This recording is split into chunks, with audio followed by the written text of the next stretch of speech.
Hey, hey, Cashmere. Waiting to see who rolls in.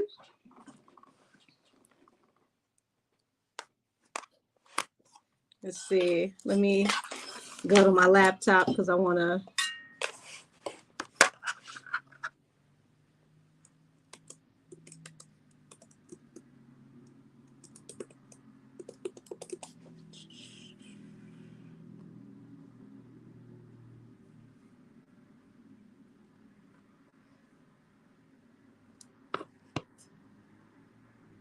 Hey, everybody.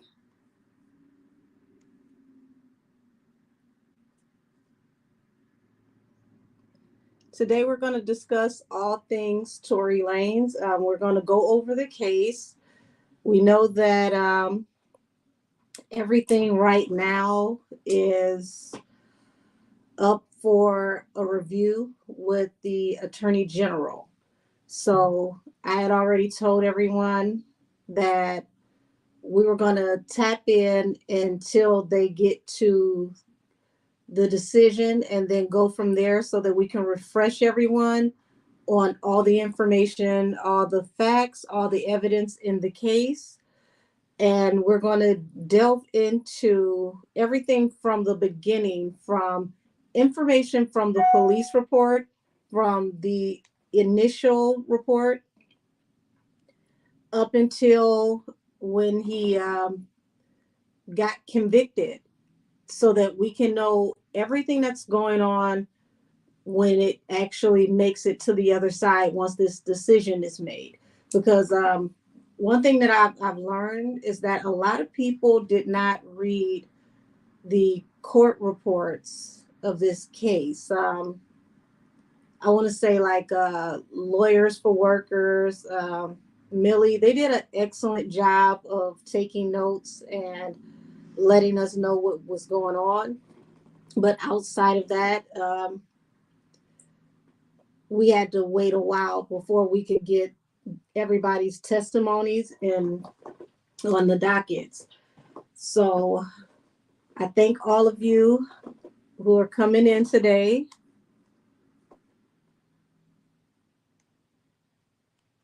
Let's see.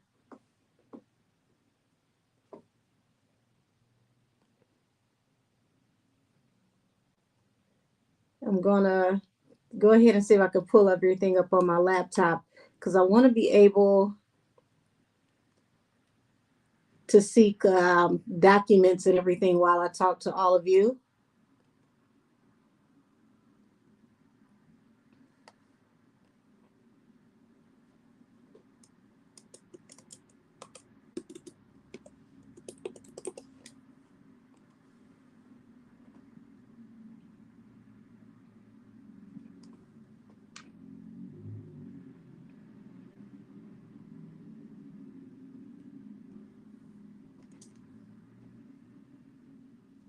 Let me make sure I mute this before I open it.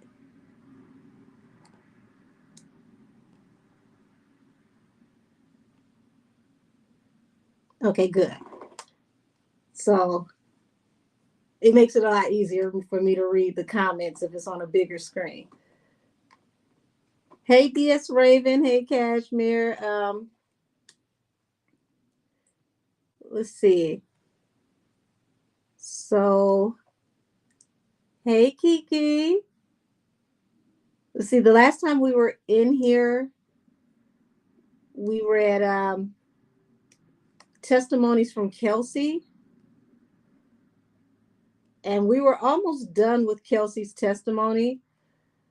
Yeah, that was one of the pettiest back and forths I've ever seen between a lawyer and a witness.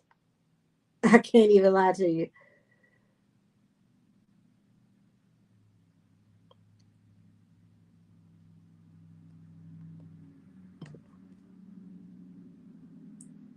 Let's see.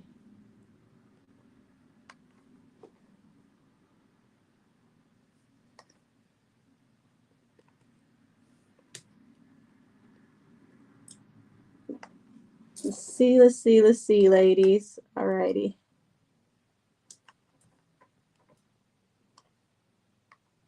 Okay.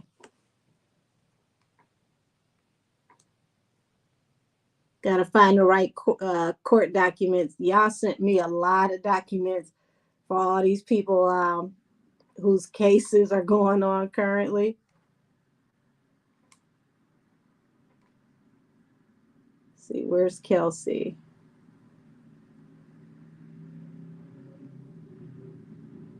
Now, eventually, we're going to get to Megan's testimony.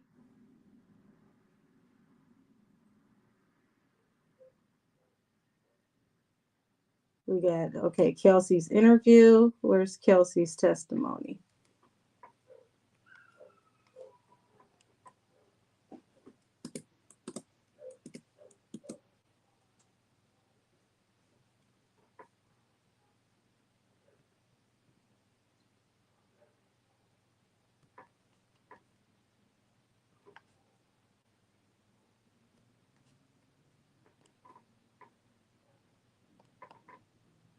I believe this is it. I'm opening it up, everybody. Thank you for your patience.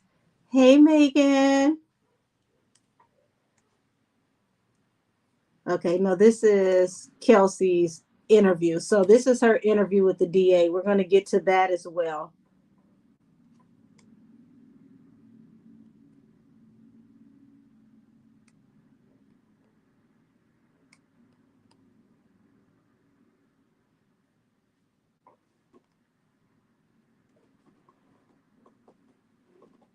Okay, so here we go. Kelsey Harris.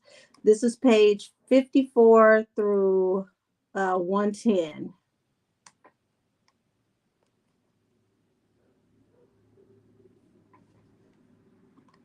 So at this point, I want to make it very clear that Kelsey gave us some interesting information on the behavior of Mrs. Pete. Well, Miss Pete, excuse me, because she's not married. She gave us some interesting information on Miss Pete's behavior. And they keep saying it's not a party, but at Kylie's house. She kept speaking about awkward behavior, her laughing in situations where I guess nothing was funny or nothing was going on, and it was a little off-putting. And I thought that that stood out because she got so drunk that she fell asleep in the pool on a floaty. So for her to remember different behavior cues, they had to be peculiar, right? She also described these same behaviors in the vehicle after they left. If you compare that to EJ's testimony, EJ was trying to contact um, T. Ferris because he believed that Megan was behaving out of character and that she was being aggressive towards Kylie. Let me see.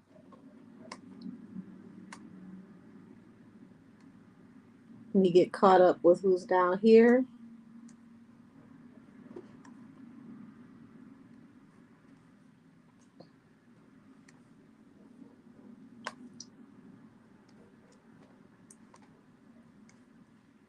Hey, Lady J. Hey, Cupid's bow.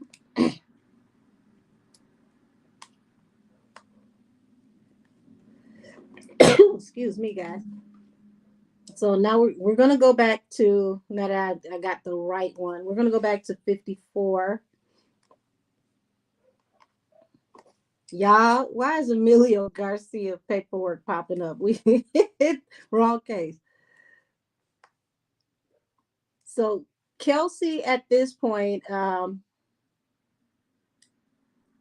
there's been I want to say like a verbal situation, like a sparring match rather, going back and forth between Tory's lawyer and the judge for whoever was here with us the last time we went over these documents. And the Tory's lawyer was telling the judge that he wasn't following proper procedure. And I want all of you to remember that and hold on to that, because for that very fact, those things are actually being used right now to work on getting Tory um, either a dismissal or a new trial. The things in particular that were discussed between his lawyer at the time and the judge were the way that evidence was presented to the jury. Tory's lawyer had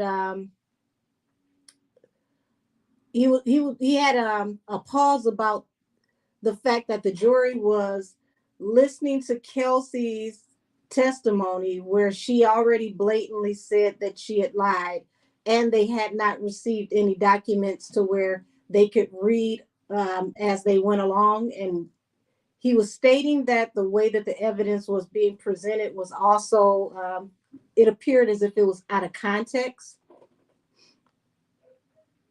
So remember that, everybody, because that is a major part of why they're able to file this paperwork right now, because they're stating that information was not properly filed, that information was withheld, and that officers of the court, with the judge and the prosecutors, they entered things into exhibit without proper discretion and without following the proper rules for the jurisdiction. So let's see. Now we're still in the cross-examination with Kathy Tao.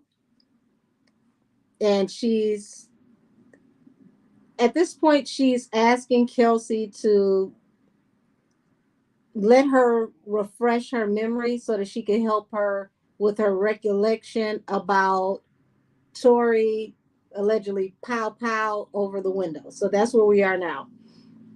So Miss Tao, she says, Kelsey, you said that not to refresh your recollection as what you said about over shooting over the window. Answer, before we went on break, I don't remember what I just told you. Question, you don't remember what you just told us all. Well, did you see Tory pow over the window? Answer, I didn't see him pow, right? Question, did you tell us in September of this year that you saw Tory pow over the window from the front of the passenger area? Again, this is her answer. Again, when I spoke with you, I said a few different things. Question, did you, she said, did you pow Tory, or excuse me, did you pow Megan? So she's asking her, I never even remembered this from before. She's asking her, did she, we'll say, assault Tory, and then corrected herself and asked, did she assault Megan? Her answer is no. Question, who pow Megan? Answer again, when I was getting out of the car, all I heard was shots. I didn't actually see. Question, said you never answer anything. The way they have this written, it's almost like she cut her off. Did you ever grab the pow? Answer, no. Question, did you ever fire a pow that night? Answer, no. Question, did you ever apologize to Megan for pow-powing a firearm or firing a pow at her? Answer, no. Question, who apologized that night for something that happened? Okay, so this is where Tory's lawyer interjects and he says, objection, asked and answered, Your Honor. The court says overruled. Then you have Kathy Tao again. Question: who apologized that night? Answer: that night, says with a question mark as if she's asking a question. I don't remember any apology that night. Question: after you saw Megan limping and hobbling, what else did you see? Answer: I can't remember. Question: did you tell us that you saw her limping and hobbling and crawling all the way to the driveway, closer to the driver's side of the car? Answer: no, I don't know how she got to the driveway. Question: did you tell her or did you tell us that after she went to the driveway, you went to check on her to see if she was okay? Answer: I did go to, I believe, yeah, I did go to check on her. Go to her, yes. Question: and what happened when you checked on her? Answer: again, it's a blur. Question: did you tell us that while you were with her, she was bleeding? Answer: I don't know. I mean, I don't know if there was blood, but I don't know where, if it was, I don't know. Yeah, Kelsey, that's her favorite phrase. I don't know. Question: did you answer like where it came from? Question: did you tell us that you saw her bleeding when you went over to check on her at the driveway? Answer: I can't tell you that I saw like her bleeding. Question: did you tell us that when you saw Tori pow pow over the window or over the door, by the third or fourth pow pow, you looked up and you could see Megan looking at you guys in your direction with a deer in the headlights look? Answer: again, I getting out of the car, I was not looking, so I didn't see. Question: did you tell us in September that by the third or fourth pow pow, you looked up and Megan is facing towards you guys and she had a look like deer in the headlights? Did you tell us that? Answer: yes, I did. Question: did you tell us that Tori was angling the pow pow when he was firing? He was aiming the pow pow straight and always in a downward direction, but towards Megan. Did you tell us that? Okay, I'm going to stop right there, everybody, because I want you to pay attention to the way that this is worded, because we never got any specialist that gave us trajectory from the vehicle to where Megan was alleged by the witness. And the reason why that's important is because from where he was with the velocity of that bullet, it would tell us the angle in which it was actually fired. Usually in these types of investigations, there is always a ballistic specialist. We did not see that in this case, and that's major. Also, let's remember that there was no GSR residue found on Mr. Peterson's hands, which means that he did not fire any such said weapon because he would have had powder burns on his hands. So, what's interesting to me about this part of the testimony, not only does she want to say that she doesn't remember that Tori was either pow-powing over the door or over the window, which makes a difference because it's like either, it's over, completely over, or possibly a window could have been open, which changes trajectory as well. She doesn't want to tell us that she knew for sure that Megan was bleeding. And then she admits that she saw blood, but she's saying she doesn't know where it was coming from. I find that to be very interesting because at that point, uh, the prosecutor never did tell us if the blood was like if there was a trail of blood on the ground. They didn't give us any crime scene information for the driveway that Megan was in when she went to check on her. So that's very interesting as well. There's a lot of information that you would get that would be standard that we did not get in this case. Let me get down here in the comments. Okay, so Kylie definitely wasn't having that. Um, she even looked upset when Henny was live on IG.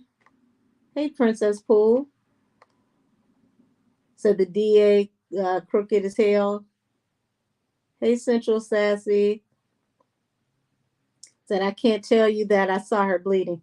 Yes, Princess Pool. That's very, very important. And if she can't tell us that she saw her bleeding, what was the impact of the injury at that time while they were at such said location? Was her foot, you know, uh, with an open wound when she was in that driveway? Was it a surface level injury? Because I would find it very, very confusing if someone had a very, serious injury where they were bleeding out, especially where it's GSW, where you can't tell if she's bleeding. And then you say, well, I saw blood, but I didn't know where it was coming from.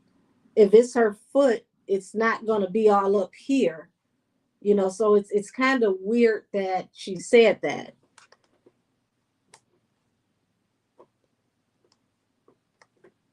Says, yeah, pointed in a downward position. So when they're saying pointed in a downward position and over the door, okay, can anyone tell me the height of Mr. Peterson?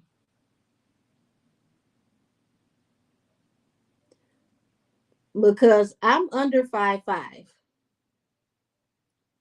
So depending on his height, how tall would he have had to be standing on the runner of the truck, reaching over the door? Okay, so I'm seeing 5'3" and 5'7". So I'm gonna go with no shorter than 5'3", no taller than 5'7". So 5'5", 5'7". Okay, so a 5'7" is where his height maxes out. Okay, we're gonna say between 5'5" to 5'7". At my height, I physically cannot stand on a runner and reach over a truck door. We're not talking about a sedan. We're talking about a full-size SUV. So what is the wingspan of his arm? How many inches is his arm? How many inches is the door? And then how would he be able to reach over the door and then, pow downward? This is why it's very important that this case should have had a ballistic specialist, because they would have let you know for the type of weapon it was and the velocity versus whatever the wind was that night due to the weather. the calculations of where it actually came from, so we have more of an idea, how it happened. Because even though they're saying they don't have the shards, they don't have the bullets, they still had police that went out that night and they put out markers to count evidence, right? We have Sean Kelly, who is on the phone with 911, who is giving an account to 911 as everyone is fighting while everything is happening. So they would know where the bullet hit in the street. Even if if it's splintered, there's still going to be a point of impact in the street.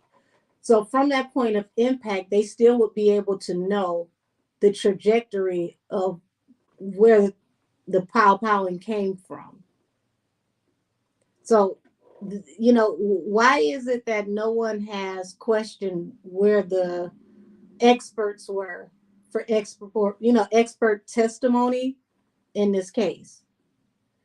You see expert testimony on, like court TV. Where were the expert testimonies for LAPD and, everyone else? Like we got uh, a resident rather, from Cedar Sinai, but we didn't get anyone that was a expert as far as, the police department. Nobody found that strange that this case didn't have that, and it very well should have had. So let's see, we're going to go a little further with her document.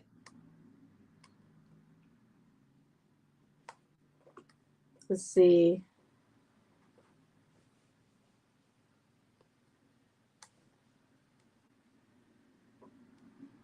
So now we're at the part where she's saying that she looked like a deer in the headlights. Now let's remember that when they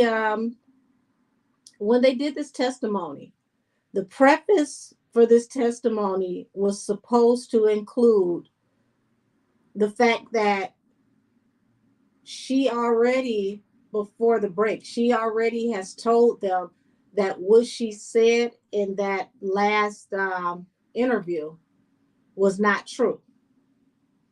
So Kathy is still grilling her and questioning her on things that she's already admitted were not true.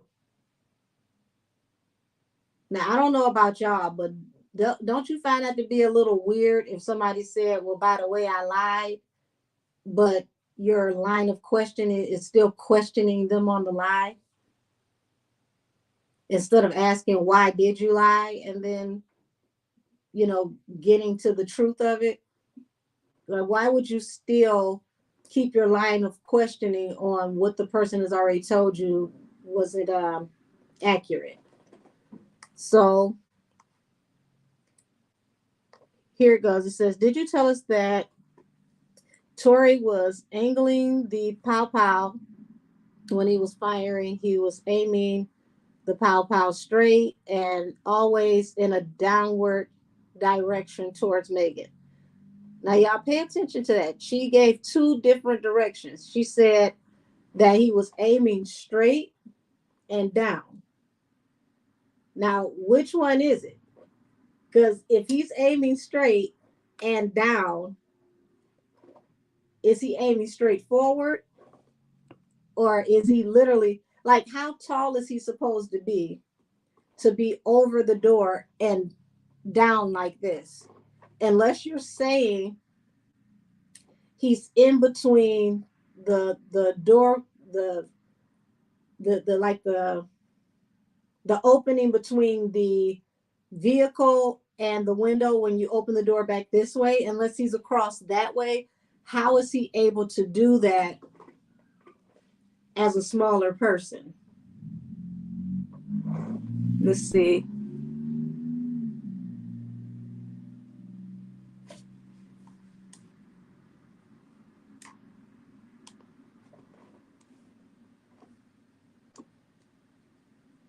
Says Cashmere, you're saying Kelsey was coerced. Cupid's bow. That's why I don't understand CW. They were able to play that 84-minute interview from Kelsey. So all of them was in cahoots and setting Tory up, Kay Holiday. So I want y'all to think about this because Tory's taller than me, right? And I know you can't tell how tall I am standing up, but Tory's taller than me. So imagine somebody standing on a runner, and then you got to reach up over a door, shoot straight and down. How do you do that? Okay, how do you do that? And also brace your arm for the kickback from the gun. And you're doing this under the influence where your balance is already off. And you're doing this from the front of a vehicle towards the back.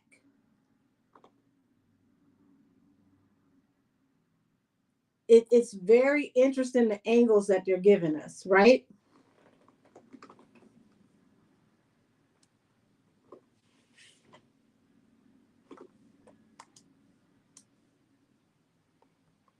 So let me get back into this.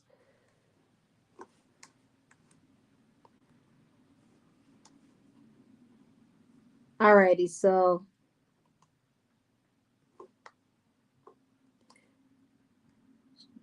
she's once again, they're asking about, remember what you told us in September. And mind you, we already addressed the fact that she said that this was erroneous information. Let's see. It says, yeah, you have to. I don't know. I don't remember what I told you in September. Question. Did you tell us that you don't know where he got the pow pow from, but he did again motion towards the center console when he first threatened you? Did you first tell us that? Answer. When you play the clip back, yes, I heard that's what I said. Question. Did you tell us that correct? Answer. Yes. Question. Did you tell us that after the shots rang, 5 shots, everyone froze? And then Megan either crawled or walked or limped over to the driveway. Now, this is where Tory's lawyer objects, asked and answered, Your Honor. The court says overruled. Now we're back to the prosecutor, Kathy Todd. Question. Did you tell us that? Answer. I'm sorry. Ask it again, please. Question. Did you tell us that after the 5 shots rang out, everyone froze and Megan crawled, walked, or limped over to the driveway? Answer. Again, this whole night was a blur. Question. Did you tell us that you immediately ran to her because she was at the forefront of your thoughts and she was your friend and you went in defense mode of Megan? Did you tell us that? Answer. Yes. Question. Did you tell us that you saw Tory coming around the car? It was dark and it was scary and you didn't know if he was going to come and attack you guys. Did you tell us that? Answer. I said a lot of things in September. Question. Did you tell us that when you thought he was coming over to attack you, you stepped in between him and Megan and that's when he assaulted you? Answer. If that's what I said, then yes. Y'all, Kelsey tried it, y'all. Question. Did you tell us that Quan then comes out and he picks you up like a little doll and he tells you, Kelsey, they do this all the time. And you're wondering, but she's bleeding, she's been pow. Do you all know that she's been pow? Did you tell us that? Answer, you have to refresh my memory. Question, did you tell us that Quan came out of the car, he picked you up like a little doll and tells you, Kelsey, they do this all the time? And your response was, huh? She's bleeding. She's been pow. I don't know if you all know she's been pow. Did you tell us that? This is where Tory lawyer interjects. He says, Your Honor, I'm going to object to what Quan said. The court overruled. Now, that's very important because here it is, Quan was not available to testify yet. So them trying to establish something that Quan said without Quan being available to testify was like, you know, their way of trying to document a testimony without actually getting it. So I get why Tory's lawyer was trying to get that thrown out because it was, in a way, it was leading. And at this time, Quan had not shown up to court yet. Okay, let's get past Tory's lawyer. Where are we? Okay, the witness. You have to refresh my memory. Like I have, this was in September. I don't know. The prosecutor said, You told us a lot of things in September, didn't you? Is that right? Answer, yes, ma'am. And you're telling us you don't remember a lot of those things. Is that right? Answer, I had a lot happen since September. So postpartum, a death, sick baby, like, so honestly, it's a blur. Like, I don't care to be here. Question, right. You don't care to be here. And you're not happy with Meg. Is that right? Answer, neutral. I'm I moved on with my life. Question, did you tell us you felt betrayed by Meg? Answer, that night, yes. Question, did you tell us afterwards you felt betrayed by Meg because she didn't tap down the rumors that you took hush money? Answer, she created the rumors that I took hush money. Answer, question. And that made you upset, didn't it? Answer, yes. Question, and again, the defendant had made several attempts to offer you money or offer you favors in exchange for staying quiet. Is that right? Tory's lawyer objects and says, asked and answered. Court sustained. Here's the prosecutor again. Did you tell us in September that when Tory was coming towards you again, you stepped in and that's when the altercation happened? He physically assaulted you. And Quan came and tried to separate you from Tory? Tory's lawyer, objection, asked and answered. The court overruled. It's a slightly different question. Now, I want y'all to once again pay attention to how lax the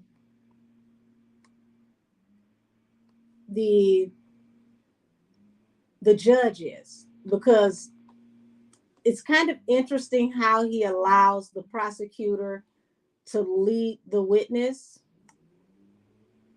and she's asking questions over and over again that Kelsey has openly admitted that she lied to in that interview. So what I'm not understanding at this point is, why didn't Tory's lawyer motion to have that interview thrown out from evidence, the evidence in this hearing, because she's openly admitted that she gave false information. Now, notice Kathy made Kelsey admit that she was angry with Meg for betraying her. And we also got from Kelsey that the rumor about her accepting hush money came from none other than Megan. So let me see what y'all saying. Says it's Trisha, doesn't make any sense. Says, how do you go straight and down because your arm would be at some sort of angle if you were facing down? I agree. And then you think about your elbow, it's just a very unnatural way to extend your arm over and between a car window, and you have to still be able to control the 7 pounds of pressure from a gun. And then you have to be able to brace it so that it doesn't kick back in this odd position. So it's very strange to me as well. Kay Holiday said the way they were able to play in court was sick. Yes, Cupid Bowl, there's a lot of hearsay here. Let's see, says they self-playing in the interview knowing it wasn't submitted as evidence. Kelsey didn't do nothing but help them make it worse for their career. Right. And this was what I was talking about earlier, where Tory's lawyer was trying to get the judge to throw this out, which it should have been thrown out because the witness already stated that she had lied, on top of the fact that they hadn't properly issued this into evidence, and it wasn't printed out for the jury to read along with the recording as it played. That's a part of how you enter evidence. You're supposed to make sure that the jury has copies of the transcript to read along so that they don't have to guess about what they're hearing, because difference in accents or whatnot, you don't want anybody to assume they heard something. They're supposed to be able to read it and see it in black and white and know for sure that this is what was said. Says Princess Poole said, yeah, Kay Holiday, they playing. She didn't answer no questions directly. Not many. Said they really need to overturn the verdict. KKH says free Tory. He needs to be home now. We've got, hello, will you do a reading after you're done with the transcript? Yes, sweetie, I am going to do a reading. I just want to make sure that everybody is aware of what was in the docket, because I found it very interesting. 4 years later after the incident, there are a lot of people who still really aren't aware of the evidence and how things actually transpired.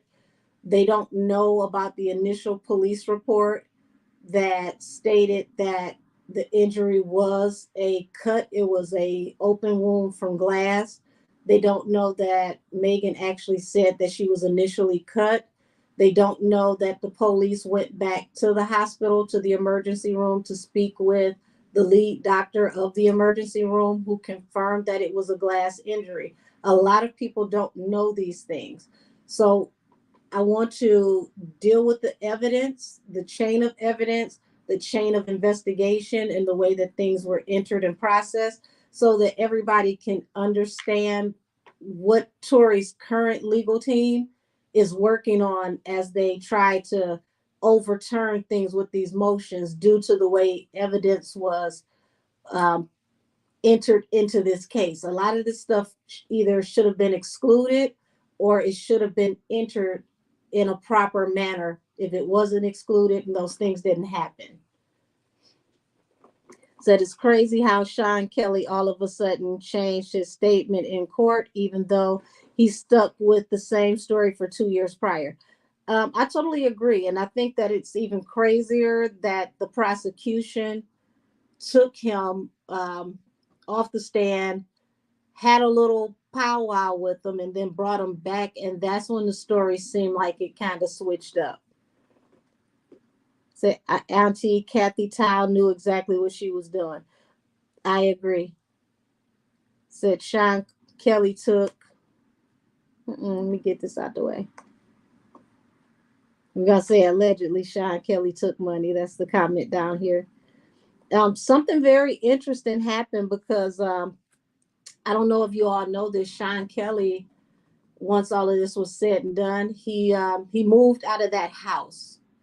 So he immediately moved out of that house. He got out of that house. He got the hell out of Dodge. He's nowhere near where he was. So if anything, he has to be tracked down if this goes back to court so that he can come back in. He left that house immediately. Said absolutely, plus the lack of evidence. Yeah. No, no apologies necessary. You're good. So all the evidence has disappeared. Well, here's the thing.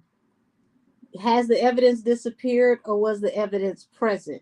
Because when you have a case like this, aren't they supposed to present the gun and the bullets as evidence in the hearing? Aren't they supposed to come out in the plastic bags and all of that, and you pull it out on the table and you show the evidence?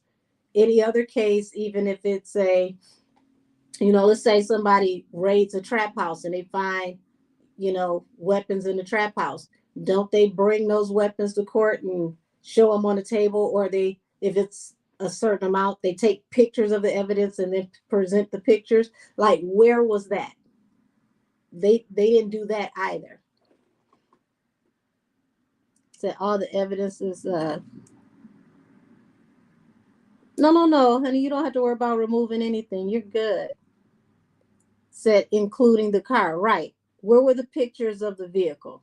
Was there blood in the vehicle? Because remember, she got back in the vehicle after this happened. So was there any blood in the vehicle? Uh, were any fibers taken from the vehicle? Was there any glass in the vehicle, since they said that it was initially glass wound to the foot?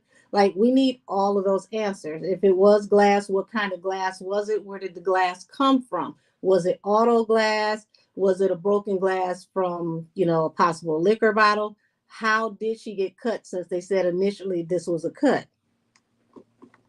And for all of you who've been with me, I posted this some weeks back, possibly almost 2 months ago, on my community page.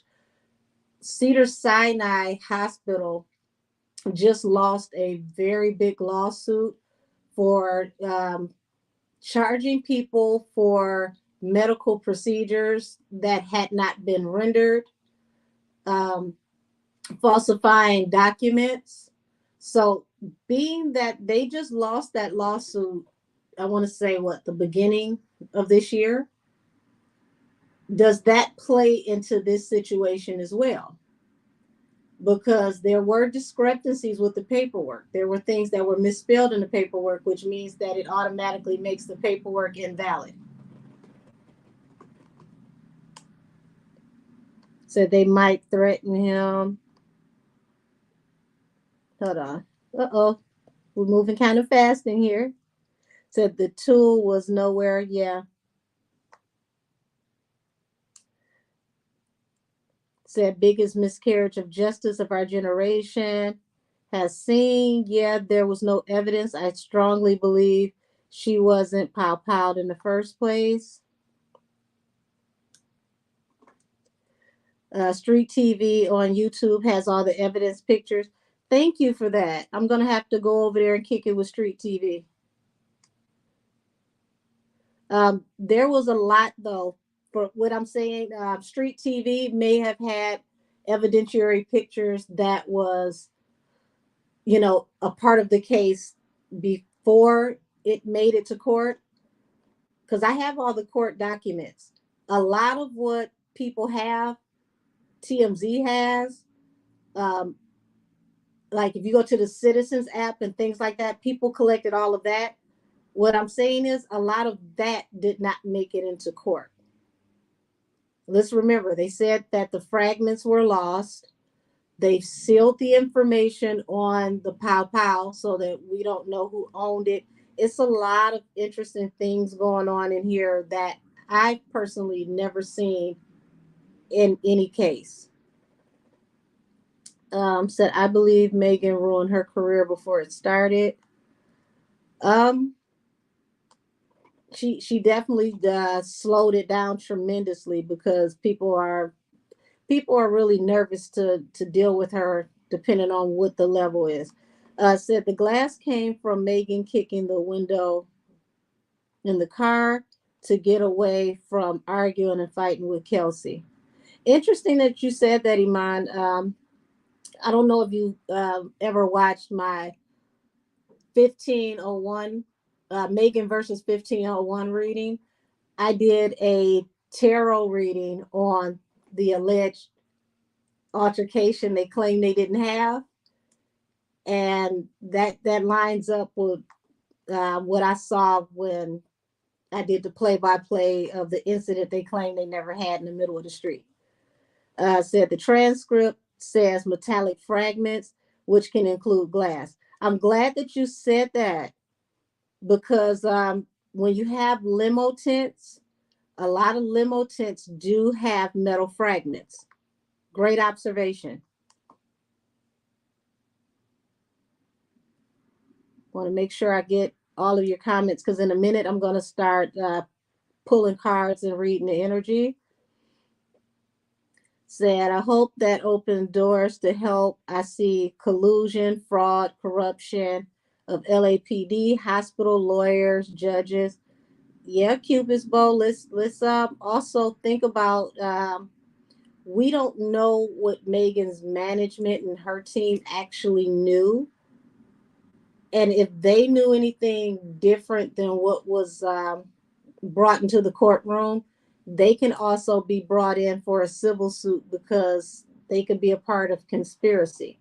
So this gets really, really big. Now you all understand why there's so many people that want to keep this closed because people's careers and their finances are on the line if this doesn't actually go the way they want it. So the pictures of her foot, because it all doesn't look like she was pow pow. Also, there was audio by Street TV where a male clearly shouts, "Stop Megan" in between shots.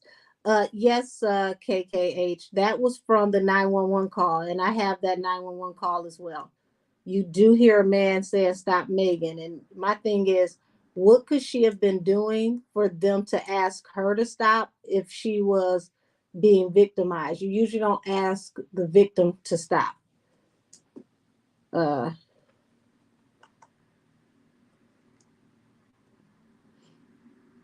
Said that Sean Kelly's 911 call is sealed. Why? That's very interesting. I didn't know that. Also, Kay Holiday, here's something interesting. Sean Kelly was not the only neighbor to call the police. Allegedly, there was also a female neighbor who heard the altercation and she called the police as well. Why didn't we get her in court as well? So Tory is definitely innocent. I am an umbrella, so forever fighting for his innocence. Said put two and two together. What you think? What if she pow-powed herself because her or Kelsey had to know where to find the tool that quickly? Interesting. Sounds very cheddar bobbish. Said Kay Holiday because it was to do with Megan. Well, let's remember in EJ's testimony, EJ said that he saw something that had the appearance of a taser in Megan's bag when he packed up everything at Kylie's house. He vehemently stated that he did not pack Kelsey's bags. because Kelsey was not his employer, so he only gathered Megan's because he was an employee of Megan. Kelsey had to gather her own belongings. He gathered Megan's. So if he's saying that he saw something that looks similar to a taser in Megan's bag, what did he actually see? Because some police issued tasers actually look like firearms due to the handle having a grip like this versus like this. So it's also interesting that no one asked for him to describe in detail what that taser may have looked like, because the so-called pow pow in question was said to possibly have been green.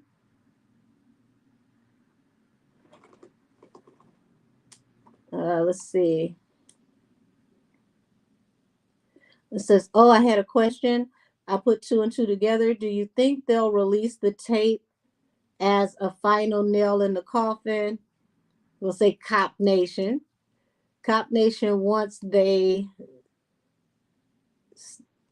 get sick and let her go officially.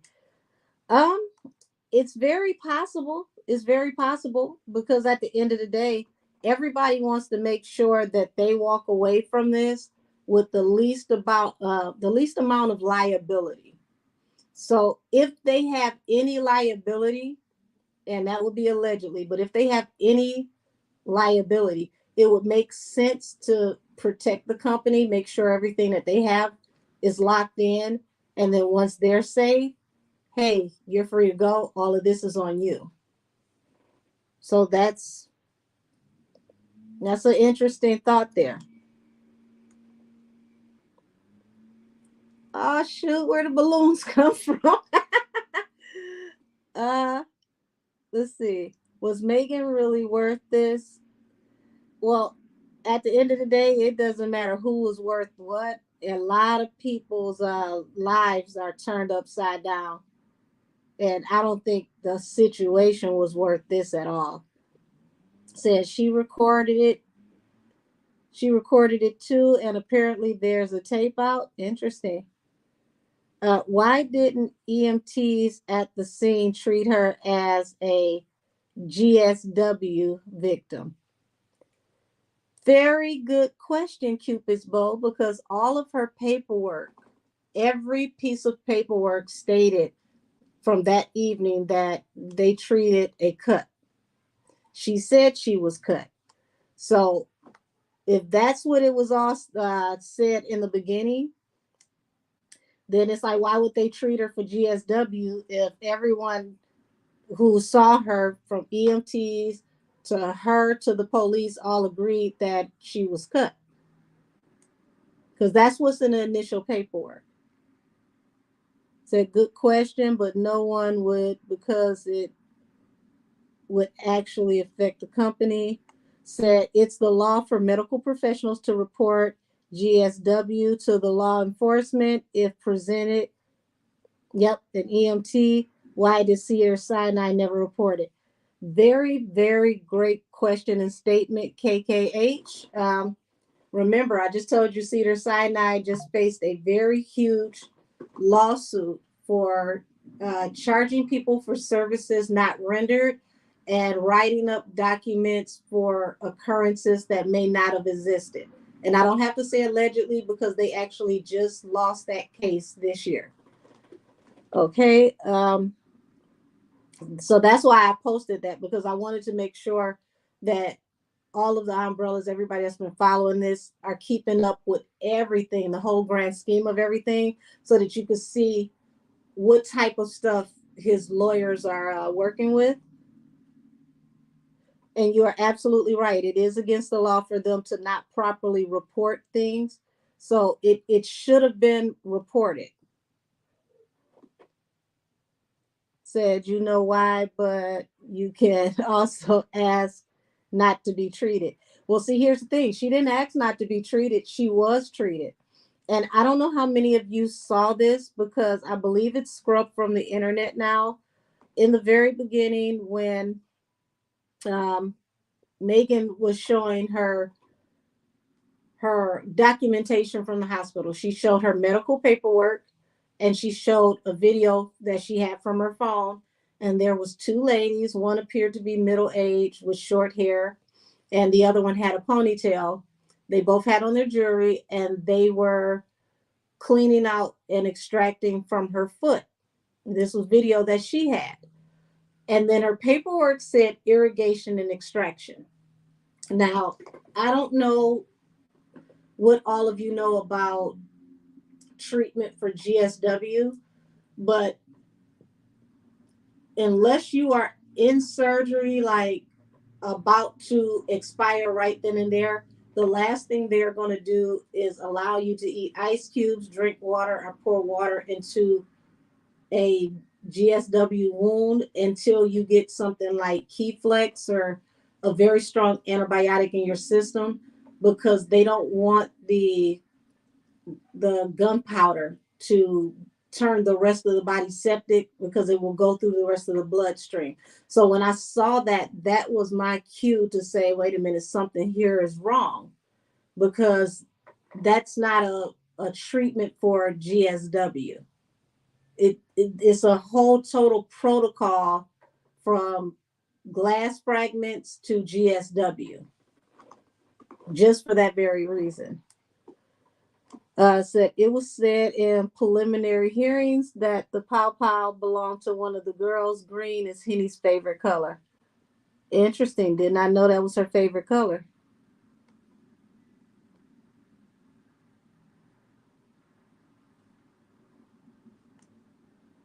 Hold on. Let's see.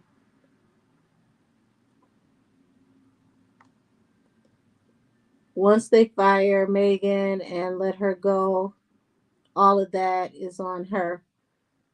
Well, they have to clear their hands first, because Megan went to her direct contact, which would be Des.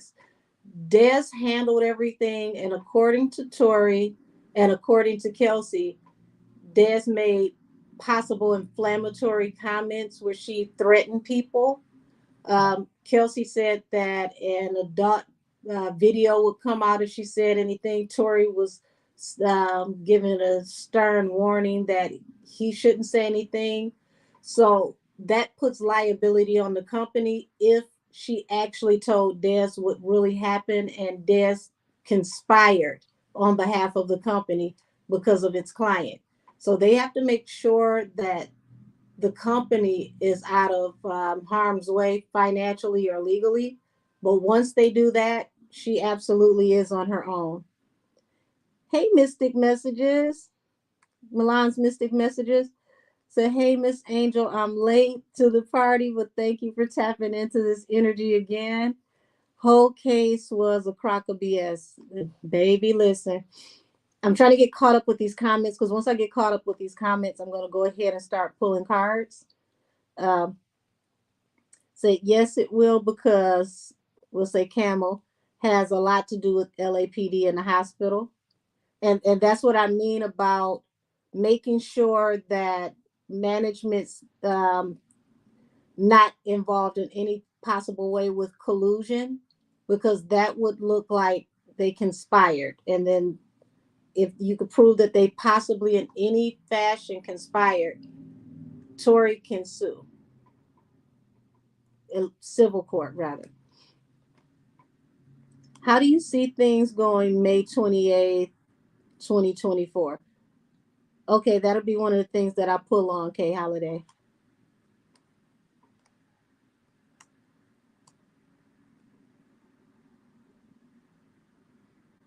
So how you I guess that's how you taking pictures during surgery. Well, see, she wasn't taking pictures; it was an actual video. It was a full recording. That's why I remember it so vividly, because I got to see the treatment, and when I saw the way that they were doing the treatment, I knew good and well it wasn't a GSW, because GSW they treat it similar to like dealing with burn wounds and things of that nature, because they can't afford for you to get infected. So you cannot have on jewelry. You definitely can't do treatment with these, right? You have to scrub down. You have to put covering garments over your scrubs, hair has to be up, no jewelry. There's certain things that happen if you're actually going into surgery, because they cannot afford to infect you in any type of way. So when I saw that, I'm like, this is more so like triage, like urgent care. And it struck me as extremely odd. And then she showed the paperwork that said irrigation and extraction. And I'm like, okay, one of these things is not matching here. This is not what somebody is saying it is, because it's not the right treatment. Said everyone is getting exposed, etc. Have connections too, but okay. Said yes, it has been confirmed that it belonged to Kelsey. Oh, interesting. I hadn't seen that yet, but thank you for the update. I'm going to look into that.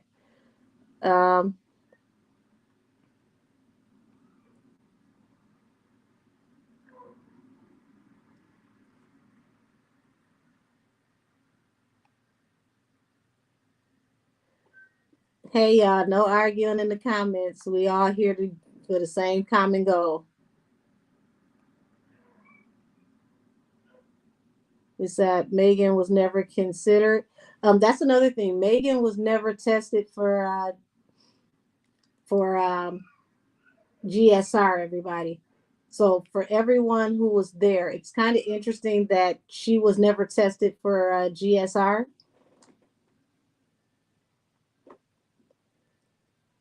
So MTS changed their story multiple times too. I don't like how they have painted Tory. Well, that's the very intriguing part about her testimony.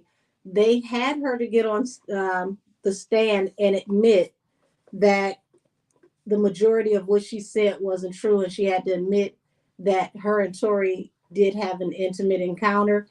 And I thought that that was very strange, that for the state to have such a flimsy case and to have the victim and the so-called star witnesses not give you anything to go on. It's kind of strange that they even picked this up to go with, because any other case, when you say that evidence has come up missing, the case automatically gets thrown out. If you're saying that these were the fragments and the fragments all turned up missing, how do we know that these were the fragments from the incident? How do we know that there were ever fragments if nobody can find them? That in itself was enough to have the case thrown out. So it's a lot that happened here, evidence wise, that just was extremely peculiar for me. And that's what made me tap in.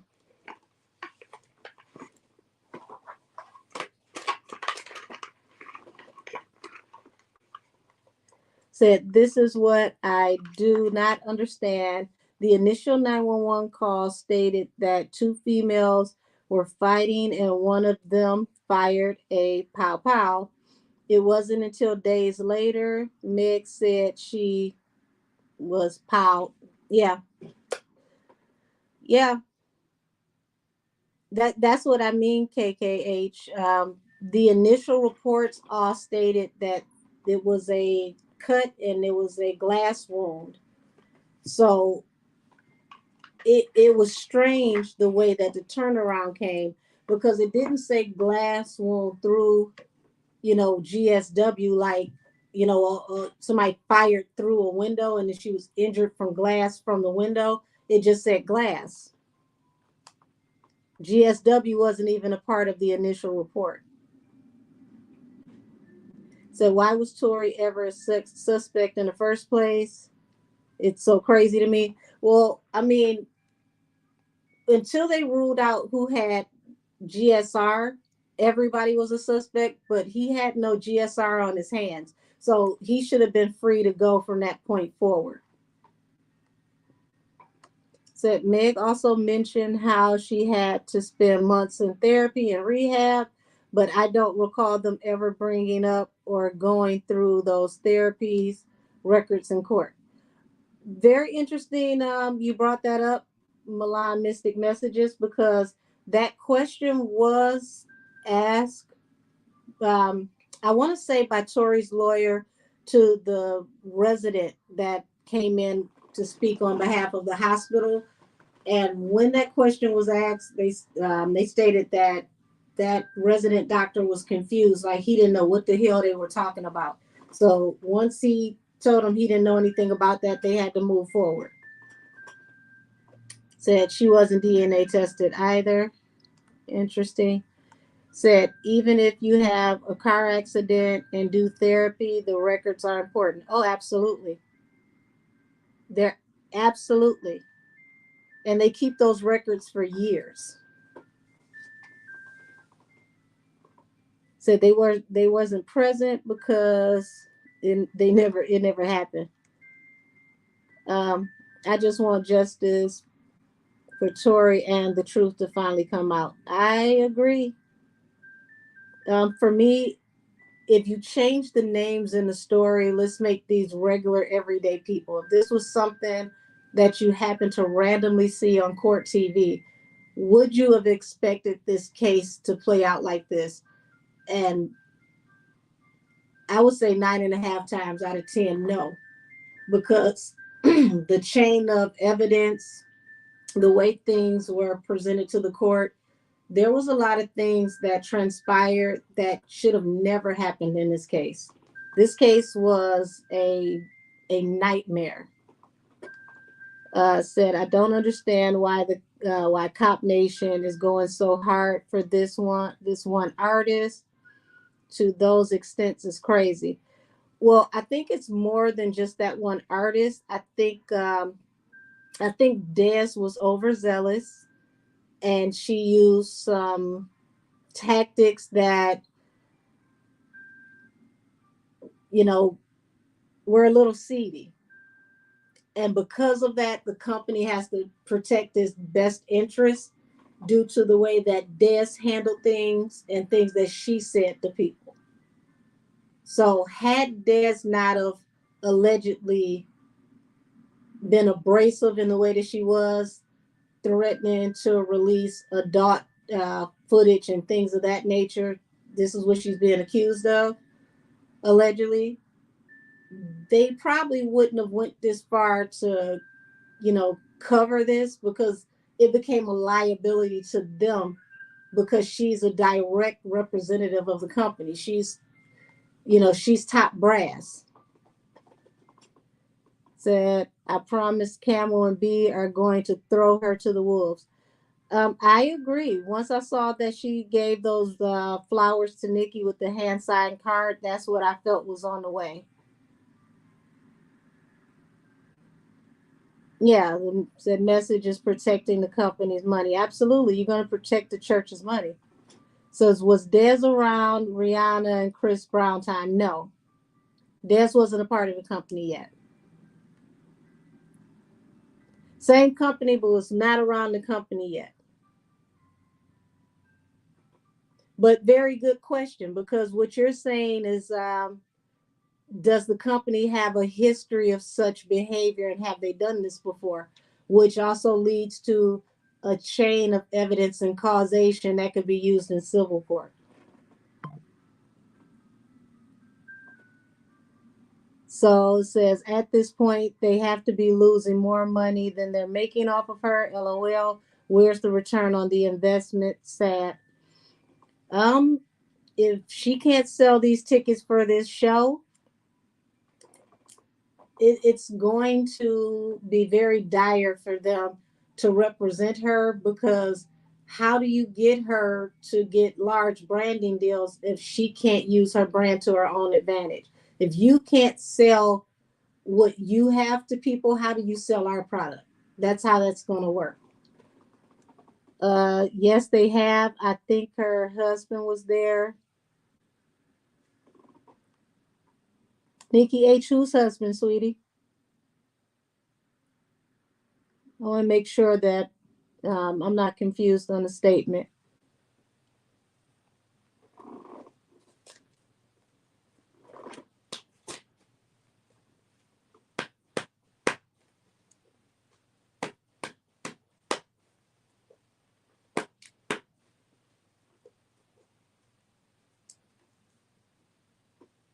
Perez. So he was around before he went to prison with the company, because I that would be news to me.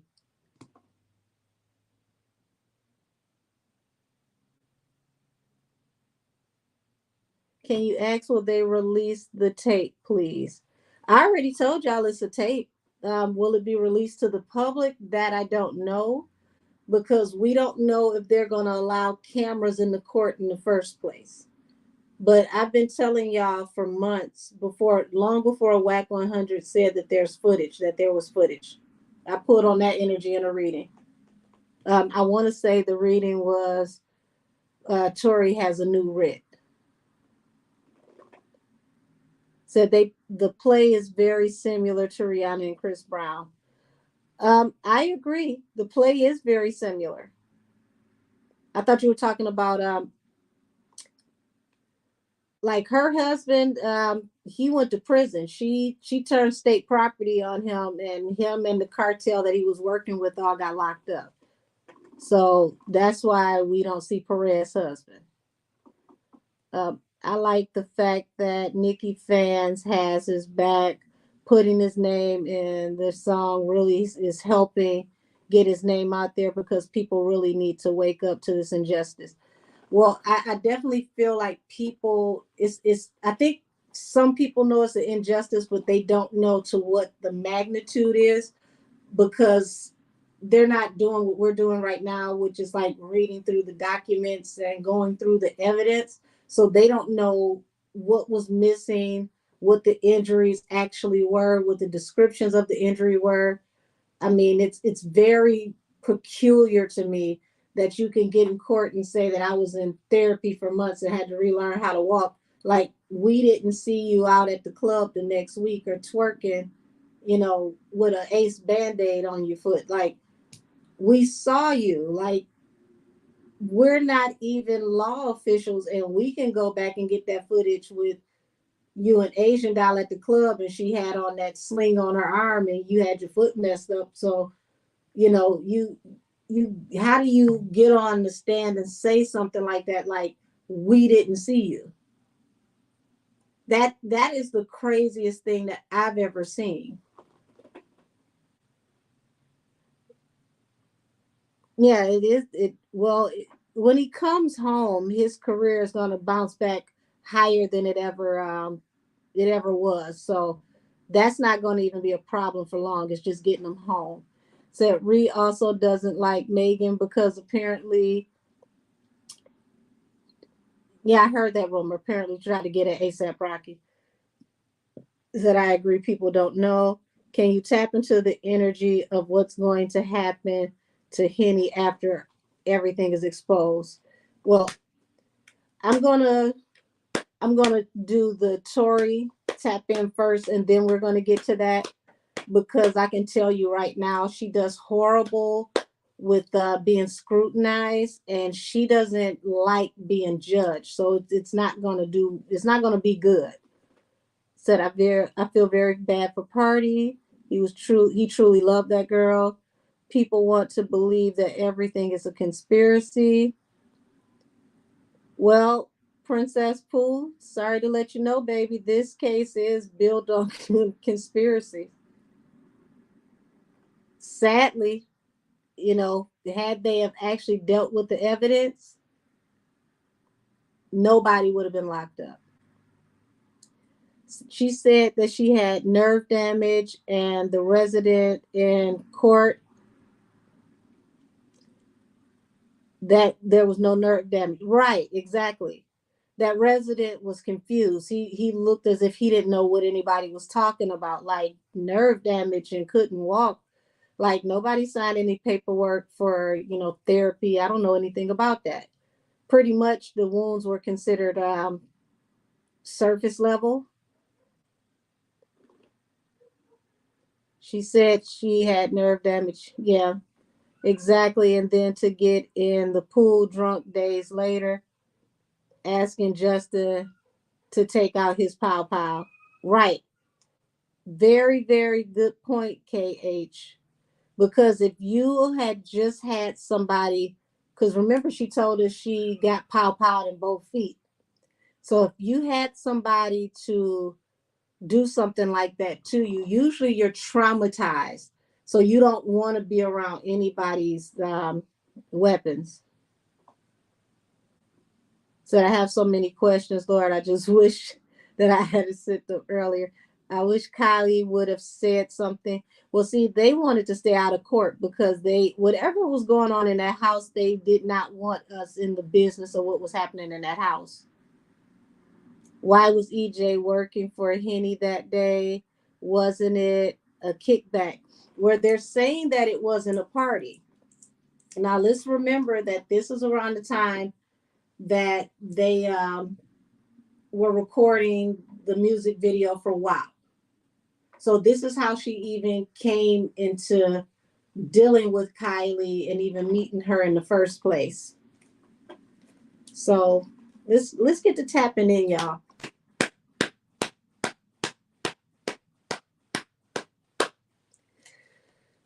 Okay. Angels, ancestors, and spirit guides of the highest heavenly order, put a cover of protection over me and everyone that is in this chat and everyone that is watching. Please cover and cleanse my third eye so all of my messages will come through clear and concise. Show me the information that I need to know around what happened in the gaps in this story, please, and thank you. Let's go back to her treatment. Was she treated for pow or was it glass?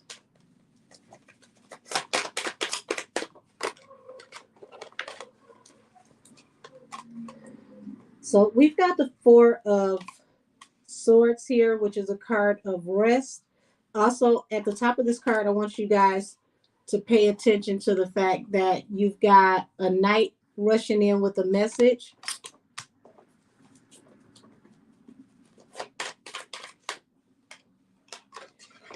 Nine of Swords, which is a card of anxiety. And as you can see, somebody's watching her through the window. So this is letting me know that there is some anxiety around this whole recovery process and what she said happened.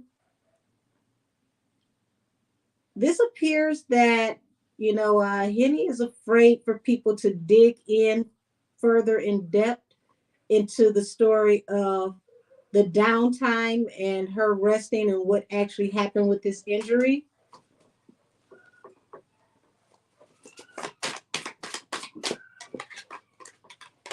Knight of Cups at the bottom of the deck.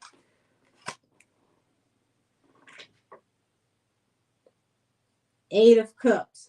So instantly, not Eight of Cups, Eight of Wands. So what that is telling me that things happen swiftly over somebody offering or extending an offer, possibly flirting with someone. This is where this incident started.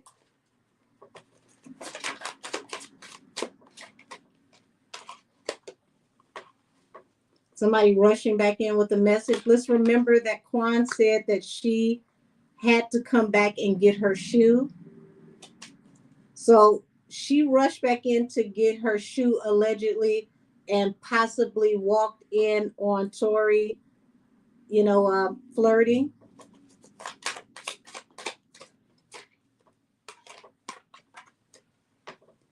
Now, Six of Pentacles. This Six of Pentacles keep popping up, y'all, in the strangest places. The Sun and the Eight of Wands. That lets me know that some light is going to be shed over this accusation about, this money that was offered. Remember, she keeps saying that money was offered, people were offering to pay people off. Okay. They're going to get to the bottom of this accusation. Would you say, Ms. Pooh said, yeah, an actual conspiracy for once? People think the truth is a conspiracy, and that the conspiracy is the truth. That's a mouthful. Said Corey was at the pool party. Uh, talking about Chris's man, yeah. And that also somehow, some way did not end up in the docket.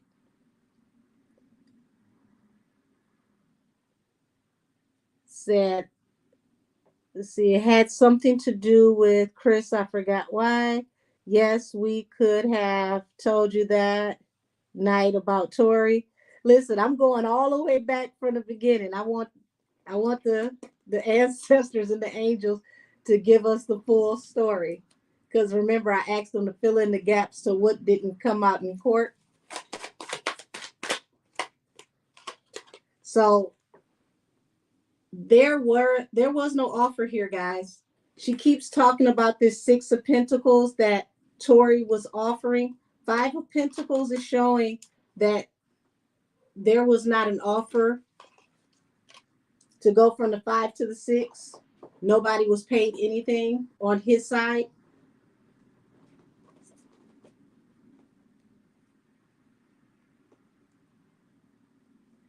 Why was Kelsey so adamant about it not being a party? She must have said that 100 times in court that it wasn't a party. Yes, you're absolutely right. That was the one thing she was sure about because she did, for sure told us that she didn't remember nothing. She couldn't recall nothing until it got to it's not a party.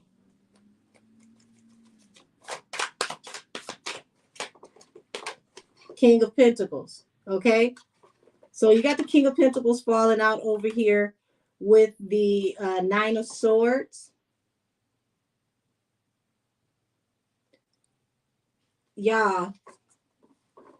The defense is going to, because Seven of Wands is to defend. The defense is going to tap into this story about this Six of Pentacles, which is he was trying to bribe people. There was no money paid. And I want y'all to remember, we just read in the court records that Megan is the one who established that story. It was literally stated in the court docket that the rumor was started by Megan. Kathy Ta made sure to put that on the record, that Megan said that. I thought that was very strange that the prosecutor etched that in stone.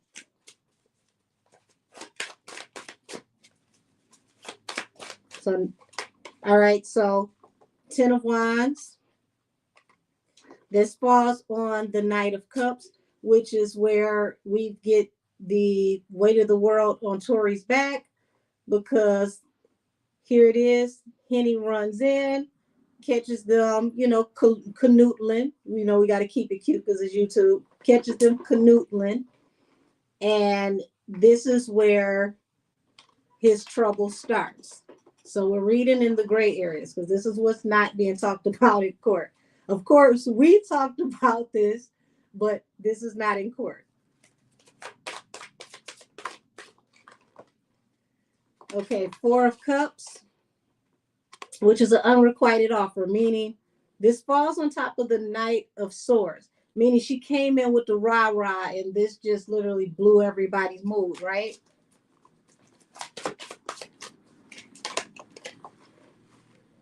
This is looking like Megan gave him an ultimatum, Two of Wands. And it forced him in a situation, the Hermit, where he just had to choose to just be alone. So this is how they get outside. Like, you know what? Forget it. Let's go. I'm going to take her home. I'll talk to you later. I just want to get away from everybody. He was planning on going home alone.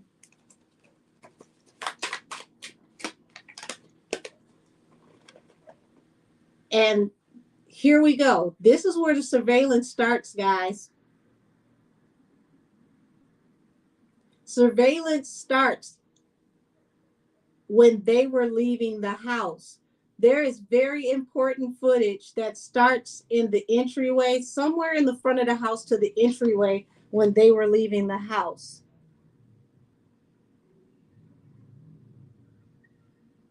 Now, mind you, there was somebody on the road that they would be in front of my house right now on motorcycles.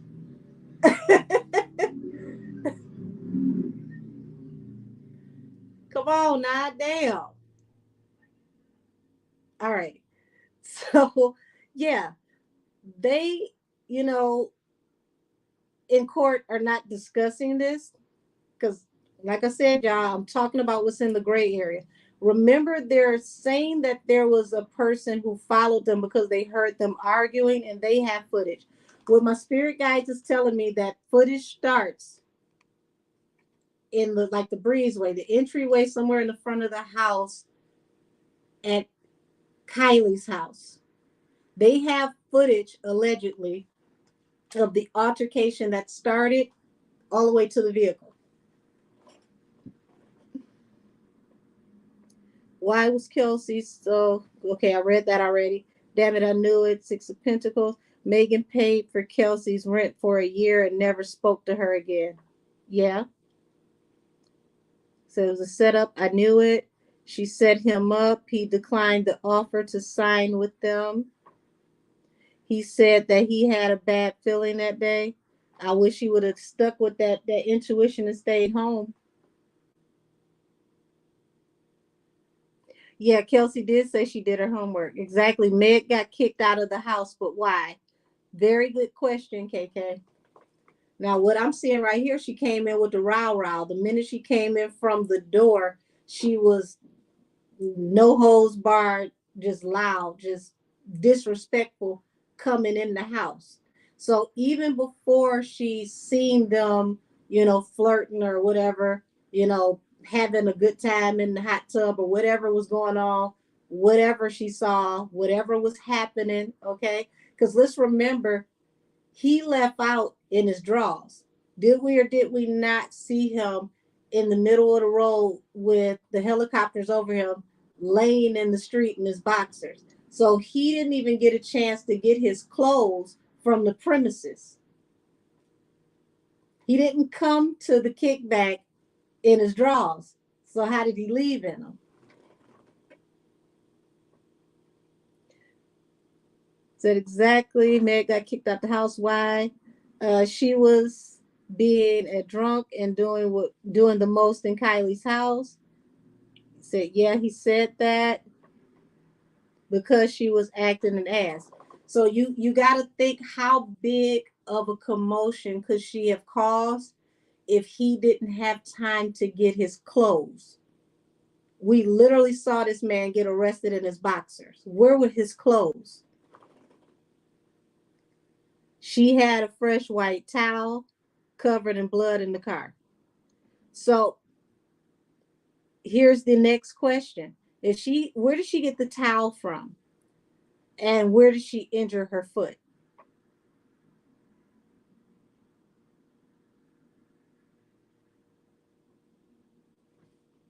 You said from Kylie's? Let's tap in and see.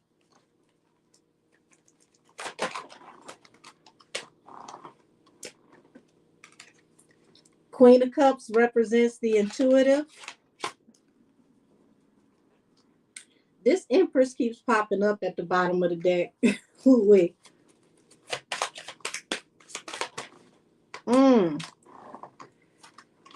So we've got the Three of Coins in reverse, which means this is a collaboration that fell apart. Some people that put something together or work together or conspired together, it's not working. Extremely toxic energy being exposed from some people putting together a plan. This feels like they needed to put someone in a situation where they could catch them alone.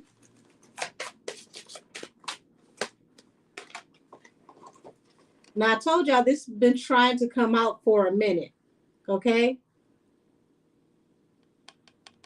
This is going to come out later to be a very prevalent piece of the puzzle.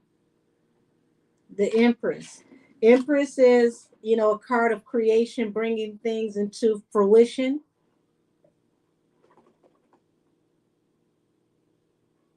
Says she got the towel from the suitcase. But here's the thing. Are we sure about that?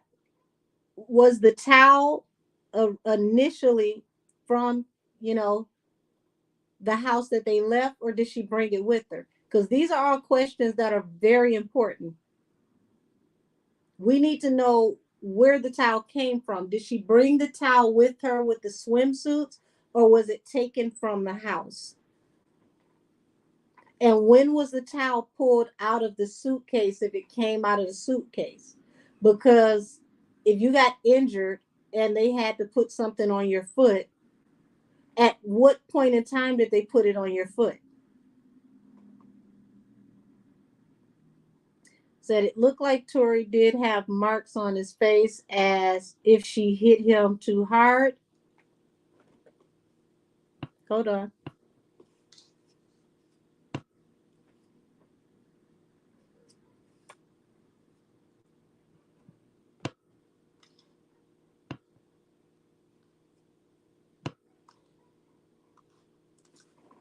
Hold on.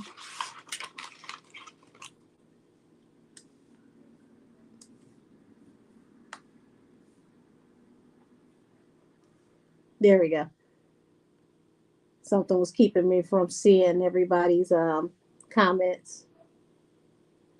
Did you guys watch the interview Kelsey did with the YouTuber a couple months ago? She said she's sure that there's a video, and if it comes out, don't be surprised if they use AI and it looks doctored.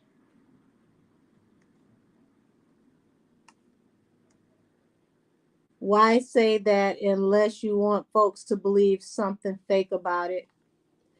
It's something fake about a lot in this case. That's why we're trying to, you know, we're trying to eat the meat and throw out the bones, because it's a lot in this case that is not what it appears to be. Also, that's what they were suggesting. The Pow Pow was in the console because he had only boxers on. Right. He didn't have on any clothes, baby. He only had on boxers. When they stretched him out in that street, he was in his drawers. Now, remember, he took his clothes off to get in the hot tub with Megan and Kylie before, you know, the both of them had left and Quan was taking them home. And then she came back to get her so-called damn shoe. He was in the hot tub. That's why he only had on boxers, because he took everything off to get in the hot tub to hang out with the girls in the hot tub. Remember when Megan kept telling him, don't get my phone wet? That's when he first came out of his clothes. Let's see.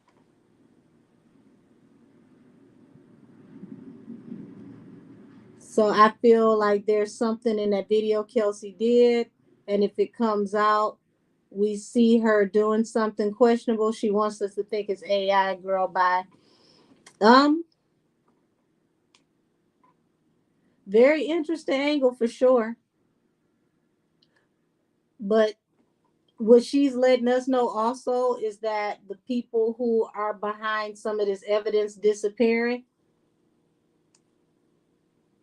they got deep pockets and they got deep resources. So don't be surprised if things are manipulated as well.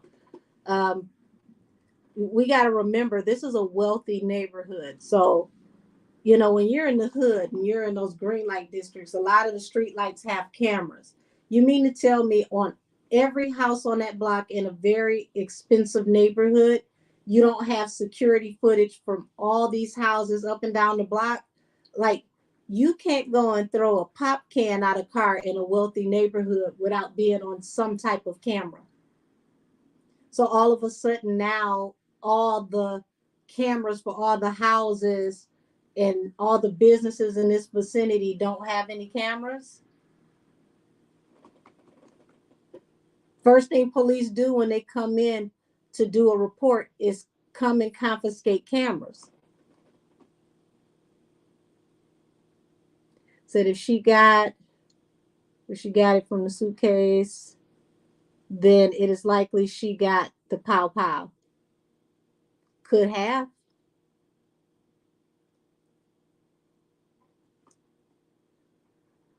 Said she would have to have known where the towels were. EJ packed the suitcase. Well, if here's the thing, EJ said that he and Kelsey were there when she was packing the suitcase. So it's a very good chance that she did see EJ pack whatever was in the suitcase.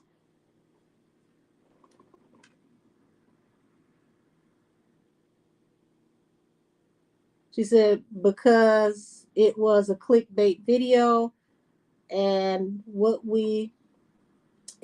can she say without her telling on herself? I see why they were best friends. They both slow as hell. Y'all are funny. You just said the suitcase was in the back. Yes, he did.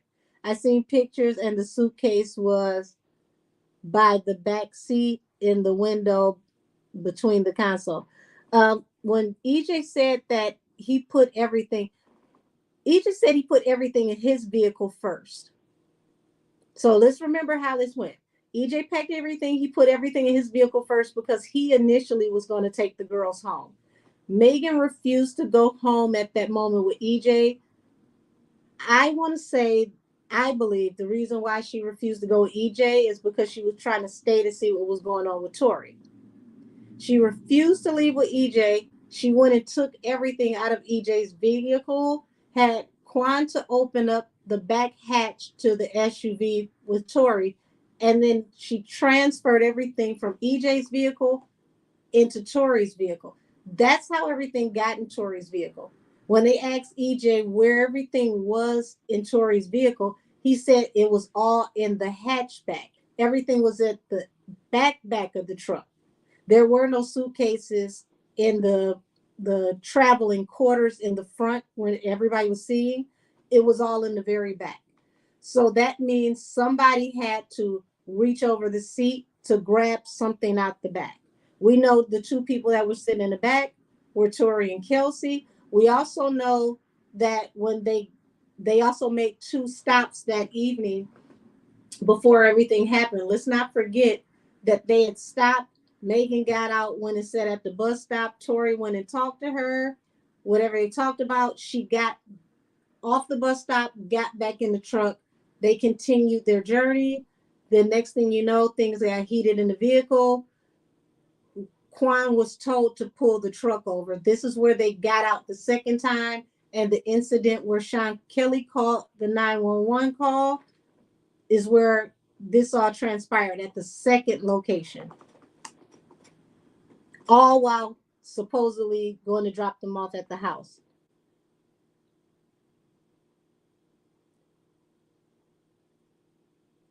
Right. So the bags were moved. The question is who moved the bags. So EJ put all in the trunk, but like you said, right? Said they only got footage of the inside of someone's house, of the pow pows. Yeah, she was cock blocking. Absolutely. She came back claiming that she left her shoe, but she wanted to see what was going on with him and Kelsey. Now, this is where this gets very peculiar for me, ladies, because we find out from EJ that he leaves, right? After he couldn't get Megan to leave, after he tried to call T. Ferris, because he also called T. Ferris to tell T. Ferris that Megan needed to leave because he believed that she was going to damage her career due to the way that she was speaking to Kylie. She had become very aggressive towards Kylie.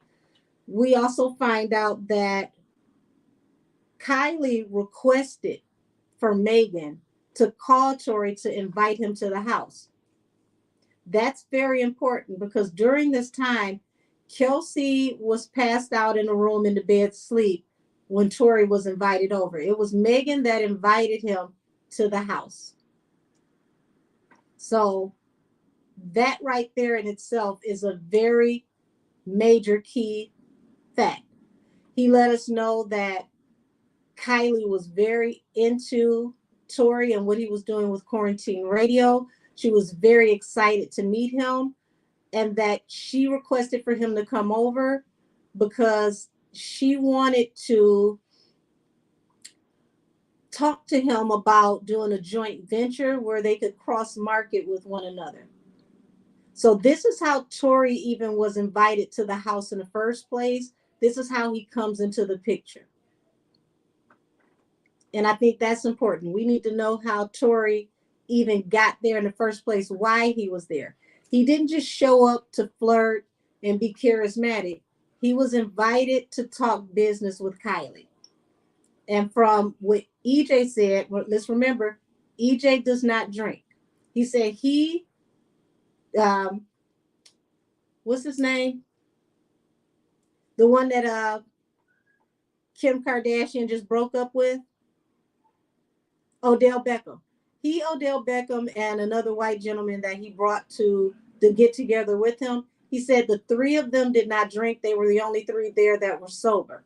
So he's telling us the whole play by play where Kylie was very excited to meet Tory's acquaintance, and she requested for him to come because she loved what he was doing with quarantine radio. So you got to think how someone could cot block, but that same someone is the person who called you to come.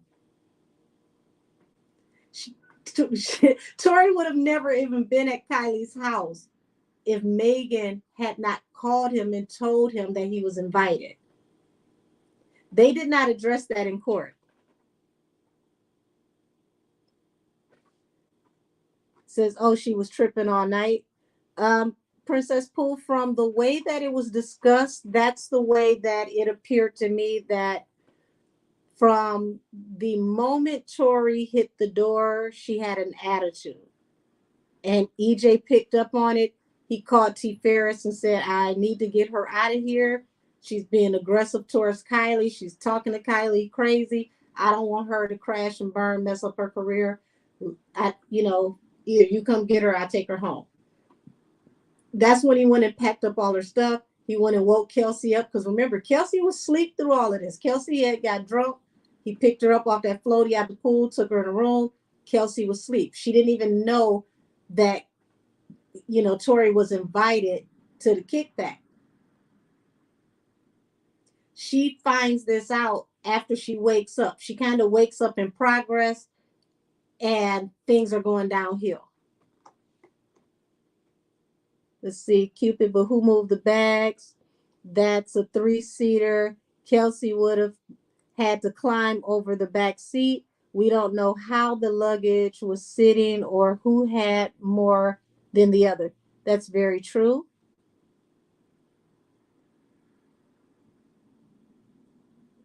Let's see. And what were you getting out of those bags? The pow pow? I say yes. Well, I mean, it's a good question. What was being taken out of the bag? What was the purpose for getting the bag in the first place?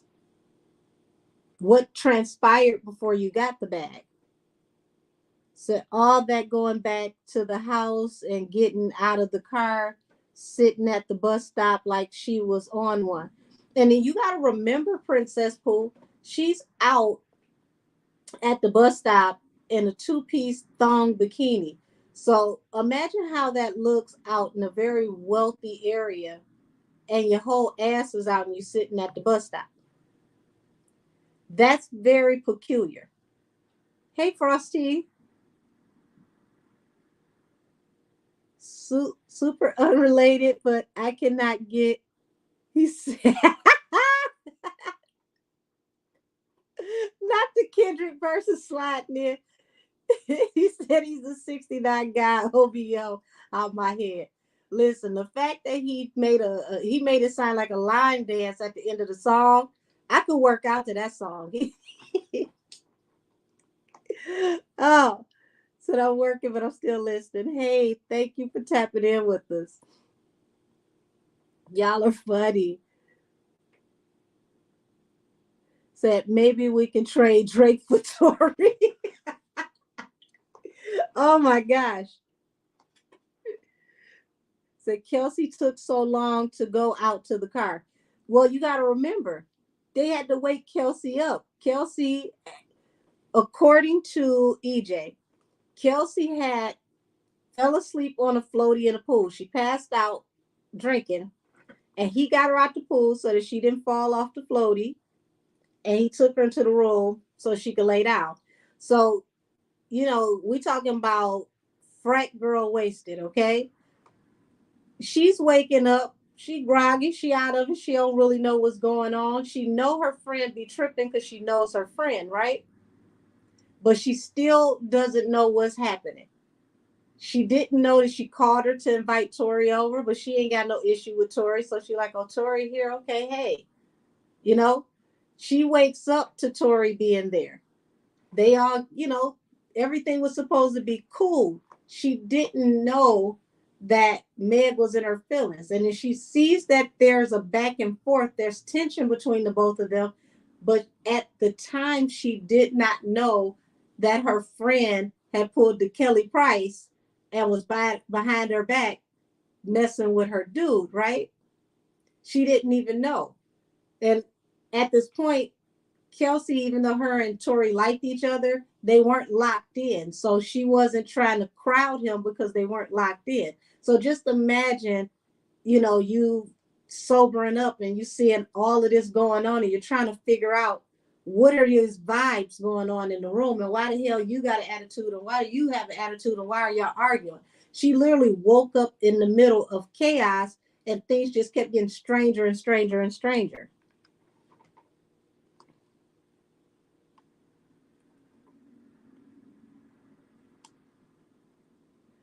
Uh-oh.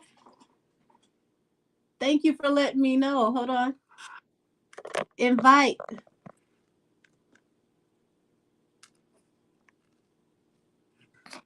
Let me see more.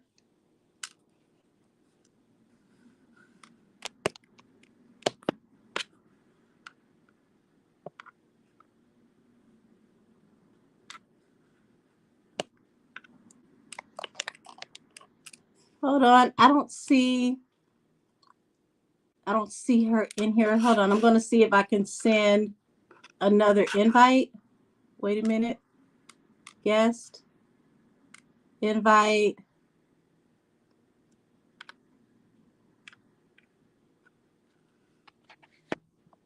Give me a second, guys.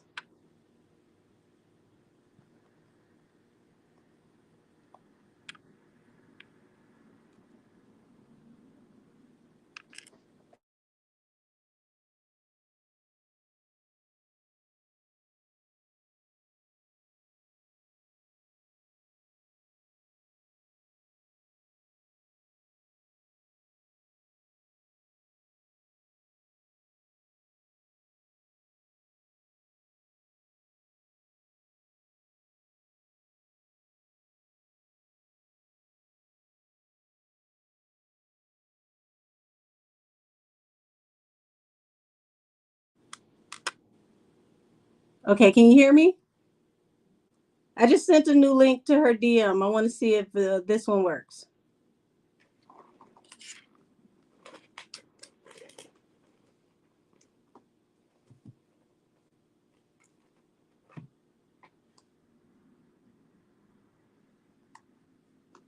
Hold on.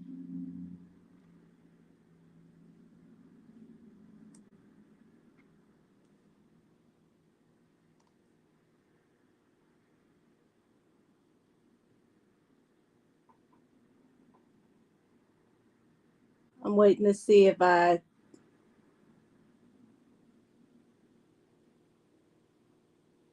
see an invite so I can invite her in.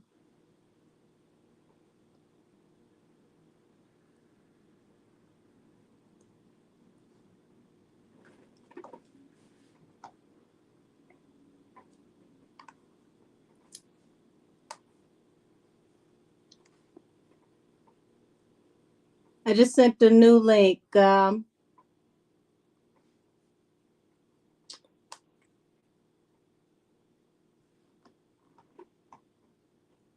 I don't want to have to start this over.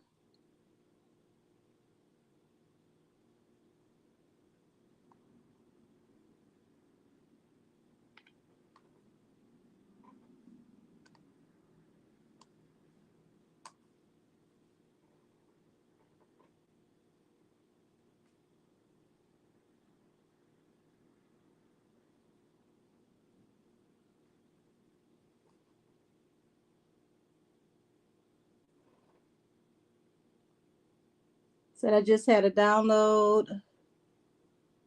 Do you guys think since Drake defended Tory, saying free him is maybe why the industry is allowing him to look crazy in the public right now?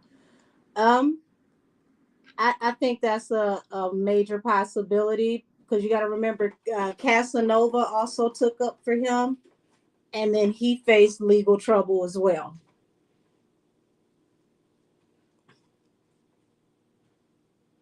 Okay, T with Tia still trying to come on?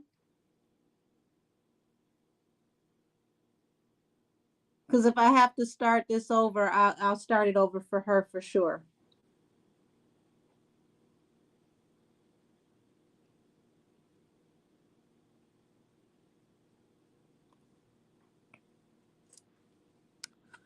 Let's see. Go to guest.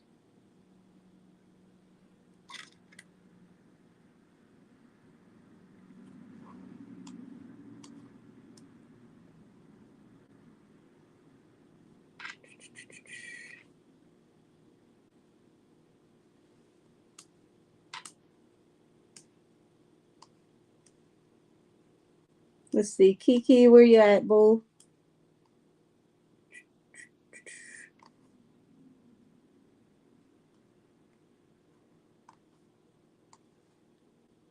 What is it with these links with StreamYard?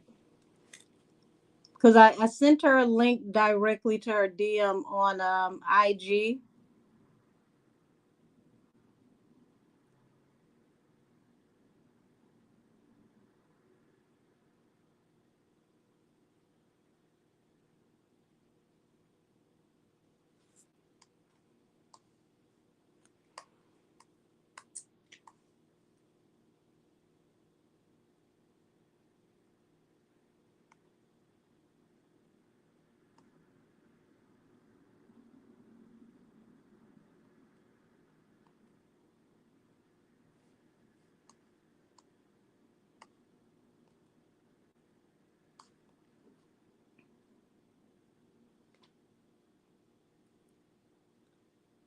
Give me a second, guys. I'm gonna check my DM, see if she got the link.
Okay.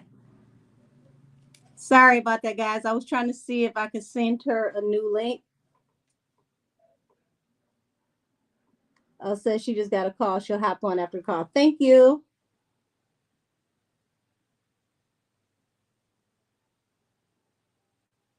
Said, yeah, for real. Regardless of what happens, Drake public image is not going to be the same after this whole stint. I agree.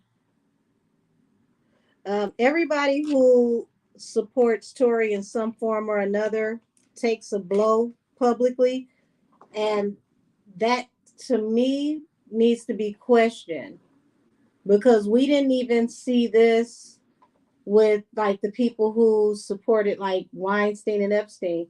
Oprah's still saying that Weinstein is her bestie, and we didn't see her go down for supporting him.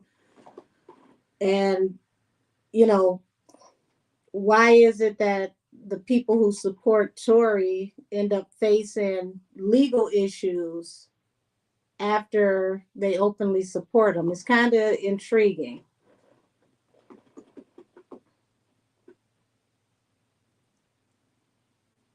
So let's tap back in, guys, because um, we got the gray area to where my spirit guides are saying the surveillance started, which is in like the breezeway, the front area of the home at Kelsey's house. I mean, not Kelsey's house. Lord have mercy. Uh, Kylie's house. So we're going to pick up from there. So when things start to turn in Tory's favor, everyone who hated on him is going to look real stupid. I agree. It's just going to be interesting because I want to see how many people avoid the issue altogether versus reporting the whole story. Because people wanted to report the story when it looked bad, but it's like if there is a retraction and you need to update the story, that's still a part of the story. You have to report that as well. Nikki mentioning his name at FTCU is a major look for sure. Absolutely. She mentioned them in that, and she mentioned them in Bigfoot. This is only going to make people hate Henny more. Yeah, because you got to think the industry just like the streets talk. And if you remember when she did the song with the baby and they went live on IG to do the rollout, the baby did not look like he was feeling her at all. He didn't look like he wanted to be on that live. So what changed with them where he wasn't feeling her to the point to where he went on for the promo, but he didn't want to engage? I said, I mean, she got the Barb screaming to stay in your Tory lanes across the whole nation like it's up for him when he gets home. Listen, that was a major, turn of events for him. And for all of you who've been rocking with me for a while, when people started to ask, when I got the barbs to pour in, and they said, "Who do I think is going to win the rap battle between Megan and Nikki?" And my answer was Tory. And the reason why I said that is because everything that comes out of this situation is going to help Tory. I told y'all that Megan was going to start saying things in this battle, not thinking that was going to help Tory on the back end. And what did she do? When she went number one, she put the straw in the henny, and then she admitted that she used to get so wasted that she would black out and she wouldn't remember. Now his team can say, well, how far back was that you used to have this behavior? When this evening occurred, was this one of those moments? Did you black out and not remember? Said people hated on him too in support of Megan. I remember. Okay, so now that we've gotten to the initial footage, allegedly, because I wondered that too. Why didn't they talk more about how they left the house? Because they sure didn't talk about folks getting thrown out the house in court. Because that would have led to a whole nother conversation, which in my eyes, I felt like the prosecution did that on purpose because they didn't want to ask too many questions, because you would have had to, you would have had to figure out what transpired in the house if we got to asking those questions.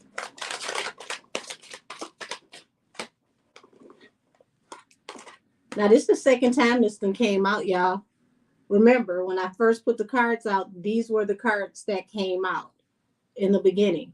So we've got the Four of Swords and we got the Nine of Swords, which means a situation is about to come to a rest and somebody has high anxiety over the situation that's about to come to a rest. Y'all, justice is at the bottom of the card and it's in the upright. I mean, at the bottom of the deck and it's in the upright. So there is going to be a justice here. And believe it or not, Henny knows that time is getting short and she's nervous about some things coming to light and things being laid to rest.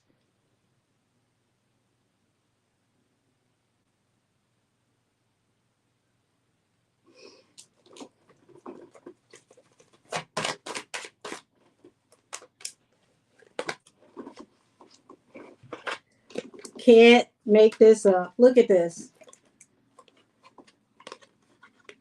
So you've got the King of Pentacles. You've got the 10 of Wands. We'll make sure I get this in the camera because the camera is different on StreamYard. And then you got the King of Pentacles. Surveillance. That's going to put the weight of the world on somebody's shoulder. And then you've got this king. There you go. You've got the King of Pentacles over here.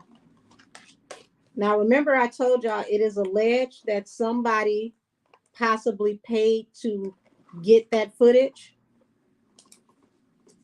because that footage was damning. And that's why you got judgment at the bottom of the deck. There's going to be a harsh judgment when that footage comes forward, if they allow it to be seen.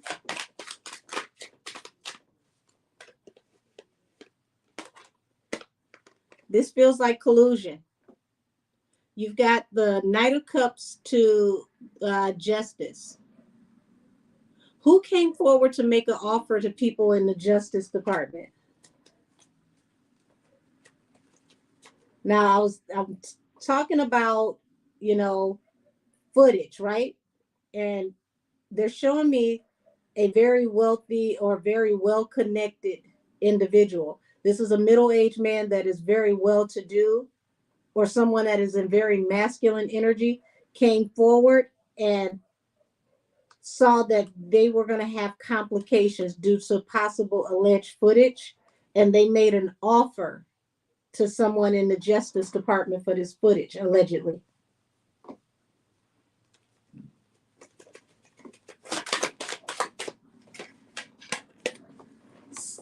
See this? This is why I read as I shuffle. I don't just read what hits the table.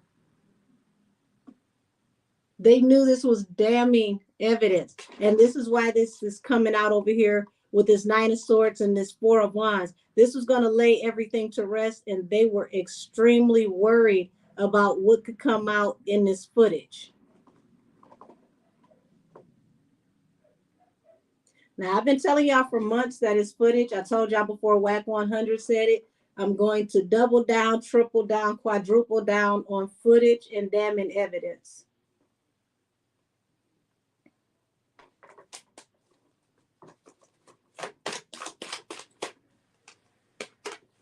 And bam, there go that Six of Pentacles. That's where the Six of Pentacles went to. The Six of Pentacles allegedly went towards confiscating evidence, aka possible alleged footage.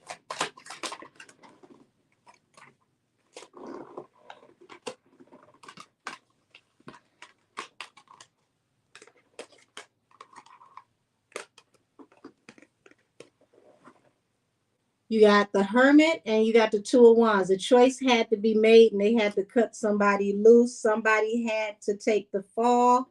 And then bottom of the deck, the Magician. This is where the alchemy comes from. This is where the manipulation starts.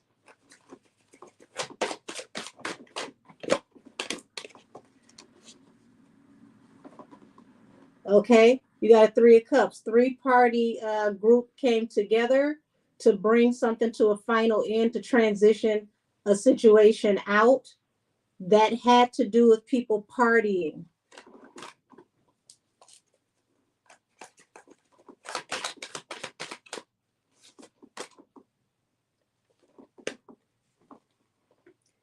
Yeah, they were worried about opportunities coming in that was going to come to an end. They had a lot of money riding on her with contracts, negotiations, agreements, and things that were coming in. And then boom, they get this message of things that were happening, things that were going on.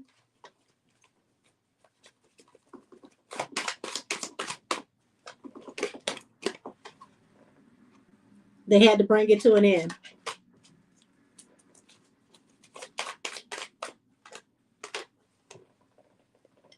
And that's where this negative energy that ties everything and everyone this evening comes in, because the devil also is representative of negative energy that binds people together.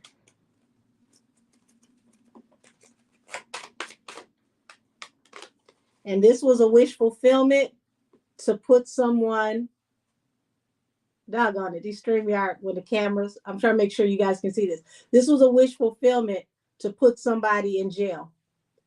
8 of Swords.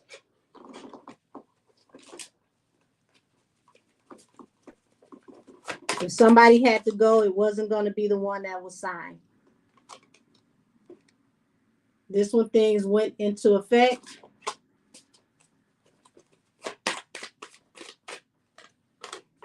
And this was the end result. 8 of Swords.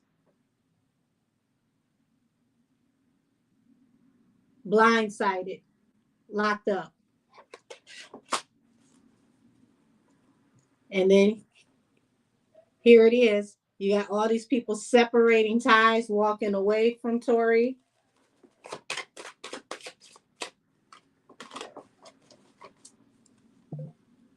Because they had to separate themselves from this toxic situation. And sadly, this King of Wands decided he was collateral damage.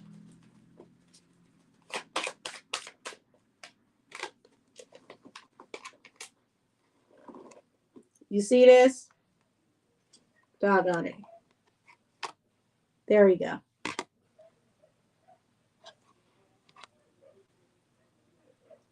It's weird, God. My cameras is different, so give me a second. So you got the 7 of Swords here that's come out. And the 7 of Swords represents corrupt energy, sneakiness. And then at the, you got that at the bottom of the deck, you got the 8 of Cups. It was an organized effort to walk away and desert this person.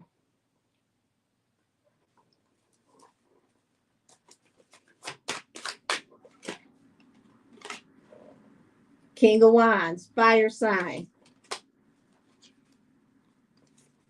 Allegedly caused this hangman.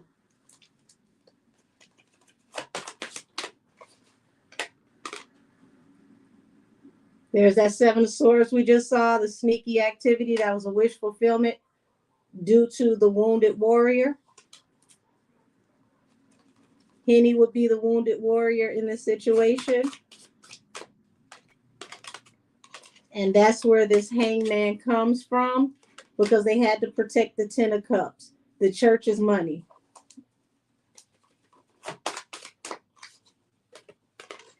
But look at this. There's an end of a cycle coming for the end of the wounded warrior.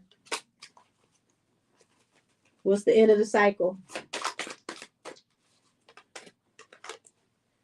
The same people who were behind her to protect her because they wanted to protect what they invested in her, they're going to turn on her because they're going to protect their money and they're going to protect the company. This is looking like she's about to be exiled, y'all.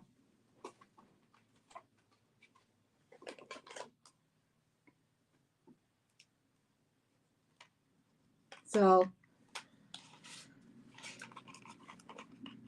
while we wait for someone to join, any more questions y'all want me to tap in on?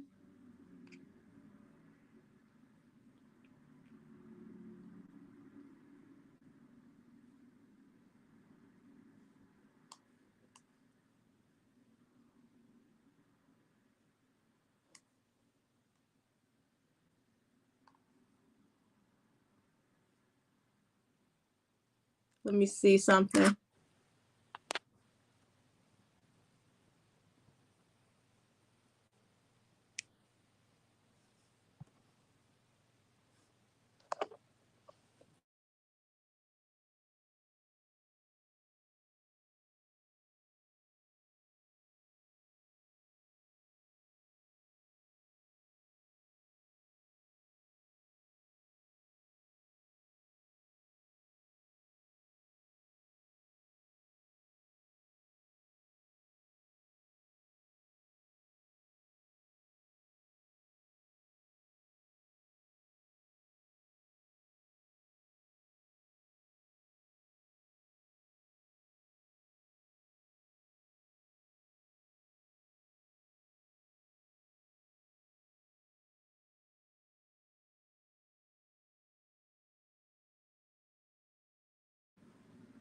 Okay, there we go. Now I know you can hear me. Can you hear me now?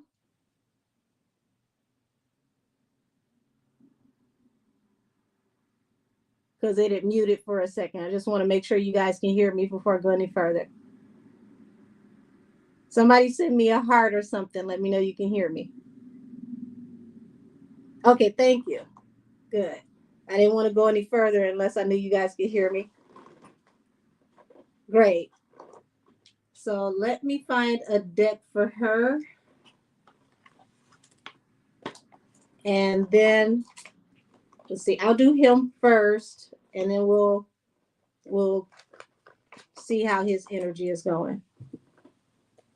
All right, show me the energy around Tory and how is he doing?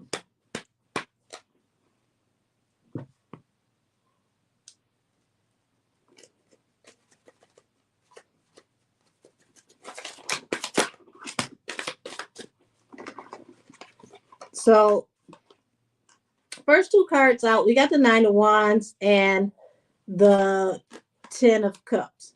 So it's not that he's not in good spirits, but he misses his family. He's worried about his family.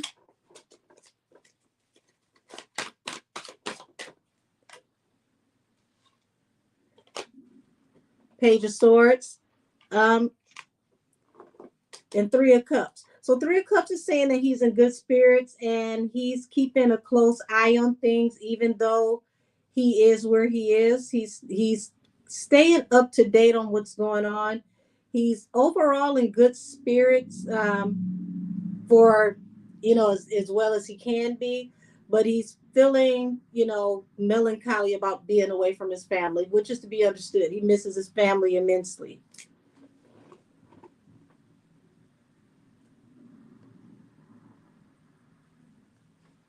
Six of Pentacles in reverse. Let's see. I don't have a Six of Pentacles in reverse out here. What I did get earlier with him was there was a Five of Pentacles on his side, which means there was not a payout, not from him. Jamila said, I get, we'll say Cop Nation, told him it's best for him. Don't speak on it, but why doesn't he completely clear himself? Why does he keep protecting Kelsey and Megan?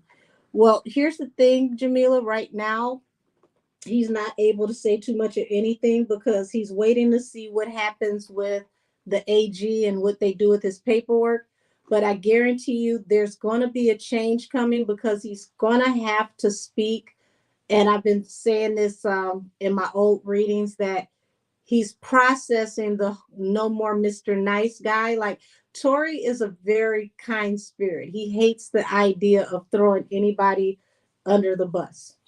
He doesn't want anybody to get in trouble. He doesn't want anybody to get hurt. But at the same token, he's really, evaluating everything now because he has to get back to his family. He has to get to his son, his wife. So now he's thinking about, okay, I thought about everybody else. I've tried to protect everybody else. I tried to do the best I could for everybody else. Now I got to do what I got to do for me. And this is where you're going to get the flip side of it, where he's going to understand that I did all the protecting I can do. I got to protect my family now, which means I have to say everything now, because he was trying to keep everybody else from being in trouble. He felt like if everybody held it down, everybody kept it solid, um, nobody said anything, that everybody would walk away from this, because it wasn't what they're trying to say in court, that it would eventually just work out. They would see it wasn't enough evidence, it would be done. Unfortunately, it did not work that way. So now he got to roll with the punches.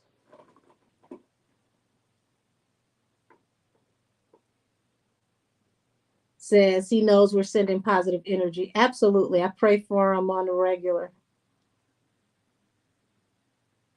I don't know about all of you, but I pray and recite Psalms 35 on his behalf. Plead my cause, O Lord, strife with them that strife with me, fight against them that fight against me, be my shield and buckler.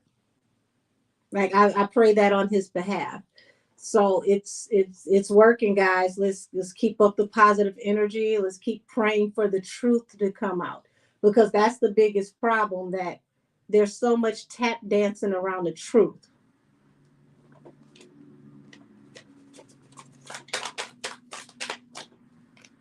So you've got the Six of Wands and you've got the World, which means moving forward towards victory and a cycle coming to an end. So things are going to start looking up for him. The Wheel of Fortune is in the upright at the bottom of the deck, which means he's going to start to get some reciprocity.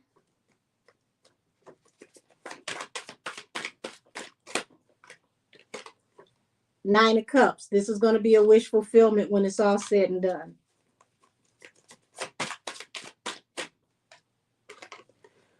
But for, my ladies who are asking about what to expect from Megan, you've got the Queen of Swords and you got the Five of Cups.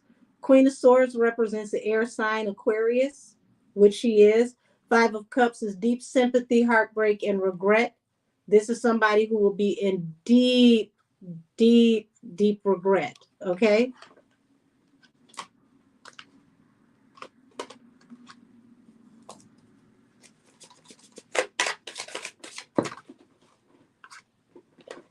And this right here shows you how pure his heart is, because you got the Ace of Cups and the Six of Cups. So he through it all, he still has love in his heart for her. It's actually like he feels sad for her. He pities her and he thinks back to how things used to be before all of this happened.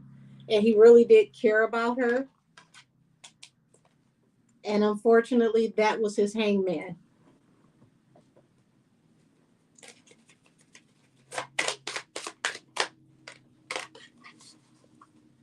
Y'all, I don't even want to hold this up. To my intuitives, you see what this is. You got the Queen of Swords and then you got the Death card. I'm going to leave that there. That means there will be an ending. There is going to be finality on her side. This is something that she can't come back from once the truth finally comes out. Hey, sweetie, how are you? Empress B, she doesn't have a conscience. Um, it's very weird. It's one of those, you know, that's messed up, but it's better you than me situation. So it's just wow.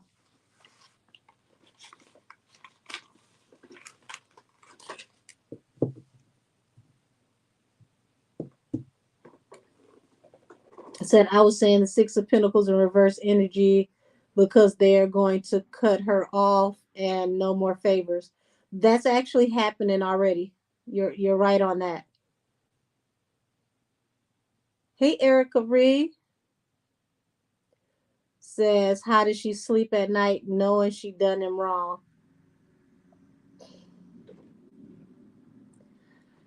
That is interesting, ain't it?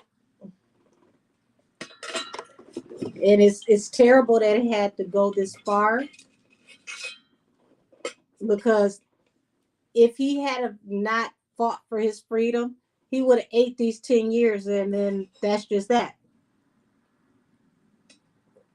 She would have never, from what I could see, she would have never came back and said anything on his behalf to say, you know what, I think this went too far, Judge. I think, he's showed that he's reformed. Just nothing. Just throw him away.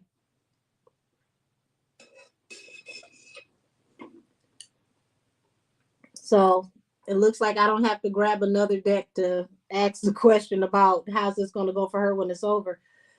For someone that is so worried about the opinions of people and how the public feels about her, this is going to be a catastrophe.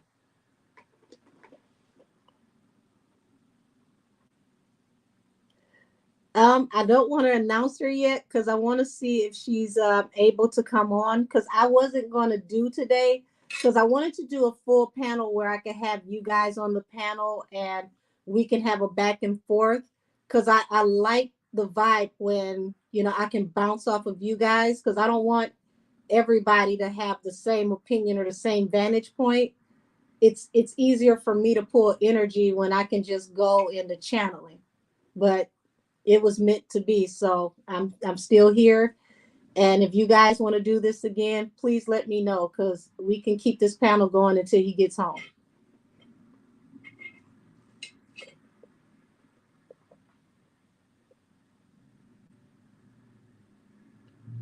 Yeah, so through it all, he's still in great spirits. He has a very strong drive to get home to his family, and he's really tapping into God.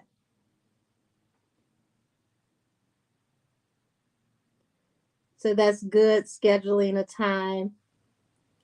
So um depending on how this works out, guys, this is something that we can do like maybe once every 2 weeks, where we do a panel, because this is a lot of information to go over. If you have evidence that you would like me to review in these panels that we can talk about and we can put up on the screen for everyone to see, please send it to me at angelkissestheoracle@gmail.com, because I want to show as much evidence as possible, because a lot of people really have no idea what the evidence entails in this case. So we got a lot of people going on opinions and conjecture without really looking over the facts. And that's what's missing with a lot of the commentary. A lot of people don't have the facts on the evidence.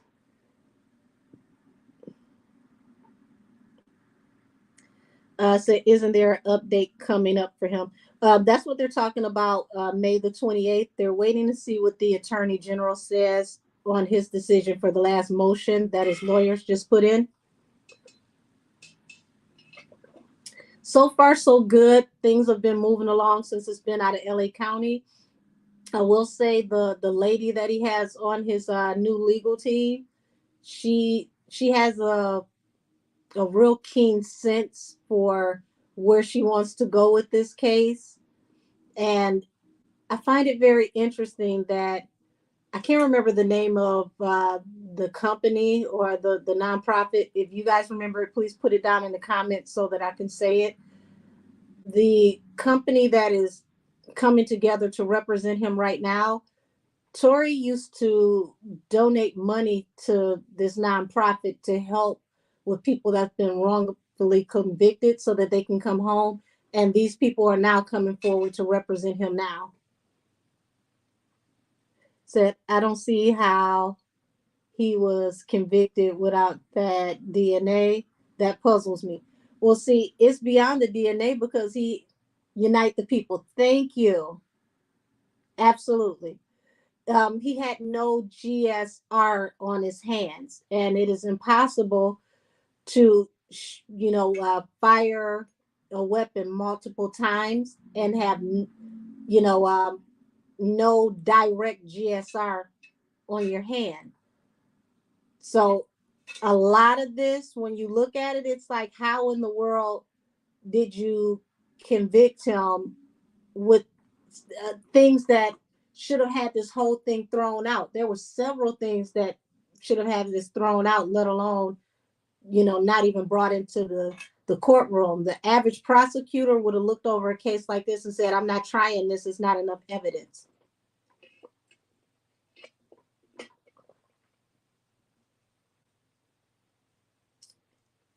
You guys are wonderful. Thank you. Like I said, as hard as y'all want to go, I'll keep going. We'll keep this thing going. We'll keep going through the evidence. We'll keep going through, like, even with the rumors in the street. Of course, that stuff doesn't matter in the courtroom. But because, like I told y'all, I am the gray area. That's my job, to confirm the things in the gray area, the things not seen.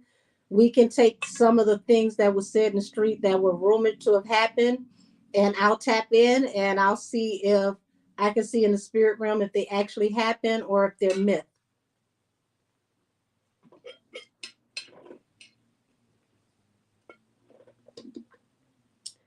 Let's see, they were saying that nobody wanted this, expected wanted this, expect Kathy Ty. Yeah, everybody acted like this was a hot potato down there. Nobody in LA County wanted to prosecute this case. So we've got to ask ourselves, why did Kathy Ty become so gun ho when the whole rest of the court said, I'll pass? Said he has Juan Baez on his side. Yes, Juan is back. Juan had left, but he's back. And for those who don't know Juan Baez, he also was Casey Anthony's lawyer. I bet Camel really upset he took her on. Hell, everybody that dealt with her is upset they took her on. But I tell you what, ask yourself this.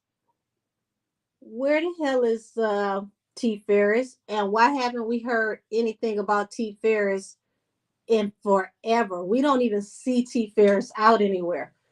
Like, we don't see him at any industry events, anything that has to do with the new company he works for, because y'all know he works for Cop Nation. It's like he faded to black. We know he's still around, but we don't see him. And what other clients does he have outside of her? Like, what other duties does he have? Because if I'm not mistaken, he got called twice that night. He got called from the house and he got called when they were at the bus stop. So why wasn't he called into court to testify as to what those conversations pertain to when he was called at the house and when he was called once again when they were at the bus stop? That should have been a part of evidence. Exactly. Where's T. Ferris? I mean, seriously, we need to know what that conversation entailed with T. Ferris between him and EJ, because EJ gave us an overview, but T. Ferris was called again when the truck first pulled over at the bus stop. Why was T. Ferris called at the bus stop? What did she say to T. Ferris at the bus stop? And what was the conversation between her and Tory when she was convinced to get back in the truck? Because she got back in the truck twice. Now, she's saying that she was pow, and then she said that she got back in the truck. If you thought that somebody was trying to take you to the upper room, why didn't you scream bloody murder out there until all those rich people came out in the street? They were already calling the police.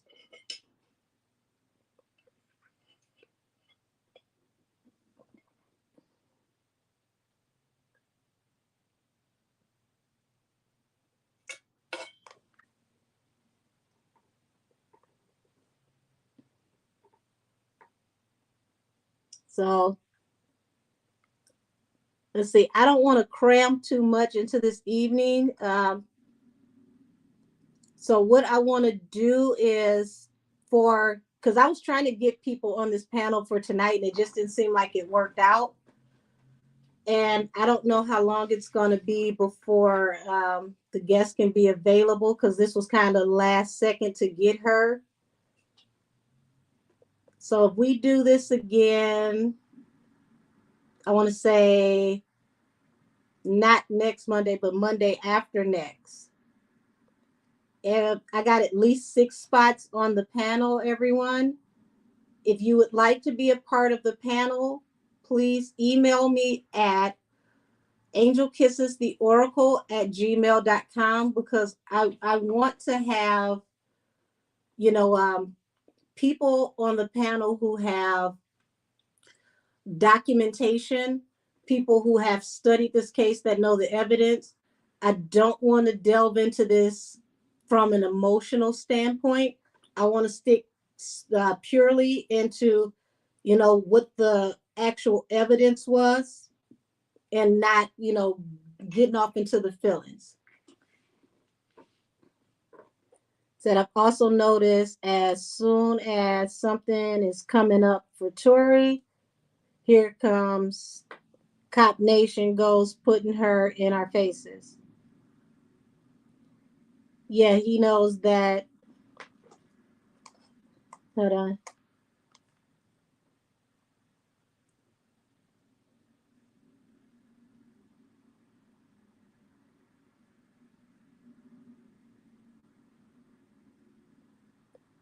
Yeah, he knows that that time has come. Why hasn't he been seen? Yes.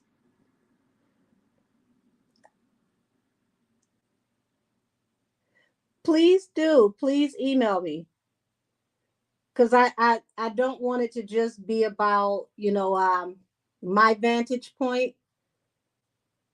And it makes it easier for me to tap in and channel and pull directly. If I'm doing less reading, I can channel more. But y'all, the lady that is a part of his new legal team, I'm telling you right now, if they get this back into court and they're able to get a retrial, get your popcorn, because that cross examination is going to be fire. Thank you, baby. Please email me. I'm very prompt with my email, so I can't wait to correspond with everyone.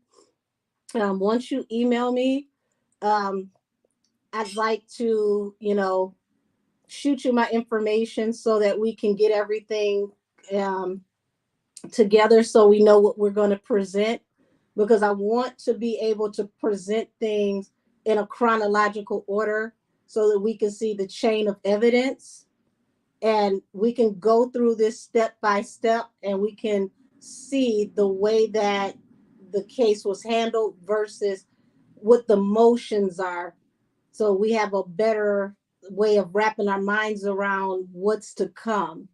So I think they're doing a great job with the motions that they're putting in court, because they have to be able to overturn the things that were put into evidence improperly. And then they have to also deal with the level of unprofessionalism with the prosecution, because you can't just take people in the back to go talk to them to remix their testimony when they don't testify the way that you want them to. I thought that was very peculiar, the way they took Sean Kelly to the back and then he came back and looked nervous and started second guessing his own testimony. That was very, very weird.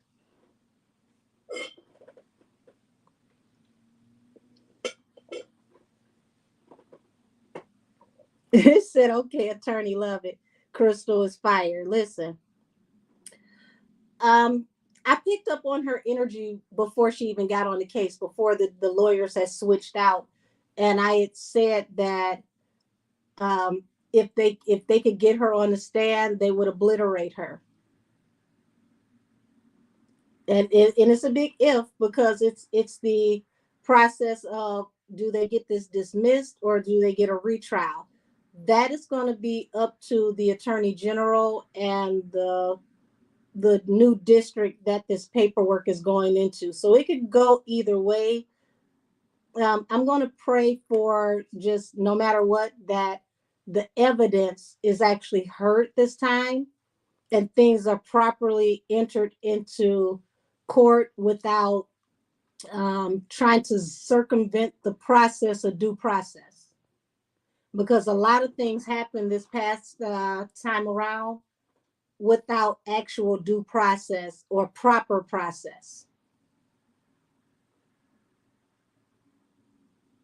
Like, nobody's saying that Tory is the biggest saint, any of that, but you can't throw somebody away because you got mad because they were being a thought. So what? If that's the case, then she should be in there too. That's not, how the judicial system works. You can't penalize somebody because you got upset, your feelings got hurt, you didn't get your way. That's not how this works. I don't believe in protect all black women and then throw away all black men. How about protect all people, period, women and men? I'm not going to side with someone because they're a black woman and then throw away a black man. Let's deal with the evidence. The truth is the truth. Let's find the truth, because that's somebody's son, that's somebody's father, that's somebody's husband. We got enough broken homes in the community. If you have the evidence and the evidence frees him, then that's what we need to, put our focus towards. Let's get rid of this protect all black women narrative. Let's protect the truth. I'm for protecting the truth. Only way we can get to the truth is if we stop dealing with this whole situation where we're turning this into a battle of the sexes and we're having a war between women and men. That's not necessary.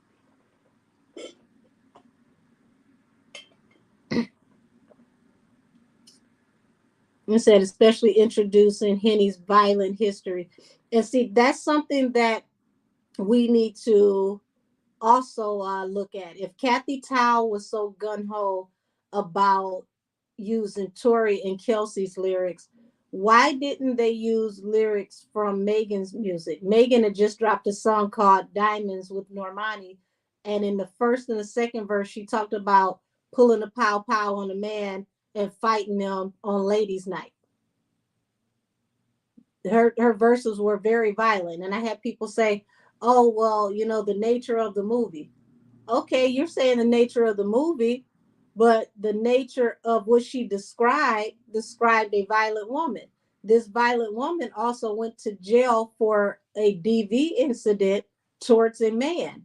So if we're going to do a character evaluation, we have to do a character evaluation on all parties that are involved. We can't just do, you know, okay, well, we're going to use your music and we're going to use your music, and then we're going to, look the other way when it gets to you. If that's the case, you want to look at tattoos and music, then you have to do it for all parties. Tory does not have a DV history. He has not gone to jail for DV. He has not gone to jail, in the past for anything like that in a relationship, but she has. Also, we need to find out, why does she have a guardian? How did she get a legal guardian? Why hasn't anyone asked that question? How did T. Ferris become her guardian? Why is the management company lawyers also guardian over her trademark? How does this woman have multiple guardianships?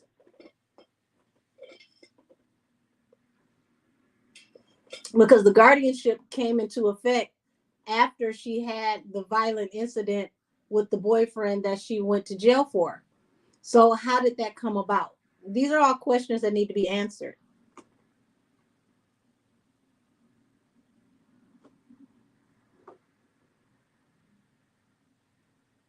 Now, I don't know if you all remember when she did the song that had the Alice in Wonderland theme. She did that video, her and Young Thug. She went live on IG and she was going in on her ex because he made a public post about an ex who used to pop pills, who was abusive and pulled a pow pow on him. And she went off on him on IG to make him tell everybody it wasn't her. And I remember this like it was yesterday because it was like she was snarling. She became very, very angry, almost vicious. And when I saw that, I was like, oh, she's violent. That's the first thing I thought. That man sounded like he was scared over the phone. So for this man to be afraid over the phone, what is he afraid of? How often did you attack him for him to be that afraid of you? Yes, says her conservatorship. I mean, that's what it sounds like. It sounds like she's in a conservatorship. So if she has a conservatorship, how did that happen? Why did that happen?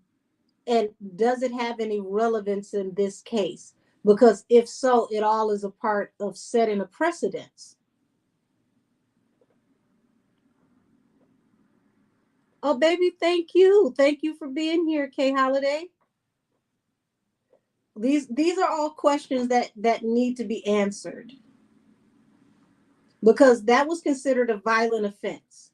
And if I'm not mistaken, I don't believe she had that pow pow registered, which also means that's 3 to 5 years in lockup. So, what was the exchange where she didn't get that time? And how did she end up in this conservatorship? Now, from my understanding, he didn't show up to court, so it wasn't pretty much the case was dropped because he didn't show. That's that's what I was told. But in incidents of DV, depending on the state, I don't know Texas law, so I can't speak for Texas, but depending on the state can pick up the case in cases of DV. So her getting this possible conservatorship, was this to protect her from going to lockup because there was a pre-existing issue there? And notice I said pre-existing issue because it would have had to exist for the judge to accept that and to consider it. Yes, what is her psychological history if it can be disclosed? Well, here's the thing. If it is relevant to this case and it explains a possible violent demeanor, it is relevant to this case. And the lawyers do have a right to ask the judge to present evidence to show that she has the propensity for violence because she has a history for this, and to ask permission to open the documents so that they can see what the information is attached to that last case. Because if she has a history for this and she has pulled one of these out on a man before, how many times has she done this? And why did the judge make the decision that they made to allow her to have a guardian? Because if you have a guardian, that means you are not allowed to make choices by yourself without having a legal representative.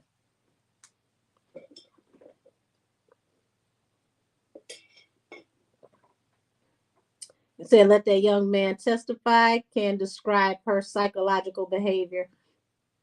Well, that would be the third person to describe her behavior that evening. But see, here's the thing. Because they didn't ask the guest at Kylie's house to describe what happened that evening, we never even got to hear anything from the people from Kylie's house. Look at all those people that could have described her psychological state that evening. Three in particular who were completely sober. She has serious mental health issues. I stand on that. answer as being addicted to alcohol. Being addicted to alcohol. Um, well, here's the thing. I don't have mental health issues, but I know that there are certain things that I cannot drink because I'm prone to act a fool. Okay, I can't drink Hennessy to save my life. Me and Hennessy ain't friends. If I drink Hennessy, it's a public safety concern. I know that about myself. I don't drink it. I haven't touched it in over 20 years. So, me being aware of that, I'm cognizant of that. That means I know if I touch that, that there is going to be a problem. I have a propensity to not handle that well. So, how many times have you been in social settings where you have not been able to handle yourself well? That means that is a history. You have a history of having an issue with behavior and substances. And we need to know, is it the substance that has the history, or do you have a history of possible mental illness that is exacerbated by substances? Where, it's like pouring gas on the fire.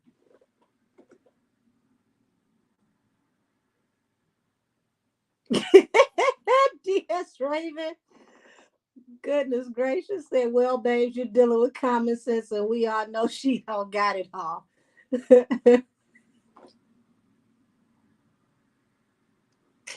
Oh my goodness. Say alcohol and certain mental health do not mix, schizo, etc. That's my point, Amethyst Rose. We need to know, is there a pre-existing condition? Is there medication that is supposed to be taken to help someone with the pre-existing condition? If so, is it things that people cannot drink on? I keep hearing the word Lexapro, y'all. My angels don't lead me wrong. Hold on to that. Remember, I said that. That literally just popped in. I remember Moneybag Yo said on live with her, she gets aggressive when she gets drunk. That's something that could be entered into evidence as well. That's what I mean by the last legal teams didn't really do enough due diligence to gather information, because they would have discovered what we're talking about right now.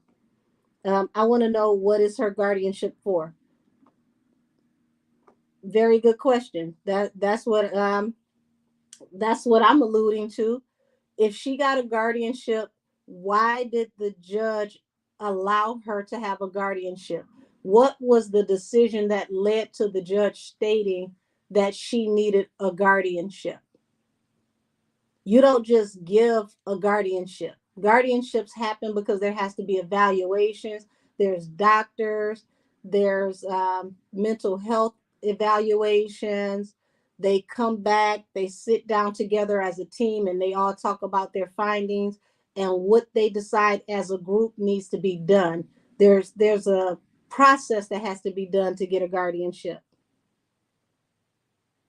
Does she black out, etc.? Well, she says that she used to drink until she blacks out. That's something she said out of her own mouth. DS Raven, Seroquel. See what I mean?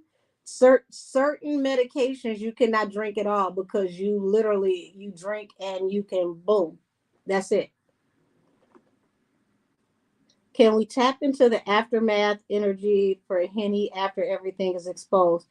Um, Cashmere, I already tapped into that, baby. I held the cards up in the screen.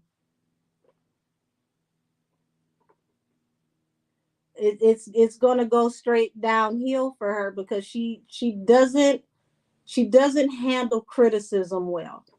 She's very good at being accusatory, but criticism for her, it I held up the Queen of Swords and the Death card, meaning there's going to be a final end, a transition.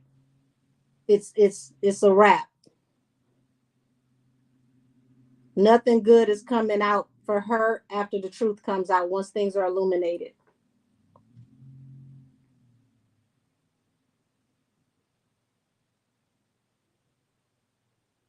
So the individual to whom a judge or a will gives the legal responsibility to care for a child or an adult who does not have the capacity for self-care, one the appointed individual is often responsible for. Good thing you brought that up, DS Raven, because it is said that on Holly's deathbed, which is Megan's mother, that she gave the responsibility over legally to T. Ferris. So if T. Ferris is, her current her current guardian, that means that is the reason why he was called. Not just because he's her manager. That's the reason why he was called that night when she was having what could have been an episode, because he is legally responsible for her care. Lexapro is for anxiety and depression. Okay. Hey, say hey, Miss Zoe. Hey, boo. Say free Tory. Hey, everyone. DS Raven. So after looking this up, what can she not take care of? And if she do, she's out here roaming the land. Well, that's the thing. We need to know what the deficit is and what she needs help with. Is he there to handle financial things for her, because it's hard for her to do paperwork and things of that nature, and maybe that's why Kelsey was doing her homework. And I'm not saying this to be funny, guys. I'm trying to get somewhere and understand some things here. Like what is the deficit in which she needed, you know, a guardian, a possible caretaker? Hi, Andrea. I'm seeing some new names in here. So when it's said and done, she may head to the psych ward. Um, to be honest with you, Amethyst, during that time that they took over her page and said that, it was being handled by management, we don't know. She could have went to um, a possible facility, whether it had been for, rehab or to be evaluated. We don't know.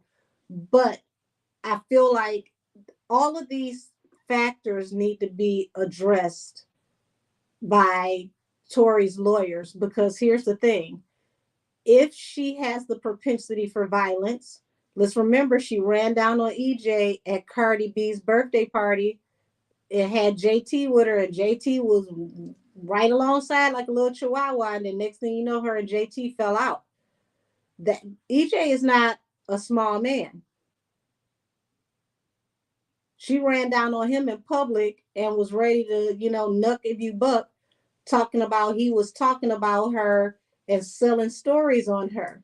Remember, she was accusing Tory and his team of talking about her, and Tory was going live like, "What you talking about? I didn't say nothing."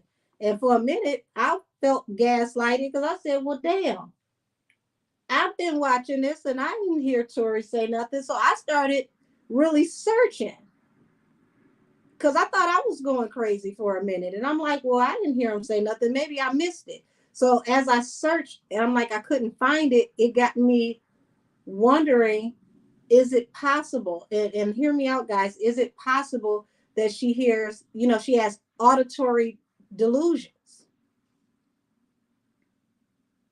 And what condition would she have to possibly have auditory delusions? Because she accused EJ of selling stories on her and talking about her. She accused Tory and his team of talking about her, and they were dragging her and dragging her and dragging her. And I'm like, dragging you where? Tory ain't said nothing. He ain't said shit I heard. Let's see. When it's said and done, she may head to the psych ward. I feel that strongly. The death card ending. Yes, Amethyst. Finality for sure. I can see the headline PR on Block Nation. DS Raven, any medication similar to Lexapro mixing with alcohol is not okay. And you can't do that. No, because you can pass out. So the sprint schedule, fanatic. Hold on. Followings are. Oh, it said that was a typo. Lots of mental patients tend to get into it with everyone. Eventually, they process things differently. Depending on what the deficit is, yes. And then when you add substances into that, it makes it very much harder for them to process things. So that's why I said Seroquel usually used for bipolar or schizophrenia. Thank you, DS Raven. So you cannot drink at all, and you cannot drink at all on those. Absolutely, especially not Seroquel. Mixing Lexapro and Henny is why she's blacking out. Drug use can also cause paranoia. Yes, it can. And that's why I'm telling you guys, like, I'm not saying this as a joke. I'm not trying to be funny. I'm getting that there could be a auditory delusion. So you have to think about what possible, you know, situations could she have going on where she could hear things that are not there.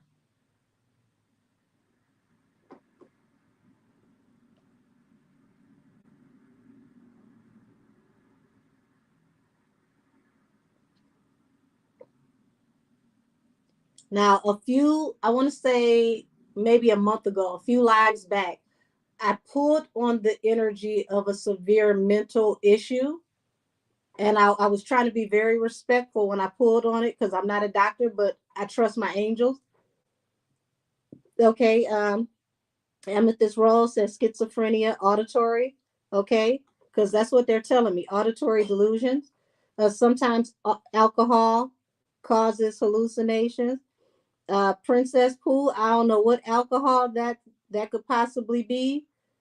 I come from a family where my grandmother was a bootlegger and we made hooch, and that stuff, enough said. This was a little bit more than alcohol.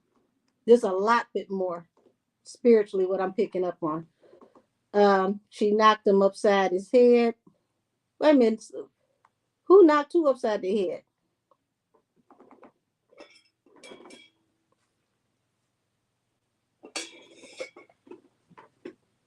I don't know why I'm up drinking coffee this time of night, y'all.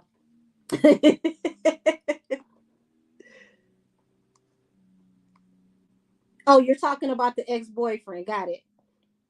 And pulled a weapon out on him. He said he was on Annex, if you catch my drift. Yeah. You said he said she was on. Yeah. Kareem. Thank you. Yes, that's when the police rolled up and caught her giving him the brakes. Yeah, and the police asked him, not even trying to be funny, y'all. Could you imagine when the police pulled up, y'all? Because she said it herself. This is out of her own mouth. She said the police rolled up and caught her in progress, beating the brakes off of him. That's what broke that up. The police broke them up. Said even missing a dose of Lexapro can make you black out. Thank you, Kay. Said my mom always tells my alcoholic sister that she's hallucinating. Well, that means that she possibly has been drinking for a while, because alcohol will corrode the frontal lobe. Once you get really far with alcoholism. Kareem said Zans is it's for anxiety, and the pros and cons is no joke. Well, them Zanny bars are also things that go on the street. So a lot of people get those bars and those footballs on the street. So it would be, is it a prescribed medication, or was this something that you cop from somebody? I feel that schizophrenia is in order because you are delusional, auditory, and violent when drink or um, we'll say rugs because we're on YouTube. And my BFF is a psych doctor.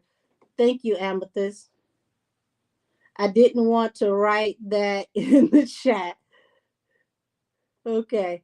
Uh that's okay because I said a different name for it. It's okay. Uh she told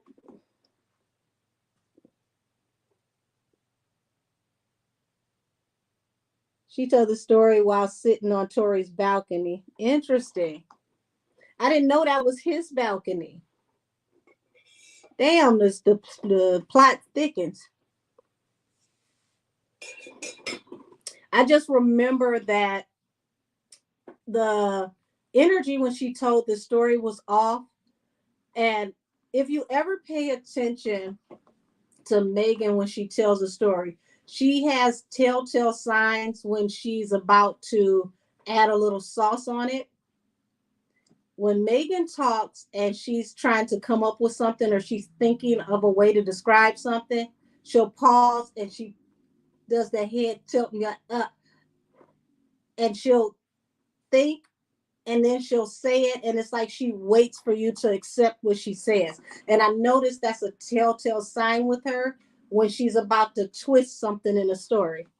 I watched her enough to notice that she does that, soon as she's about to, you know, give you a remix to something, she'll pause, she'll think about it, and then she'll go forward. It was kind of weird, but I noticed that quite often. Yeah, says she becomes the hawk. Said I've seen the Seroquel and alcohol in real time. Unfortunately, I've seen that too, and it's not a good look. I want Henny to explain how she got the knot on her head because her and Kelsey lied about the fight, which gave them both motive. Listen, I could tell you because when I did that tarot reading, which was Megan versus 1501, I tapped into the non-fight at the end of that reading. And Kelsey climbed her like a spider monkey and had her tied up in that front seat in the safety belt and was giving her that 1-2 step. And as little as she is, she was close up on her, and that's how she was turning sideways, kicking and flailing to get her off of her. Allegedly. That's what I saw in tarot.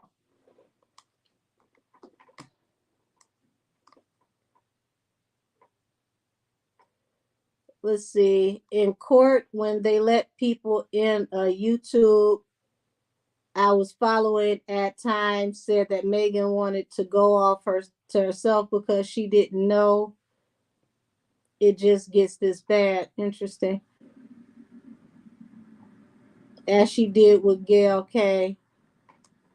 So yes, she has a very bad mental health issue. Very wild. I keep picking up on it in the spirit realm, and that's why I tell y'all when y'all ask for readings for her, I don't like to tap directly into her because for me it can be exhausting because her head is like a fun house full of mirrors, but there's fractures in the mirrors, and everywhere you turn, there's like picture Sybil, but you have multiple entities that are angry, and then in the middle is her and you've got all these different things going on. That's what it's like for me. So it's draining because her energy is very, very, it's very, very exhausting for me because it's like it's like she hosts multiple energies and the energies are siphoning.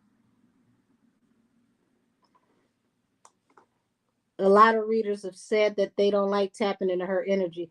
It's very hard to stay in her energy because she's got a lot going on. I can do it, but it's you gotta meditate because I'm telling y'all it's, and I'm not saying this to be funny. If you ever remember like Beetlejuice where Lydia goes to the neither world, that's what it's like being in Megan's head. But imagine being in the neither world and you're in a fun house full of mirrors and the mirrors are broken. That's the best way I can describe it. Not to mention her sleeping with all those energies. Yes.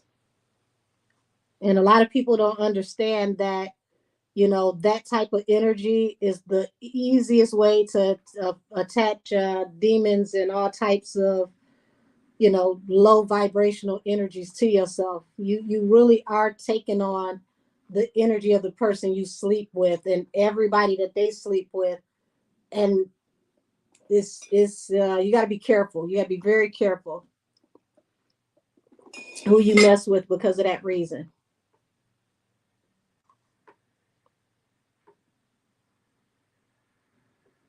And also, sometimes when people have those types of issues, they also are hypersexual. So these are all things to consider.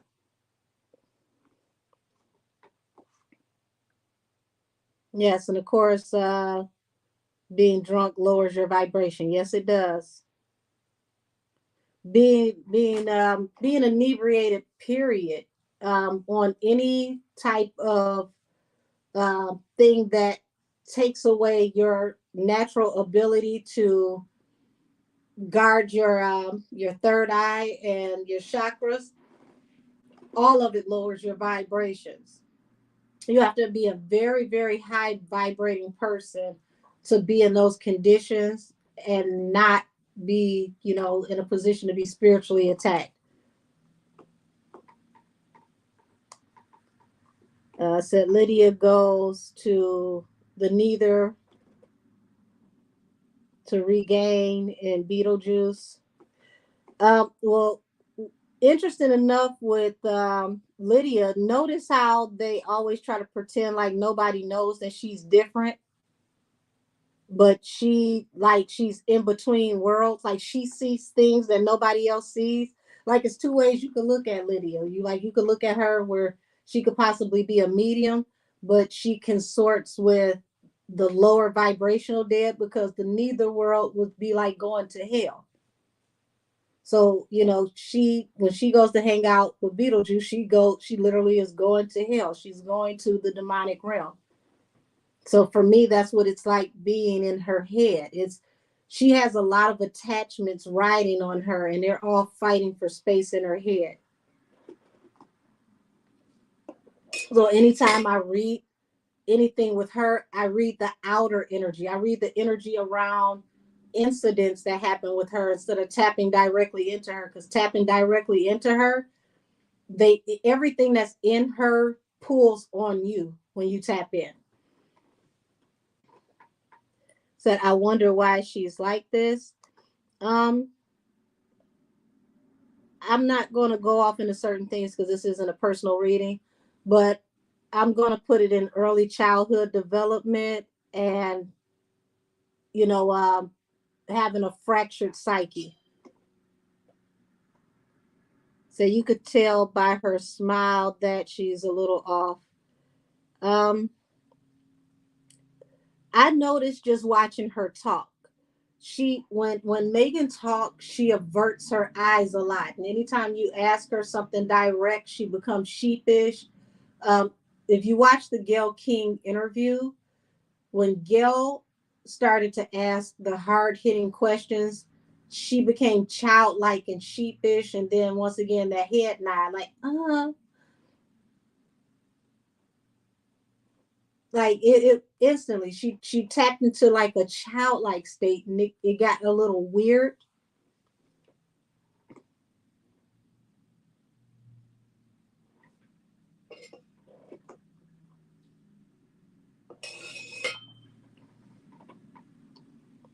That's what I referenced earlier, Gail K. Well, Amethyst, I've noticed from that interview and then watching her lives, like if you watch her describe the incident between her and Kareem, she does it a lot when it gets to the part of her having to admit fault.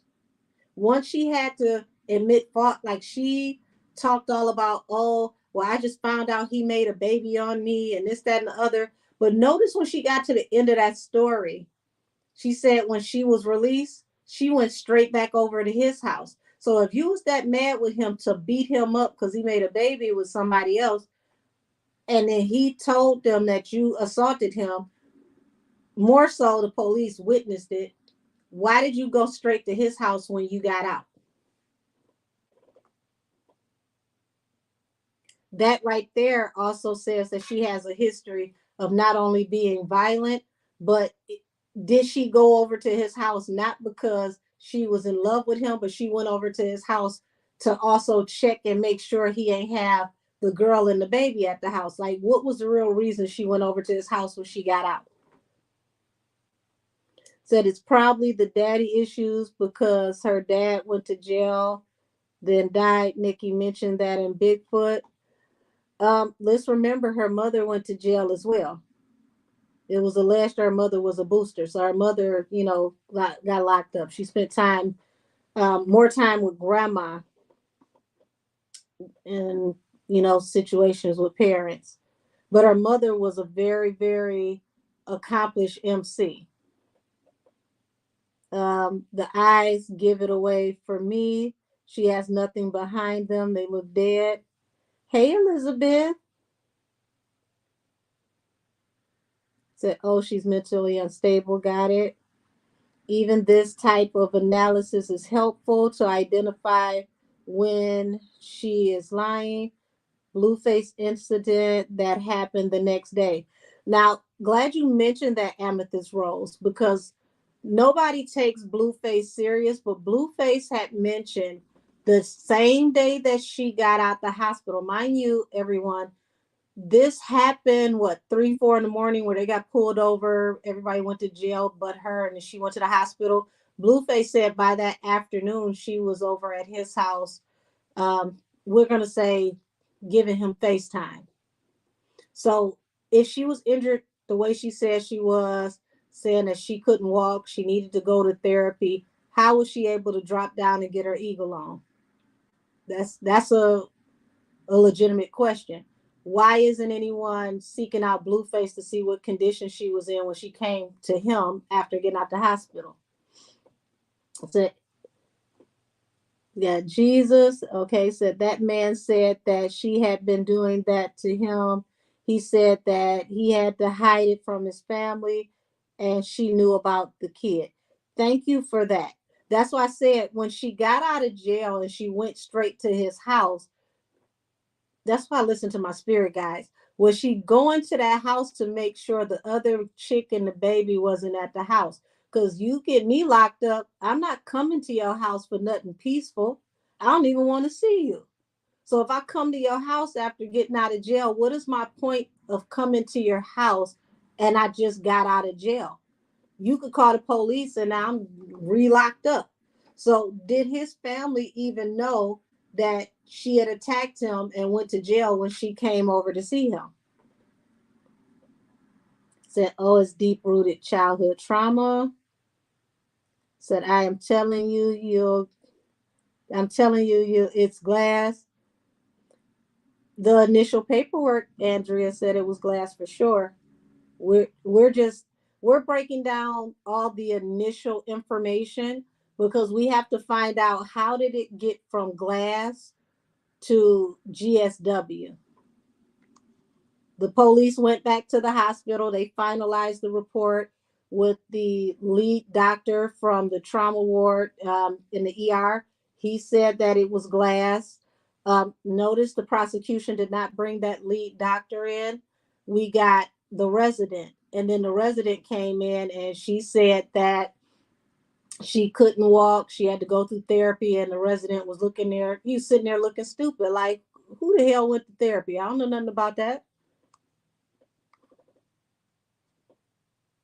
Oh, thank you. Said you have such beautiful hair. I appreciate that. I promised my mom that I would never cut my hair off again. So I'll probably let it get waist length and just keep it trimmed from there. But it was definitely a promise to my mom. Said accomplished wear. I'm a music head and I've never heard of her mom. I've even tried to look it up. That's another lie. No, so that's not a lie. Her mother used to be with the screwed up clique under the name Hollywood. And she also used to rap with Big Floyd, the same Floyd who was unalived by the police. Her mother was known. She just didn't have the look that Megan had. Megan's mother was a way better MC than she is. Believe it or not. That's who was structuring her music. If you listen to the Make It Hot album and the early music, her mother's influence was on that, and she was the one that was helping her build her bars and helping her get her stuff together. But her mom got in trouble, and that pretty much slowed everything down.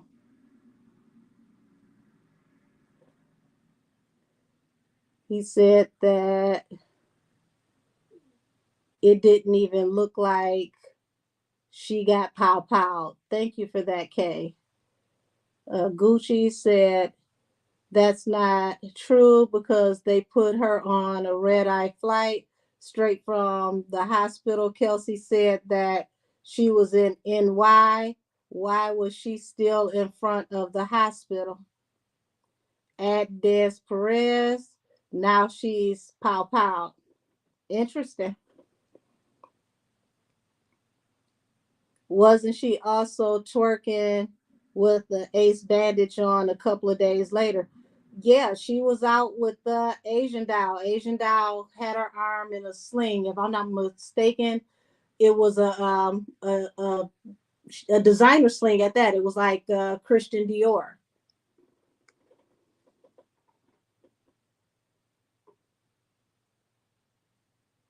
So, sweetie, I ain't gonna go back and forth with you on that. I know my hip hop. Her mother was a good MC. She got in trouble. And once she got in trouble with the law, that pretty much was a wrap.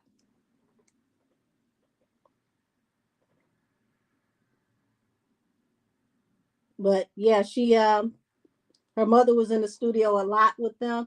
Her mother didn't have the look. And once, like I said, once she got in trouble, that was pretty much it for her. And then, when she got back to trying to rap again, she was bringing Megan to the studio with her. And that's how Megan learned to rap and learned to structure bars, going to the studio with her mom. George Floyd, that's his name. Because his rap name was Big Floyd.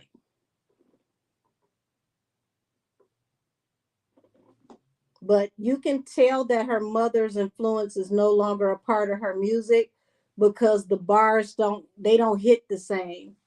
Her sound is not as extensive as it used to be. Now that she's writing for herself, it's not that it's bad, but it don't have the same depth for sure. So that's why Megan raps like Pimp C.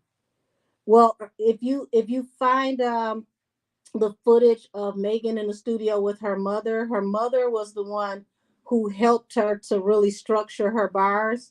So she says that she looks up to Pimp C, but her mother was the one that helped structure everything. Um, I remember when Megan first was on the scene, she had the song called Like a Stallion. And back then, Megan used to have a gap in her front teeth. And she was a lot thinner. She had her hair cut. She had the Chinese bangs cut in, um, with the off the shoulder weave, and it was her and the girl that was dancing like her background dancer in the video. Like I remember her long before she got to Carl Crawford, due to what I used to do for a living. Like I used to work with the DJ pools and the radio, and I used to manage artists. I also used to be a promoter for a lot of shows. So when the DJ pool was looking for new artists to break in music, a lot of times I would suggest new people. And if any of you know about the Stally mixes and things like that, I was referring her music to the DJ pool then. The DJ pool had no idea who Megan was. So when she came out with what's that big old freak, a lot of the DJ pool came back to me like, ain't this your girl? This the one you told us about, because I was telling them that she was up next. But back then, now I understand her mother was helping her structure a lot of her bars, because her formation for how she does music now is completely different.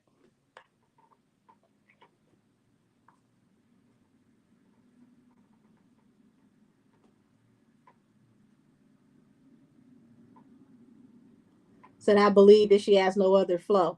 Yeah, if you listen to her early music, that like that Make It Hot album, her delivery was way different. It was when her mother passed, when she's had to pen everything herself, that we just kept getting the same cadence for everything. Her cadence now is literally the exact same cadence for everything. Said because from her old tweets, it seems like they didn't get along. Kay, I'm glad that you mentioned that, because what I could pick up on from the videos from her and her mom in the studio, when her mom would tell her that something didn't work and that she needed to, redo it. And she would tell the engineer where to punch her in and how to execute what she was saying, and working with her on her vocal inflections. You could tell that Megan was very upset. She did not like being corrected by her mother, and that she appeared to be very highly agitated. So it was some kind of tension between them for sure.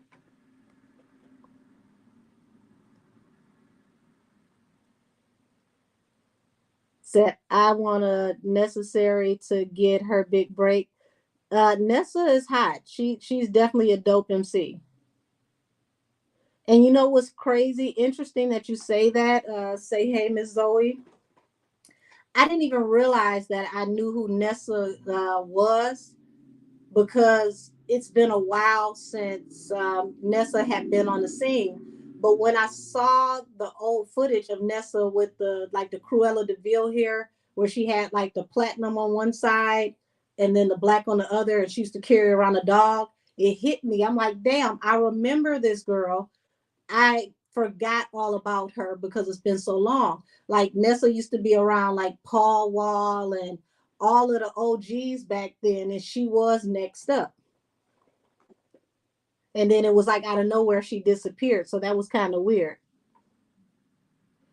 Yeah, I thought that Meg was going to be next up. I really did believe that she had something going. And Meg really is the only one that is tanking her career, because she had like such a huge trajectory if she would have just been willing to do the work the right way, and trying, instead of trying to, step on people's toes and snake people out. She would have made it a whole lot further.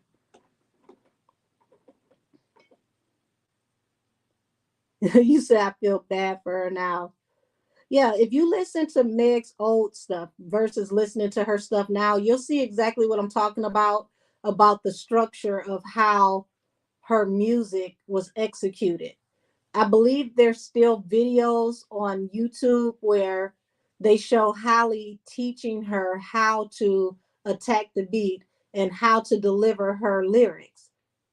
That was something that Holly was really great at.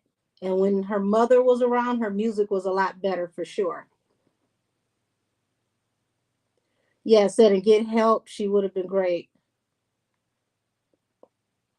As far as Nessa's song Currency, I try to listen to that song every morning so that I can get the money frequencies going. Like I love Currency.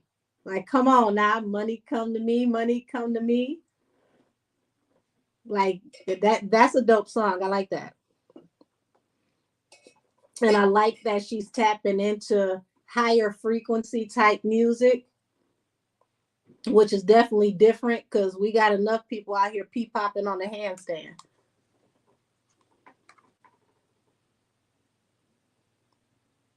Said Camel thought she was up next too, apparently. I mean, she definitely would have been marketable. She has something that they definitely could work with. It's just being able to contain, when she has those outbursts. That's where things go downhill, and being able to control consumption. Because once she gets off into consumption, things go left. Said right, the anthem. Said she will have her next big break. I've been rooting for JT, to be honest. I love her. I want JT to really get in her bag and flow. Like, some of this new music feels a little lazy to me in the execution, and I don't feel like it really showcases JT's talent. So I want her to really get in her bag.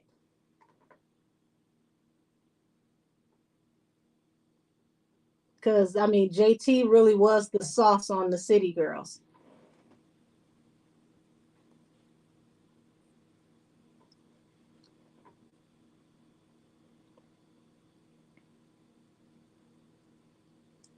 So everybody who wants to be on the next panel, I'm not going to wait any longer because we've been on here for a while, and I definitely don't want to keep you all too much longer.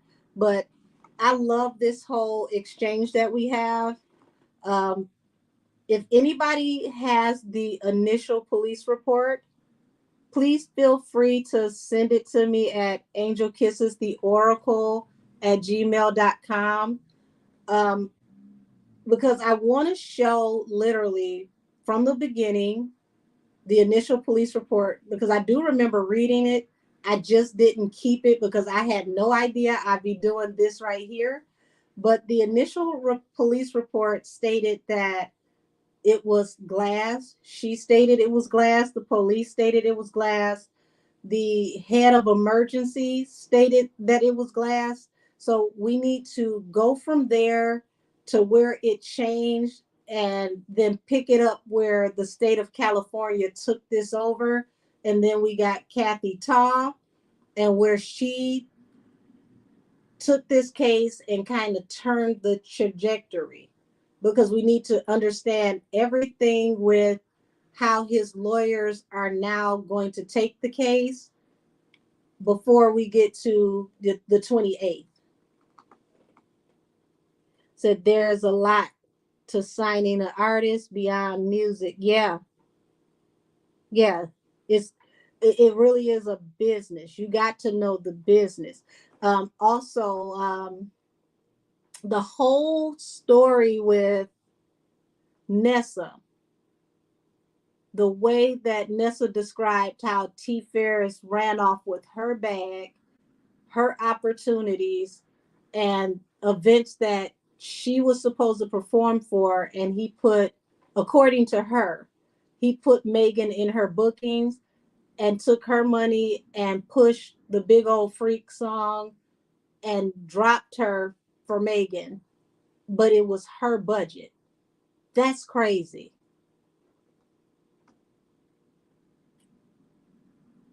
Oh, hey, Aquarius. Aquarius love.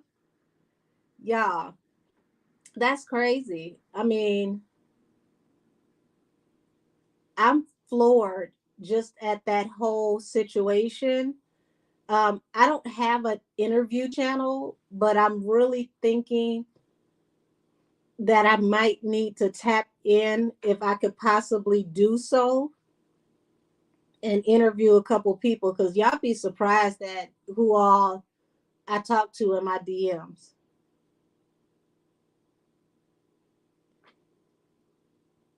Okay, so I believe I have it on Twitter. Okay, now I don't feel bad anymore. Oh my God. Yeah, if you ever get a chance, Barb City did the interview. It was her first interview ever, and I liked Nessa's demeanor because she helped to walk her through that interview and helped her to structure it so that she felt comfortable, and she was able to open up, and they described, a lot of things where it was just mind blowing that T. Ferris snaked her for Megan, got Megan over to Carl Crawford, and then snaked Carl Crawford and took Megan over to Rock Nation. But in the meantime, he's taking everybody's budget allegedly and finagling stuff and running off on the plug.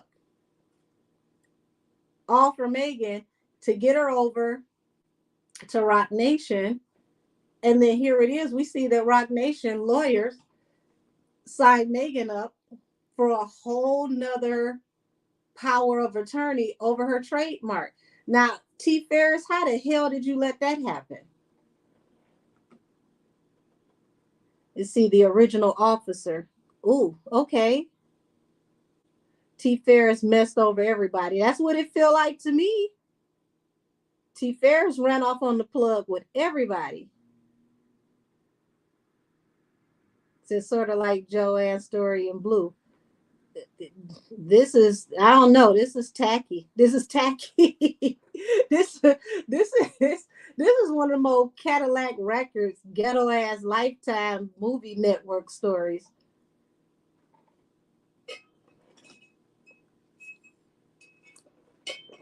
I promise y'all, if y'all knew the conversations that were in my DMs and the things that were sent to me, y'all would just be like, straight up, wow.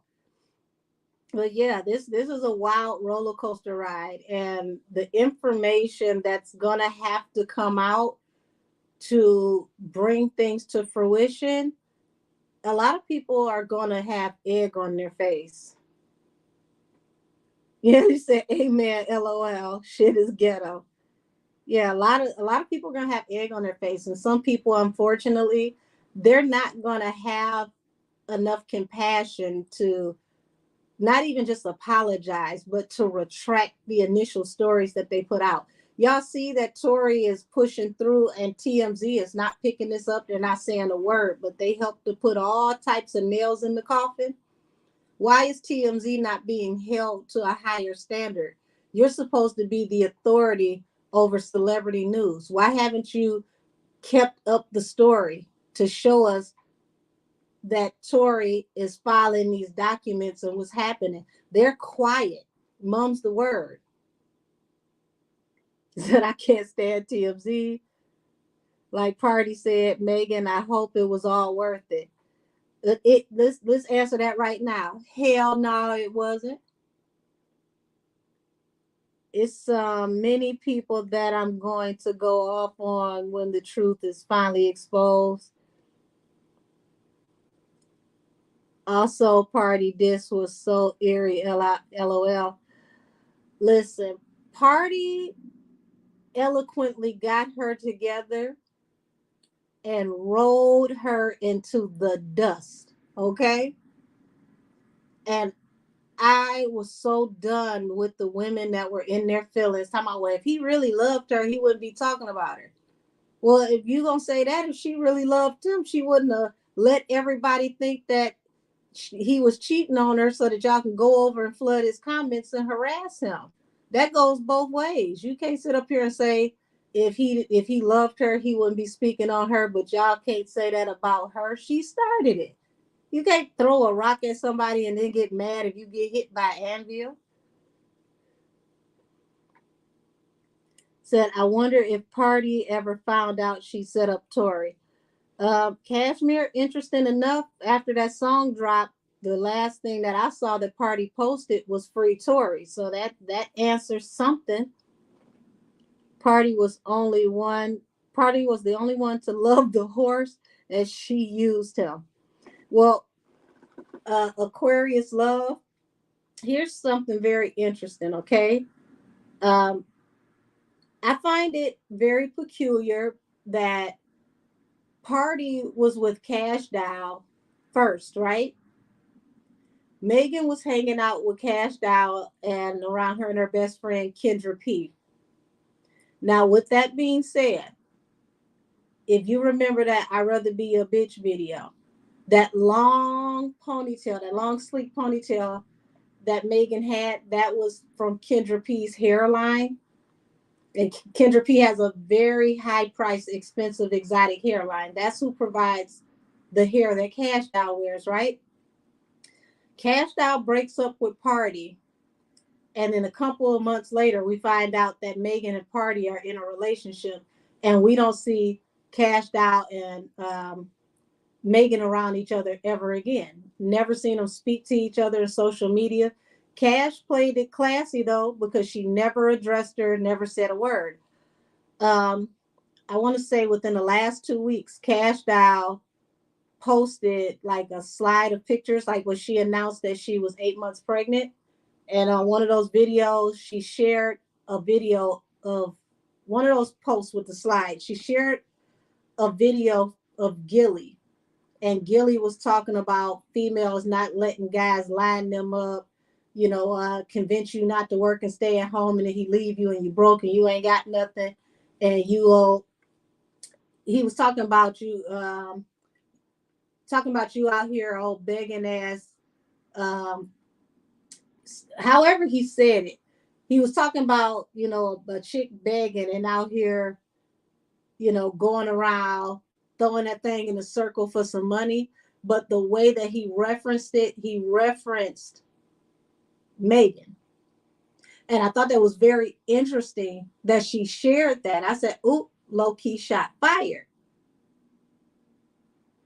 So a lot of people don't know that, or they don't remember that she had Party first and she broke up with Party, and then Megan somehow ended up with Party, and then they didn't talk anymore. Hold on, let me go back. He put up with a lot of her shit. Apparently, she locked herself in the bathroom and he had to kick it open to get her out. Yeah, y'all. Said she ain't nothing. God damn. She ain't nothing but a duck, always sneaking and slicking. Said, I am really surprised that Cashmere Tisha Tales believes Henny as much research she does. Other than that, she is cool. You know what's funny you say that, Amethyst? I just mentioned that to somebody earlier today. She can do all the investigations for the FOs, but it seemed like she didn't knock the dust off of the paperwork for Tory case, because I promise you she could not have read those documents.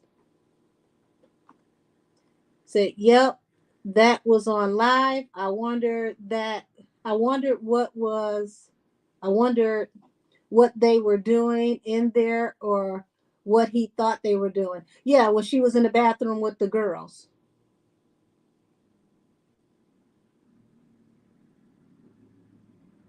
Oh, so was it that I thought she overdosed? He alluded to it. Now, I didn't know that. We're going to have to say allegedly, but interesting. Like, wow. Wow, wow, wow.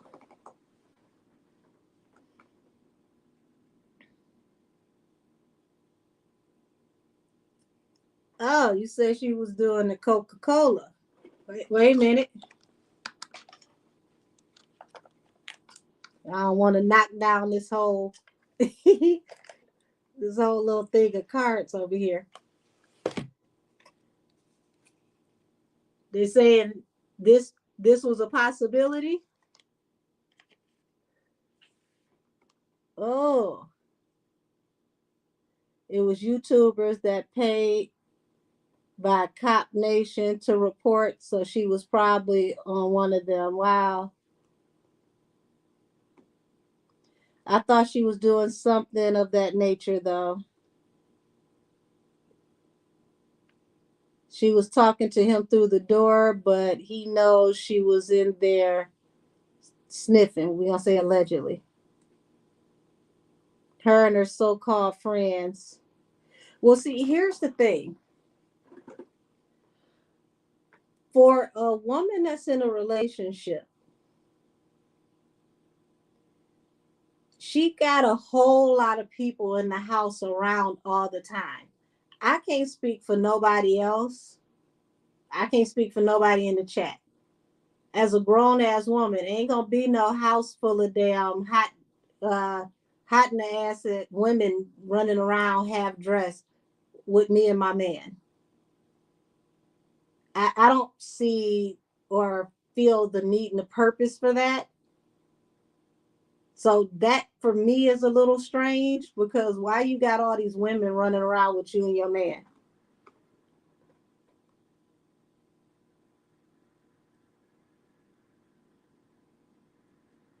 Says like Jess, she looked like she was about to cry when she was reporting on your tour tickets.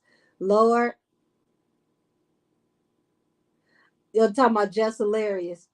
Listen, those tour tickets have dropped at least almost every week and a half. So that lets you know for all the cities, those tickets are not selling like that. Said he was going to marry her too. Yeah, definitely weird activities. She doesn't understand a true relationship, no boundaries. Yeah, they did release her tickets. They're on sale for $24. And to let y'all know, to book an arena, your tickets have to not only pay for the venue, you've got to be able to pay for your roadies, security, the production. So I don't know how she's going to come out of this without being in debt because the other artists on the tour have to be paid. A lot of people have to be paid before you get paid. So going off into this tour, they're in immense debt. I'm just not seeing where the payoff is coming out of this. They're not even circulating, like advertisements and commercials how they're supposed to be for this upcoming tour. They, I'm going to say allegedly, money was spent to get her to number one, but some of that money should have been kept for this tour because where's the marketing budget? We got her dropping freestyles, but we don't even have her advertising her own tour. Now, that's kind of insane to me. Said the delusion is real. They need to stop trying to keep up with Nikki.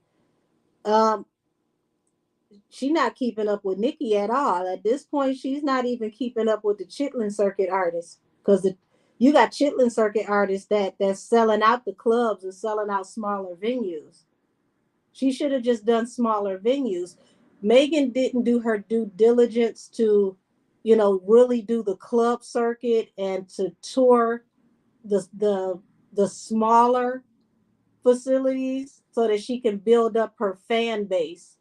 And it's like she's trying to jump from point A all the way to the end at point Z. And there's work that has to be done in between. You have to build a following. You can buy all the stuff that you want to buy in the algorithm, but that will not reflect in an actual fan base. You got to do the footwork for a fan base. Said the delusion is real. They need to stop keeping up with Nikki.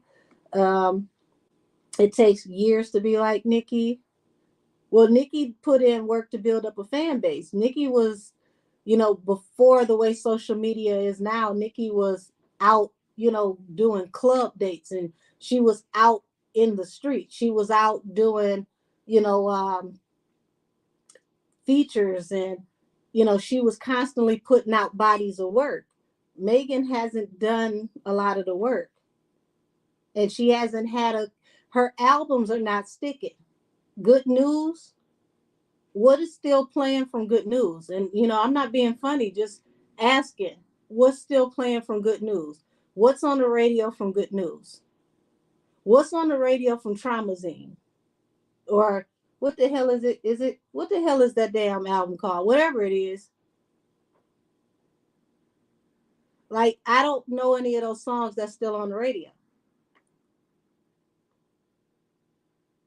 So that's why I noticed JT rebranded herself like Nikki did. Start in the bars, then elevate. And it's working. Nikki told her what to do and she did it. Yeah, you got to build your following up. See, here's the thing: it's better to do a small venue and have people not be able to get in, where it's like, oh my gosh, people clamoring at the door to get in, than to have a big place and then, you got somebody way up in the nosebleeds taking a picture of the 20 people at the stage, like that Quavo show.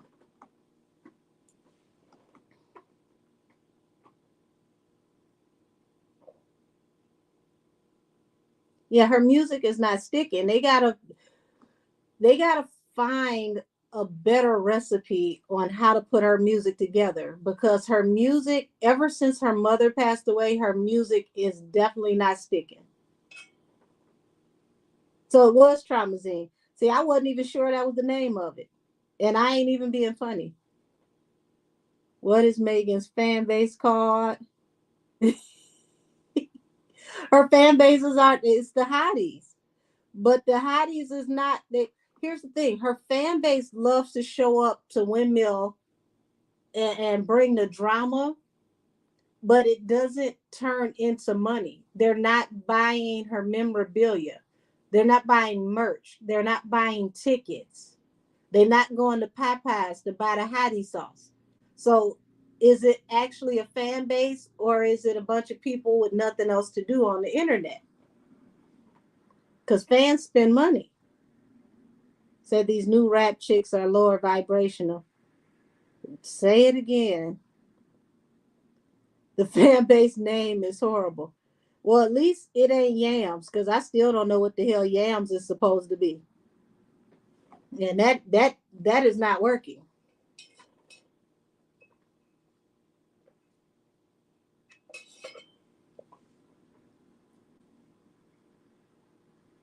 But I'm gonna go ahead on and wrap this up, everybody.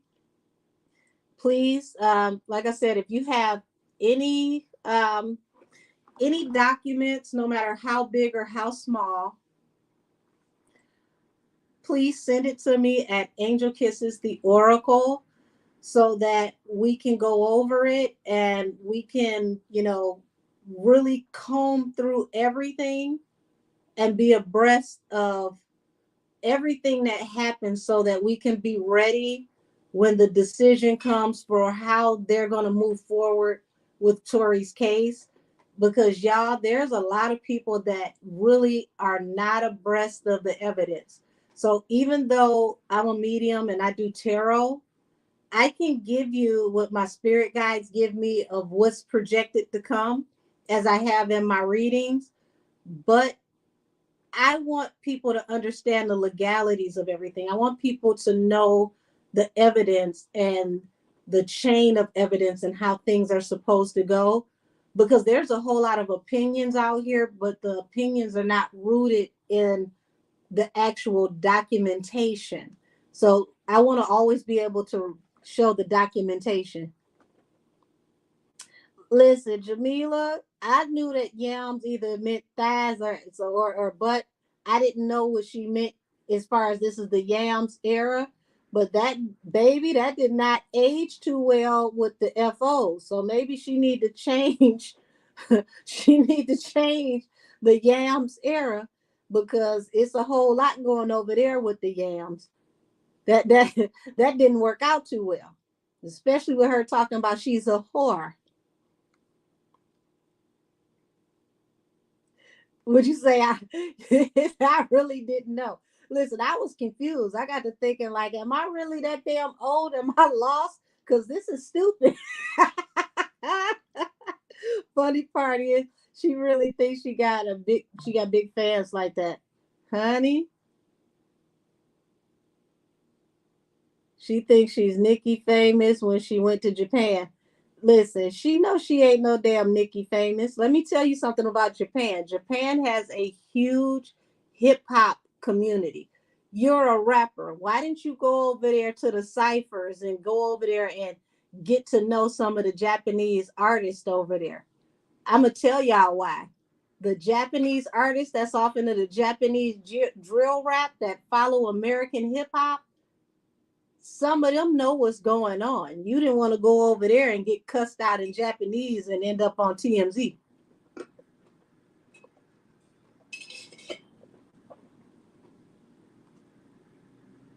So the funny part is, okay, I read that one.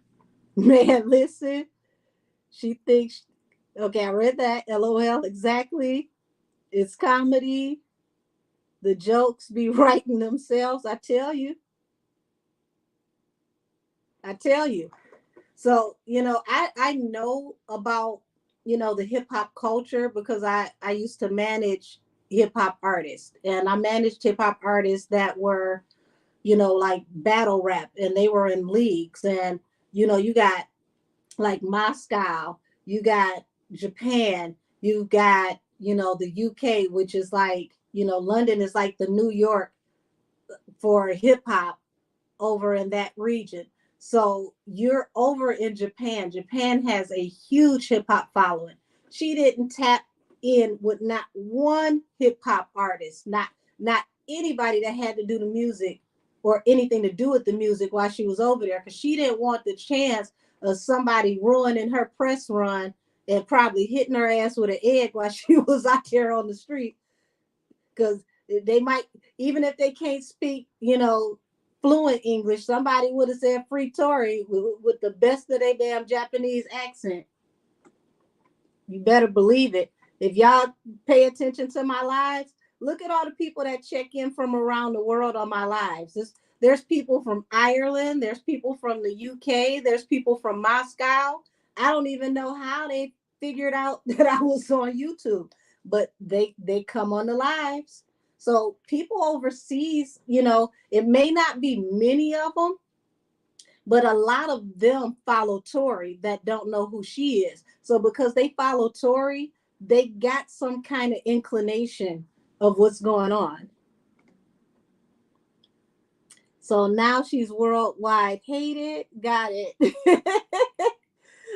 Well, here's the thing. Some of these people, like I said, they may not know exactly who she is, but they know more about Tori because Tori crosses different genres. You got to remember, Tori's hip hop, Tori's R&B, Tori does, Caribbean, like, dance hall type music. So Tori's in way more pockets around the world because dance hall is another music that's across the world. He's done features with Steph London, um, who's like the Nicki Minaj for the UK. She's that girl for the UK. So they know him over there. So because they know him, they know something about her. So that's why she, over there, eating worms out the bottle, drinking sake and all that weird stuff. And she didn't tap in with any of those people that's in music because she didn't want anybody to ruin her press run. We should say not free Tory in Japanese. I'm serious. So sometimes I want to be that that MF and Delulu. It seems peaceful. Say JT been eating sushi with the clackbacks. Listen, I think Suki's trying to start something so that she can get off in this whole diss thing, the trend, but that might not be what she wants. Actually, I think it'll be good for JT because it'll get JT out of this sleepy rap where she can really display her skills. So I'm for it. Long as people keep it on wax and they don't really pull up and throw hands, I'm for it. I'm glad JT got her head on right because baby going against Nikki going what? Cost you.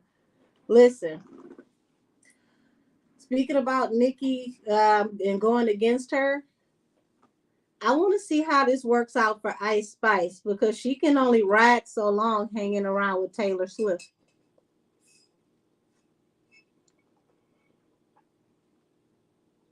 Because that fart song was terrible. I don't give a damn about her going back and forth with Lotto. I'm not a Lotto connoisseur, but I listen to Lotto before I listen to Ice.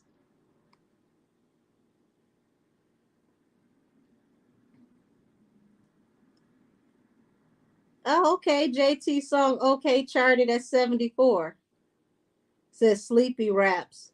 I can't even call it sleepy raps. At times it feel like she be reading nursery rhymes. Millie said Kalani signed the Cop Nation. Yes, she did. They put out an official announcement with her picture on the announcement. So that's you got Kalani. They already got Ken the Man. So the way it looks to me is that they're stacking their female artists in preparation for something.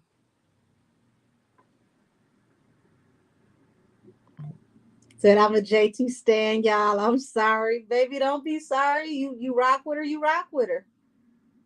Okay, so they switching Kalani with Megan. Got it. I think it's a little bit more than just switching Kalani with Megan. Um, it's more so they're diversifying the portfolio. So we might see them, get four to replace one, if that makes sense. And Kalani is more, she's a more all around diverse artist. Like she sings, she raps, she dance. So you can get way more out of Kalani than you can Henny.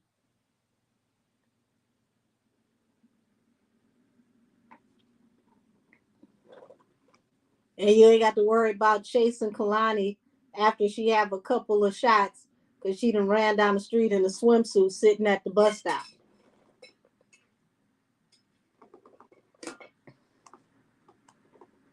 So writing is on the wall. You got to start uh, filling the deficits. Yes, I don't think Megan is reading the room though. If she had read the room, she would have saw that it was a change in the winds when Beyonce sent that bouquet to Nikki. That right there let me know a lot because Beyonce is very, very um, calculated in the way that she allows us to see her. So anytime she does something, she makes sure that it's for a reason.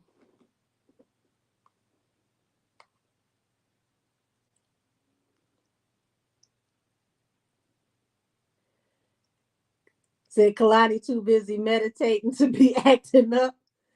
See, that's good for the church's money. To be honest, I guess that I don't think she will or ever. MTS is an airhead. Yeah. Oh, damn. Same laptop before ice hands down.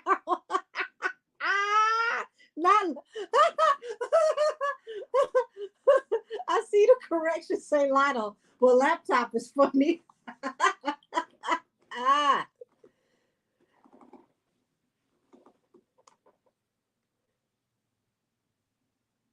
uh, she did at first when she was with the City Girls. Then she and Nikki talked, and she apologized to Nikki. Yes, I remember that. But the thing is, she owned up to whatever it was. She owned up to what she said. They had their conversation, and there's been no incident since. So yes. Oh, and for all the barbs that are in here today, we're going to be back on Friday. If you'd like to be on the All Barbs panel, same thing. Please email me at angelkissestheoracle@gmail.com if you would like to be a part of the Barb's panel, and we can do all things Barb.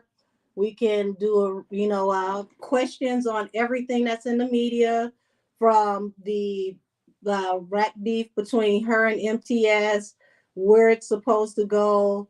The last live I did, the pop up from the other day, we tapped into the energy around the alleged disc that's supposed to come out. We can tap into all of these things on Friday, and it's all Barb's, whatever you guys want to do on Friday. And that's my appreciation for you because you all have been great. And according to Henny's fans, I am the official reader of the Barb's. I didn't know that, but thank you. Hot Sauce and Company for dubbing me the official reader of the Barb's. Okay.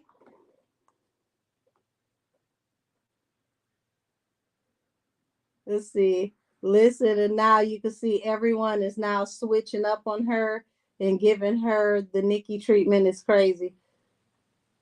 Yeah, it's been a whole lot, especially this last week. Yeah, Hot Sauce and Company. That's what I call them. What's going to happen with why Miami choose the wrong door? Uh, well, her brand is done. Listen, Hot Sauce and Company said I was the official reader of the Barb's. I thought that was the nicest thing they ever said to me because that means I'm not involved in any of their shenanigans. Thank you for letting me know that I can never vibrate that low. That is a blessing. Did you say not saucy silverback? Y'all ain't right.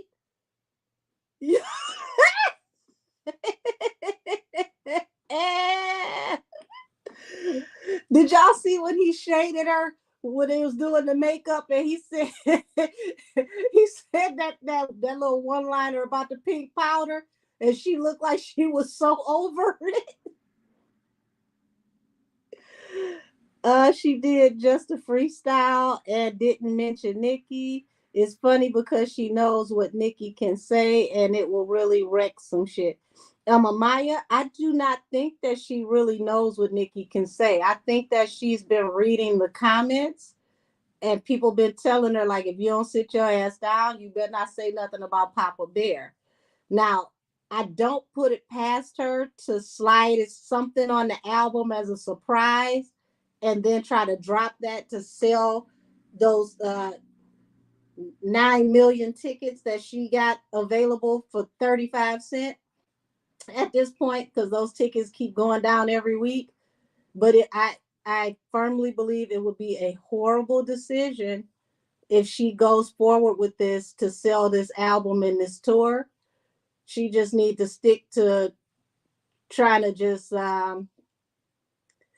do this hottie boot camp and work out and make sure her knees is ready for the pop lock and drop it at this show. Like don't do nothing inflammatory because it's not gonna work. I mean it'll work for Tory because if Nikki drop, we get all the tea. So I'm not really against it because so many lies have been told that I feel like the truth needs to come out however it comes out. But hey, for everybody that's sensitive that felt like this Kendrick Lamar and Drake beef was a lot, it ain't gonna have nothing on what Nikki can do to her if she take it too far. So keep y'all popcorn ready. I might find some pink popcorn since I since I'm the official reader of the Barb's, according to Megan's 6.5 fans. Oh, y'all are funny. It says, yeah, she will be okay. She knew the job was going to get her a little rough being on Nikki's side. Oh, nah, I'm not mad, but I'm mad she ain't touring out here shaking my head. I can't stand the silverback. Y'all funny. Give her time to build up her fan base. I give her a few more years. She's going to be fully flourished. Ken the Man, what's up with her? Um, Cop Nation signed Ken the Man, so they're managing her. Kim the Man is doing, she's doing well, doing what Megan should have done, doing the smaller venues, building up her fan base, and her music is more solid and consistent.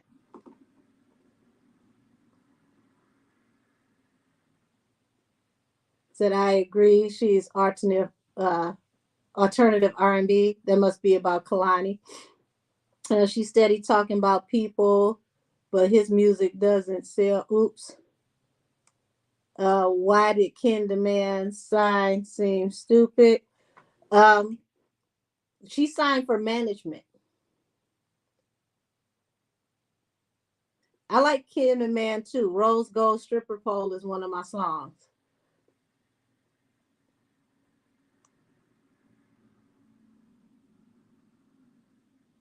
Said, I love her so much. Something about her makes me so happy. Repping for us dark skinned girls.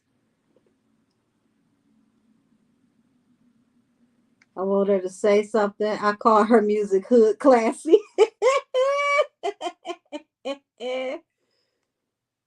No, she's signed to the record deal. Oh, I thought she's just signed for management. Interesting. Ken the Man is dope. I like she was building a fan base up. Yeah. Meg is signed to the management. Okay, so I thought that Ken the Man signed to the management. I'm gonna have to look that up. Um, but if she signed to the record deal, that means they're gonna take more time to develop her album so that her stuff don't come out half baked the way Megan does. Because Megan keeps putting out these bodies of work that aren't consistent. And I don't know if y'all know about this, but the Good News album, the song she had with the City Girls, there was a whole uproar, in the streets because it was alleged that that song was taken from a transgender female rapper by the name of Keela Bees. Keela Bees' song was called With the Shits. Megan's song was called Do It on the Dick. And if you listen to both of those songs, they are extremely similar. And that was the song that Asian Doll was supposed to be featured on, and then she got pulled off the song because Megan claims that management didn't find her as a good fit on the song.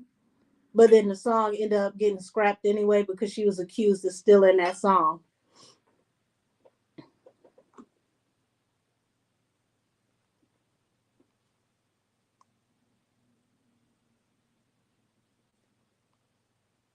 Who looks like a Bratz doll? Her and Libra was out here doing it. I love when they collab. I like Libra Jolie. She's dope. Much love, Angel and all. Hey, Cass Tarot. I'm a Doja stan. I know some of y'all don't like her. Um, I can't stomach the personality and all the weird quirks with Doja, but Doja makes some good music. I cannot take that away from her.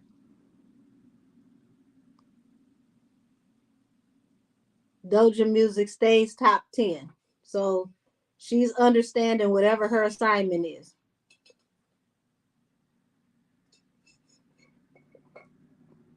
I mean, Houston got some heat with their female artists. I gotta say that. I see that Sunny the rapper is making her rounds. Um, it's a few of them.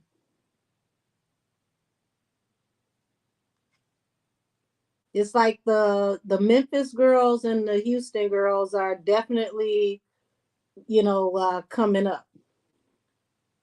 Said Doja is a Libra, LOL. We weird. Baby, don't apologize. Like I said, Doja has some good music. It's some of her antics I just cannot get off into. But her music, I can put her music on and let it play. I have to give credit where credit is due. And how about this? How did everybody let Doja obliterate Megan and they pretended like they didn't see it? That Paint the Town Red, where she's like chopping away at the carcass of a horse and throwing the meat. She was she was dragging Megan and everybody pretended like they didn't know what the hell was going on, like they were blind. I was like, y'all don't see this? See y'all here butchering a horse. But y'all talking about Tory in court with a video with a horse leg, and she got a whole horse chopping the horse up and throwing horse steaks all across the damn set. How did everybody let that slide? So I love SZA, Tyler the Creator. That don't make you boring. That just means you're eclectic. I'm so much fun without Henny.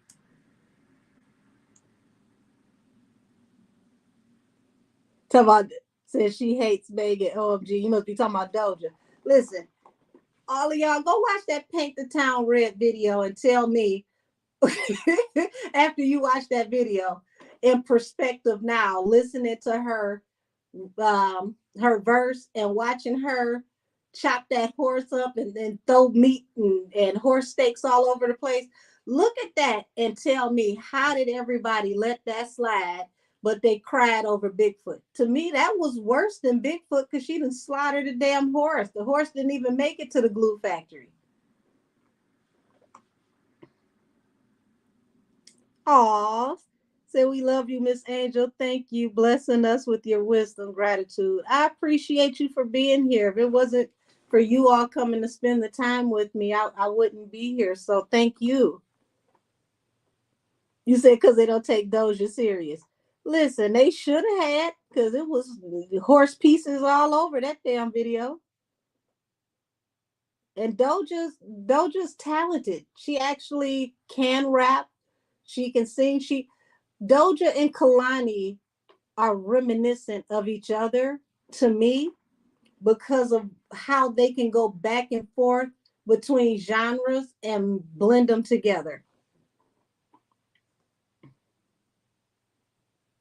Said, where were the animal? I said, where were the horse animal rights? Peter Peter was bopping along with the damn video. That, that horse had no support. What was Meg's mom's name again? Her name was Holly, but she went by the rap name Hollywood. From my understanding, she got locked up allegedly for boosting, and that's what took her off the scene. And then she came back after Meg got a little older and got back in the studio, and then she started coaching Meg and helping her. They would have gotten Nikki for that for sure. Absolutely. To chop up a horse and throw horse steaks everywhere. I'm like, how did this slide? And it's not even a video where YouTube says it's age restricted. They just letting that poor horse get all chopped up and everything. I'm like, what type of violent ass imagery is this? So, yeah, so they were all over Tori's video. Yes. Tori didn't do half the stuff Doja did in that video. Said not horse steaks. You actually put the steak in the comment. Come on with the steak emoji. Listen, that horse did not make it to the glue factory. It was steaks flying everywhere. I thought that was crazy. I'm like, first of all, the hairdo is already killing me, but you over here carving up a horse. All willy-nilly, like this is just regular work. I was like, how did this make it through? But you are right. Nobody takes Doja serious that way. That's why she slid through with it. I'm telling y'all, go back and watch Paint the Town Red. You're gonna look at it way different. Every time I look at it, it brings a tear to my eye. I gotta make sure I don't have lashes on when I watch it, because my lashes will be sliding off. She talked about drinking the Hennessy and all of that. I was like, damn. Yeah, said Doja been throwing shots at Megan. She has, and everybody just been letting them fly all over the place and not paying no attention. We looking at Kendrick Lamar and Drake, but we should have been paying attention to Doja, because Doja been hotboxing her for a minute, damn near the last year.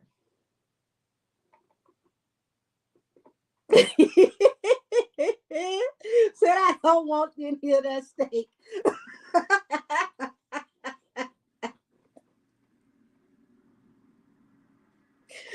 Ooh. Oh my God, y'all. Goodness, goodness, goodness. Listen, apparently Megan ain't want none of them steaks either because she sure didn't pull up over there for the beef. Now, where was her dish for Doja? Why she ain't get all 9 of them people together to find a one-liner for Doja?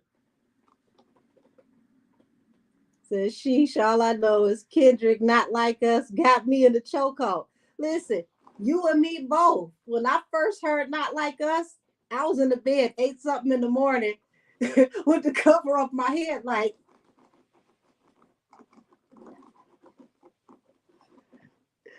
hell. He had me crip walking all the way down the stairs to get a morning cup of coffee. I don't even drink coffee that often.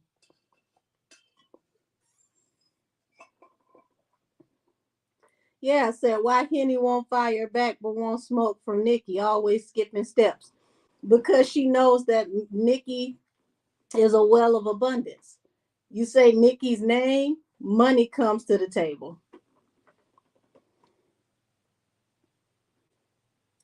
Can you ask, does Kendrick still like Megan or is it too late? I forgot to ask earlier. Um, the last live where I tapped into that energy, um, the energy that I got is that somebody who is from the block pulled him to the side and kind of put something in his ear. So he's gotten some information that he didn't have before. So I don't think he's really going to address too much more with her because there was some things that he wasn't abreast of. But yeah. Oh yeah, pure rep West Coast repping. Baby, listen. He gave him that Bompton bop. Shit, I almost forgot that I got a knee problem. Had me up in here crip walking in my living room. She doesn't want smoke with Nikki. Uh, she want a little bit of that smoke. She just don't want the full grill. Cause any smoke with Nikki makes you money. Yeah, Nikki rings bells. Absolutely. Said, yep, I remember that. Never mind. Oh, don't worry about it, love. Kendra pulled lines from Nikki's Bigfoot. Listen, that A minor. When I heard that, I said, oh, the petty goat is awoken. Now, oh my God. I bet you he gonna leave him alone from here on out because that last disc that Drake had, it sound very sleepy, it sound defeated, and it sound like he ain't want to play no more. Kendrick pulled a few lines from Bigfoot. I just read that. Said he sure did. Not Miss Angel script walking. Listen, I'm telling you that hey, that beat drop, that mustard on the beat. Oh, I ain't even had my eyes open. I was going down the steps like, what? Like, come on now, Kendrick. It's not even 9 o'clock in the morning. I wasn't ready. It's too early. It's too early. Let me wake up a little bit. Why is the shenanigans so early? It's Cinco de Mayo. What is happening? First, we get Chris Brown annihilate Quavo, and then that energy carries all the way over to this. What type of Mercury retrograde, moon solar eclipse to what type of energy do we have going on right now? Hit the grip walk again. listen, listen, y'all. It's so funny when they show the club in New York and the house party in LA booing the DJ for putting on Drake.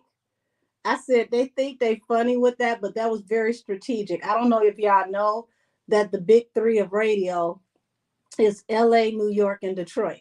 So when they showed LA first and they showed New York, that was their way of showing radio in the industry that the streets have spoken, and radio had to bow out because radio was they was windmilling for Drake as long as they could. Gilly's still out here running around in circles with his shirt pulled over his head fighting for Drake, and it ain't working.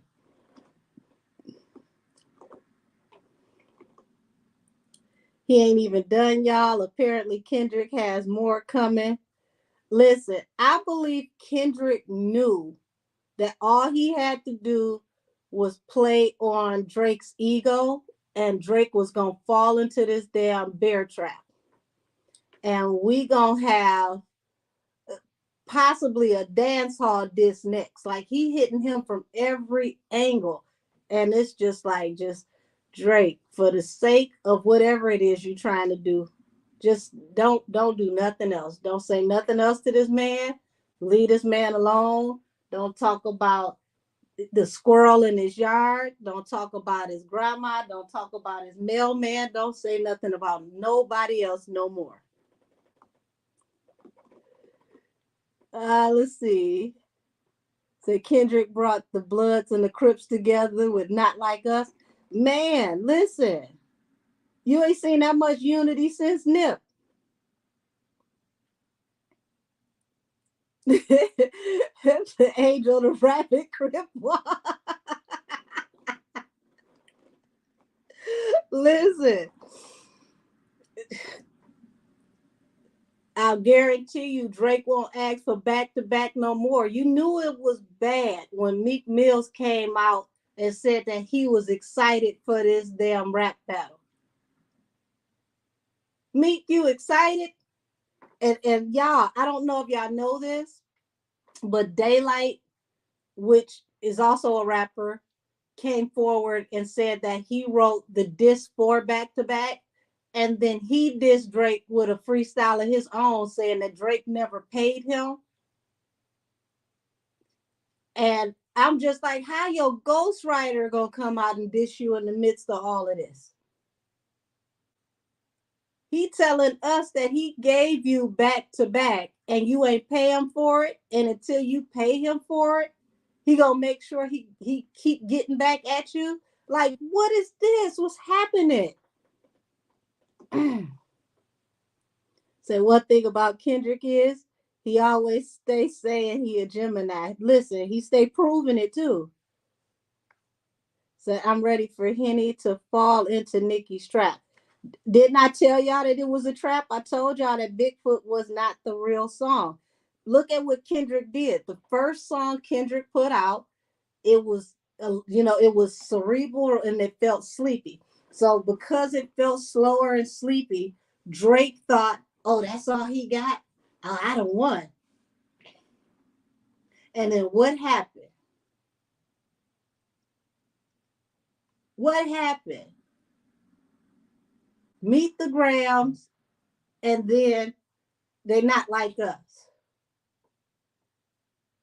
Why would you ever look at somebody like Kendrick and think that you could slide? That's what's about to happen to Henny, y'all. And I can't say that I'm mad about it. I can't wait for Nicki to really just drag her for real. Because she won't stop. Nicki on tour, she breaking records, she making all the monies. She minding all of her own damn business. And here it is. Look how long ago Bigfoot was, and you just now referencing Bigfoot and mention it and talking about some you gonna drop a diss. It took you 72 months to come up with a diss after Bigfoot. What type of timetable are you on? We done damn near forgot.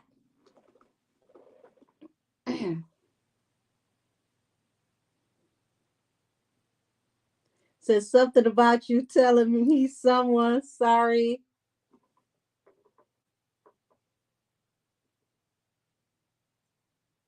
Sorry your dad is terrible on a diss track is crazy. Listen, and we will be here when she does.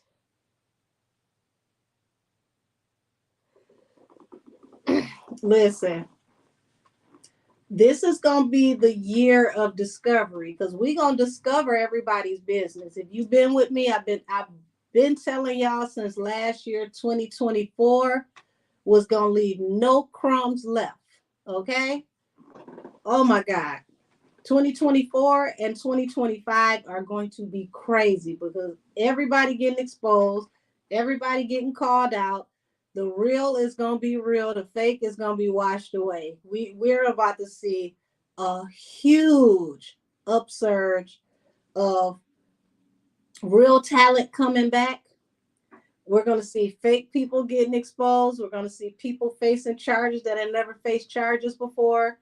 Um, Drake's response on that last song that he just did, he's gonna regret that response because he said some things that did not age well that are gonna come back to bite. Nicki's gonna continue this tour, making a ton of money, breaking history. I told y'all that was gonna happen.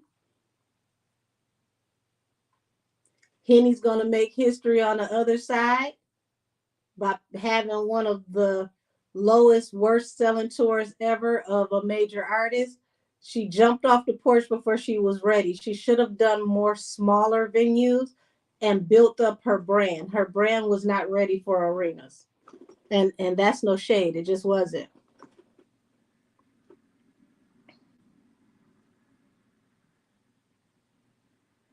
Dropped while she was on tour.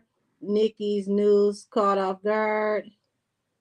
That's why I stay in the house. Said Game is going at Rick Ross. What? Lord have mercy. Oh yeah, I forgot Kendrick is a Gemini. Said Drake fans are fighting for their lives. Listen, Drake fans are somewhere praying right now. They trying to re-identify as a group. Now, I'm gonna tell y'all right now, if Kendrick Lamar taps into any of the tea from Canada from Degrassi, it's over for Drake because it was always rumored that Drake left Degrassi because he was, we'll say, sexually inappropriate with one of the female cast members. And that's why he left the show and came to America. If there's any validity to that, and Kendrick taps into it, I'm just gonna pull the cover over my head in bed and start over tomorrow. Cause that's how bad I'm gonna feel for Aubrey Drake Graham. Okay. Yes, and everyone coming for Drake. Yeah, I see that surprise face down there. Yeah, if you know anything about Degrassi or anybody that was following Degrassi, ask about the alleged scandal between Drake and one of the castmates and why he actually left the show. Said, "Oh, Kendrick is coming with the receipts." Yeah, he called him the P word. Sure did, profusely. And that picture that he used on the thumbnail, where he used his estate, those little pegs, those pins that were on top of the house, those were pedo pegs. If y'all don't know, like when you have a registry and they show where they live, they are color coordinated to let it be known not only did you commit this offense, but what type of offense. And red is usually the color that is used for um, offenses with children.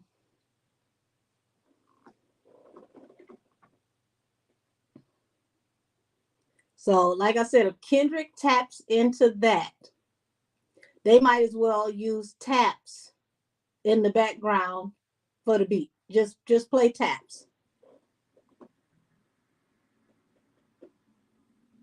Kendrick said, "Oh, you want to talk about mamas, white chicks?" Listen, history catching up for this year for sure. Absolutely.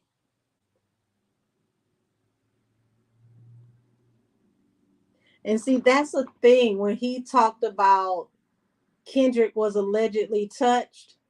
Kendrick never said in that song that he was touched. He was telling an experience that was in his mother's life. So you listen to that, twisted that all up, and messed up the analysis. 2024 came in H Town stumping. Yes, it did. How ironic. I left the live to do a reading on Kendrick, and I come back here and you are blessing us with Kendrick. Tap in, LOL. You know what, Mystic Milan?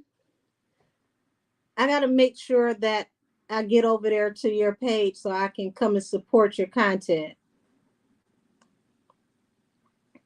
I got a couple of readings. Me sitting up here drinking this coffee. When I get off of here with all of you, I got a couple of readings that I got to tap into because I want to get some content out for tomorrow. And yeah, I can drop some content for tomorrow and Wednesday, and then I got the live on Wednesday, which is supposed to be my regularly scheduled live. Said Drake is going to get it. He lied and said that Kendrick was touched and it was about his mother. Oh, Drake is slow because you're messing with trauma. I agree. I agree. Um, I'm gonna put up a screenshot. I may just share the video on my community page because yeah, this is so deep that there's a professor who broke down this beef, a white professor that broke down this beef, and he did a really good analysis on why Drake failed in this rap battle, and he broke down this last song that we're talking about, and he talked about how he gaslit. He talked about how Drake didn't actually do his due diligence with listening to Kendrick Lamar and how he misconstrued everything. I think he did a really, really great breakdown. And he gave his 3 reasons for why Drake failed with this last song and he lost. And I said, now you know this is messed up when you got a professor of psychology breaking down this rap battle and showing how you miss social cues and that you don't process the American culture. And I thought it was crazy because I had just talked about this in my pop-up from the other day where I had literally said there are white American people who understand where he went wrong better than he does because they understand culturally about the comments with the he raps like he's trying to free the slaves and some of these other things that he said. The white people that were born in this country had a better understanding of where he went wrong than he did. He completely missed the whole entire mark. Oh, you're welcome, Mystic. Milan Mystic Messages. You're always over here showing me love. I gotta come over there and support you. Said should be uploaded by the morning. I will get over there and watch it while playing Kendrick Lamar over here doing the crip walk. I feel Kendrick been waiting patiently for a minute for Drake. Oh, I believe so. He's a thinker. He's definitely someone who plays chess and not checkers. Drake didn't think this all the way through. This is a real battle rapper. This is someone who is heavy with their pen. So I don't know if you all know this story, but Eminem, when he first met Kendrick Lamar, he thought that he had a ghostwriter. So he, waited till Kendrick came in town to do a show in Detroit. He invited him to a studio to do music with him, and Kendrick did a chorus on the song. And he told him to put his friends out, and he only wanted to work with him and write with him one-on-one to see what he brought to the table. And he said he wrote one of the dopest verses ever, and he realized he was a real MC. So that's a huge accomplishment for somebody like Eminem to say, oh no, he's the truth. I thought that he was piecing this together because somebody else was writing for him. He's really that dude. Said, let me just say this, Drake definitely did not pay someone to feed Kenny false info, but he did fall for it if he stuck to what he knew to be true already. I don't think that Drake slipped any real, you know, pieces of information like he wants us to believe. I believe that there really is a mole. Somebody really did give information, and I think that it's been years of information that's been compiling that he didn't even realize was out in the street, and he's more so trying to save face because the way that he tried to explain it and deflect it, it almost made it worse than just not addressing it. His response to the I'm not a pedo. If I was, believe me, I'd be arrested. And then you turn around and make fun of him for allegedly being touched and talking about how he get triggered when he hear Mariah touch my body. It was very insensitive because what about the fan base that listens to you who may have possibly had that happen to them? Now, how they supposed to feel? Said Ben had the Glock locked and loaded. Hey, he was waiting. Drake also called a slave. So, listen, Drake is the same artist that was in blackface like this, and Pusha T had that picture, and that was not a fake rendering. Said first card I got was the King of Swords, who is ultimately a truth teller. Absolutely, especially in the upright. King of Swords, and not only a truth teller, brutal with it. All I know is Nicki and Kendrick make a dope ass song together. I think so. Because they've got away with bars and bending words. That's crazy. Said, I wonder exactly what happened between Kendrick and Drake that turned Kendrick's opinion on Drake. Interesting. One of these days, ladies. Well, damn. If y'all could see all the shit that just fell over on the floor, I ain't picking all that up. That's an interesting question. What I was about to say is maybe one of these days, if you ladies are up to it, we can do a tap in and do like a panel reading. I'm for it if you're for it. Said Drake is paying to keep some stuff off the streets. It ain't working. Uh, said yes, Drake is very much so in defense mode. I heard Kendrick is Drake's karma. Well, hell, I think we all heard that with that last damn song for sure. That and that Meet the Grams. Ah!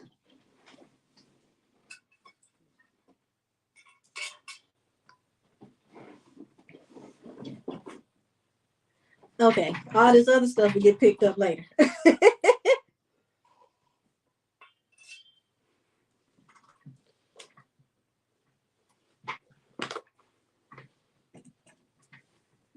All I can tell you is that when that beat dropped, that mustard on the beat, ho.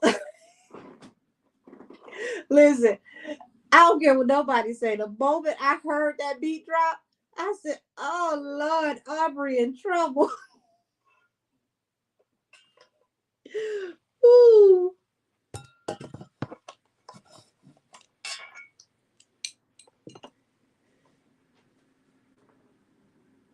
Said telling the truth. They not you said telling the truth, they're knocking all your stuff on the floor. If y'all can see, if you can see all these damn cards on the floor, y'all want to hear something funny? I'm looking at the King of Swords. Ooh, my last mystic messages. I'm looking at the King of Swords. That King of Swords say, "Damn it, I'm telling the truth." Said, I've definitely got that about karma. The universe is using him to basically bring karma to these people.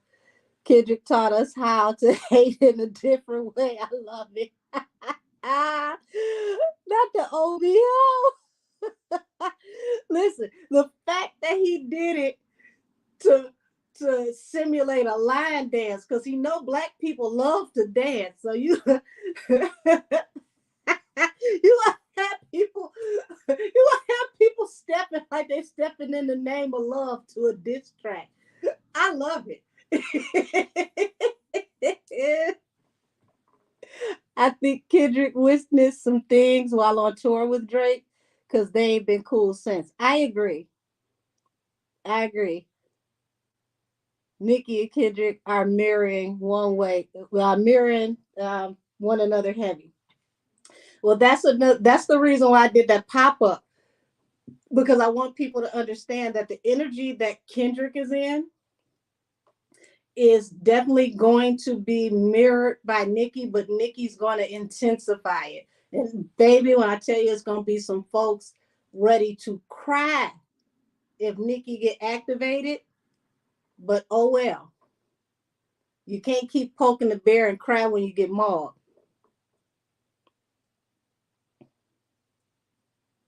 So, so absolutely, Nicki is playing nice, nasty, while Kendrick is just off with his head.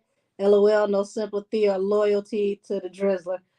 Um, Listen, Nikki about to go Marie Antoinette if that person plays with her. Line dancer to a man saying a man is a pedo. listen, listen. The first thing when I saw they got all those memes together, everybody stepping, everybody was dancing, and they show how y'all remember those memes when it said to the beat, and it was like Prince always on the beat and Beyonce always on the beat. They start pulling up those videos and putting them to Kendrick Lamar's "They Not Like Us," and it was perfect.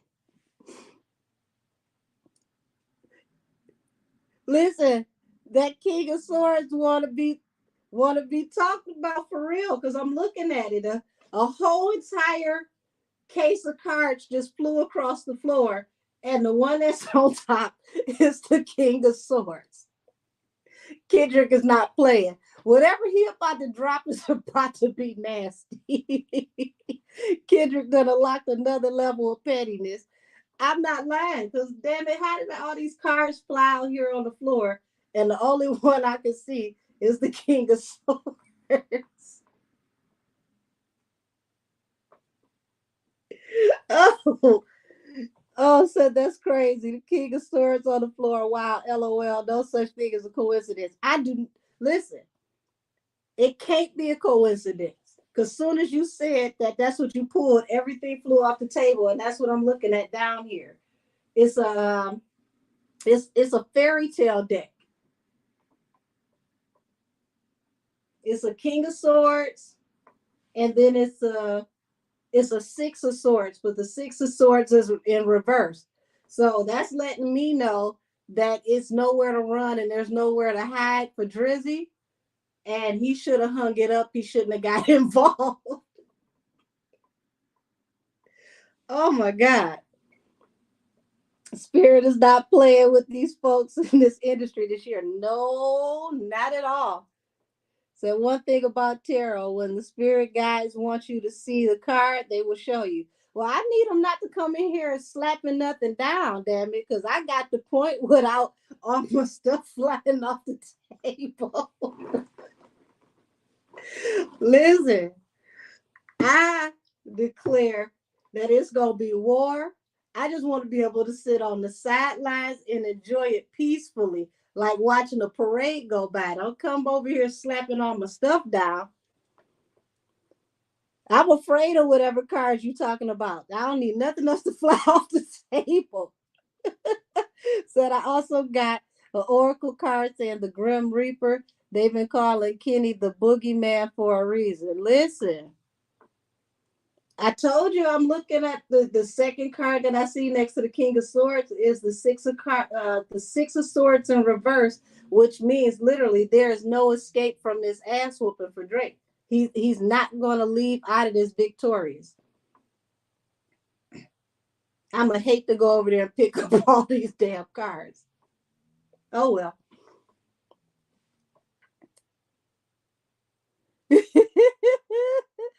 Said, listen, LOL, we gotta accept that it's okay to hate people.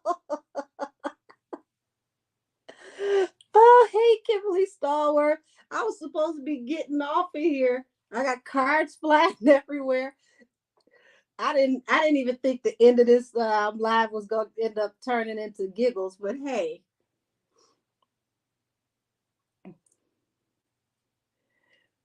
Listen, you're never late checking in. There's always a playback. You're welcome anytime you come over here and tap in with me. Oh my gosh. I ought to take a picture of the floor so y'all can see this.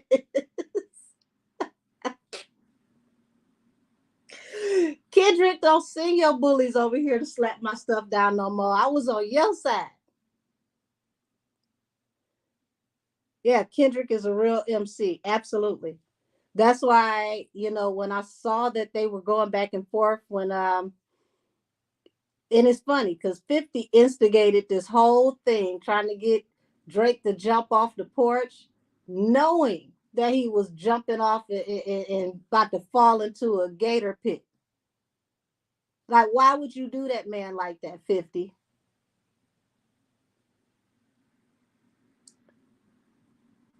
Will Rick Ross get exposed? Ooh, we're gonna have to ask some of these on Wednesday. What I can do is tap in and start doing some readings on them individually. But one thing that Rick Ross said that I 100% agree with is that when it came to those accusations with him touching children, the way that he responded was not the right response. It's going to come back to bite him that he even addressed it the way that he did. One day I get a K dot in Roman verse. It will be interesting. Yes, Ricky Ross got some skeletons in his closet, I feel. A whole bunch of them do. Now, I want y'all to remember the guy who was locked up who talked about the FOs with Cassie and the Diddler. Remember the guy who got into it that trouble with the Trump event and he was locked up and they didn't take him serious? What's his name? Jonathan Odie. Remember that name because we're asking about Officer Ricky being exposed. That man claimed that Officer Ricky, the Diddler, and a couple of other people were into transporting possible narcotics. And this was like 5 years ago that he said that. So let's keep that in mind.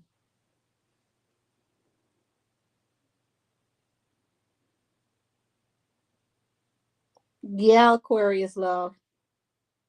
And I believe that the feds and Homeland Security may have allegedly picked him up. Well, he was supposed to be locked up, but allegedly, collected him to possibly testify about the FOs and what he said on that video. So, like I said, 2024 is going to take a whole lot of edges. Ain't going to be that many people left with baby hairs in 2024. Yes, he does rap about moving weight. So, would you say so? Maybe there's no cap in his raps. It would be interesting. Baby, ain't 2024 shaking the table? I think 2024 done kicked over the table. Because goodness gracious. I mean, what we gonna have 6 celebrities left? I don't want it to just be Chris Shine and Blueface left. I'm gonna have to cut my damn YouTube off. I can't watch them all the time.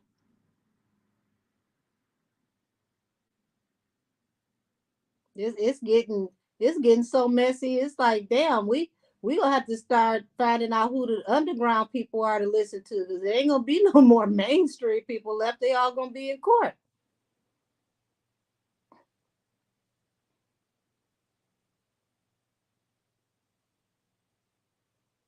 When I tell you it's a mess, it's a mess. Y'all, let's get together and do our own mixtape. We ain't gonna have nobody to listen to next year.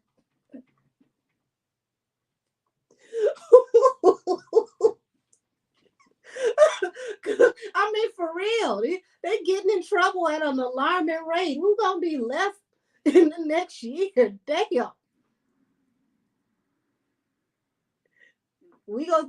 I mean, have y'all looked at the Kendrick just jumped in the Billboard with his diss tracks.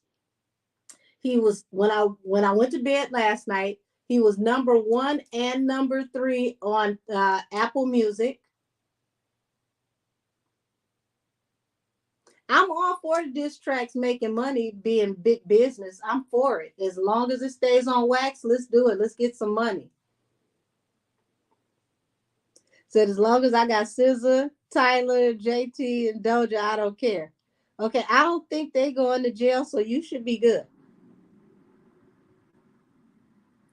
Said it's K Dot trying to take Camel's spot.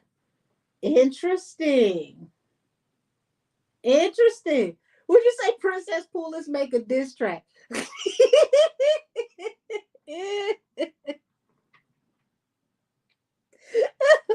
Oh Lord. Said, did you hear the Metro Boomin BBL Drizzy? I'm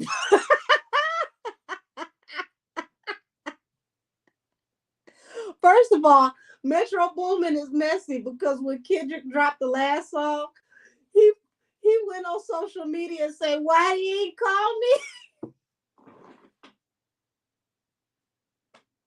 And right up under his comment was 2 Chainz said, I heard my name called. And he had like 3 fire emojis.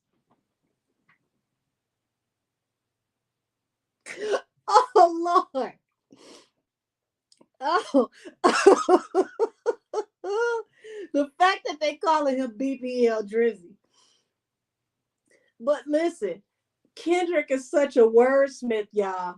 When he said that was a fast one, Vroom V12. V12 was not a reference to a car. It was not a reference to an engine. It was the name of the um the machine that they use to etch in Drake's abs and do his Vaser lipo. What type of mad scientist looks up the machine they use to do your lipo and add it to a diss track? He gave us the shade of Fenty makeup that you use, and he gave us the name of the machine that your doctor used for plastic surgery.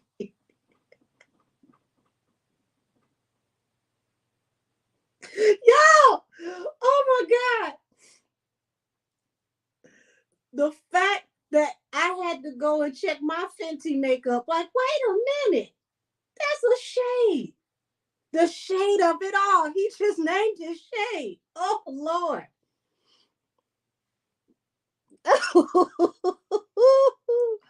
Oh, someone said Metro raps like Bumblebee from Transformers.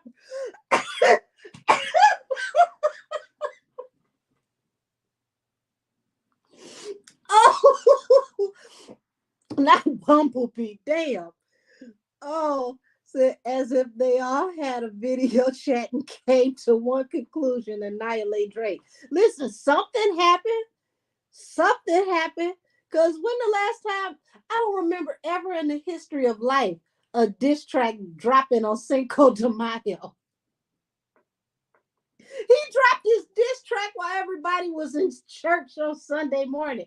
Can you believe this? Like, you leaving church like, what is this? who choose violence on Sunday? Sunday morning at that. And then you got a line about, if I beat your ass, I'm gonna hide the Bible.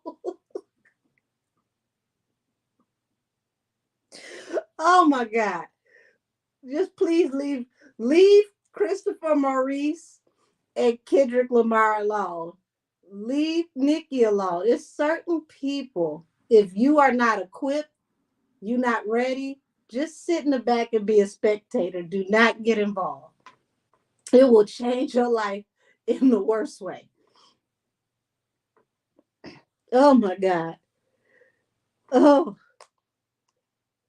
y'all got me over here feeling like I'm doing crunches. I'm laughing so hard. Did you hear the BBL Drizzy beat from Metro Boomin made? Listen, I did, and that's it. All of them. They just, this is some funny shit, y'all. Said they out swinging and Drake catching all the hits. Listen, Drake is. Y'all remember the girls at high school that got into that fight, Jade and the other girl? The Jade, like, I'm trying to make you mad. And she kept picking with the girl, and the girl beat her all into the lockers. Drake looking like Jade right now. Oh my God. Said laughing my ass off. They just got on Twitter and Metro posted a pic of him in the studio making the beat. Oh no. I'm waiting on Nikki to come out with that giddy up beat and let us listen while on live. Listen, that giddy up beat sound like it's hot. And Nessa already, you know, gave us that giddy up feel when she started her diss track talking about, so I'm about to ride. I'm about to ride this horsey, giddy up, giddy up. So listen, I'm for it. Bring back the real talent, bring back the wordsmith, bring back the real hip hop. I'm for it. But y'all, I feel like we'd have been on here all our life, 10 years. So I'm going to get off of here.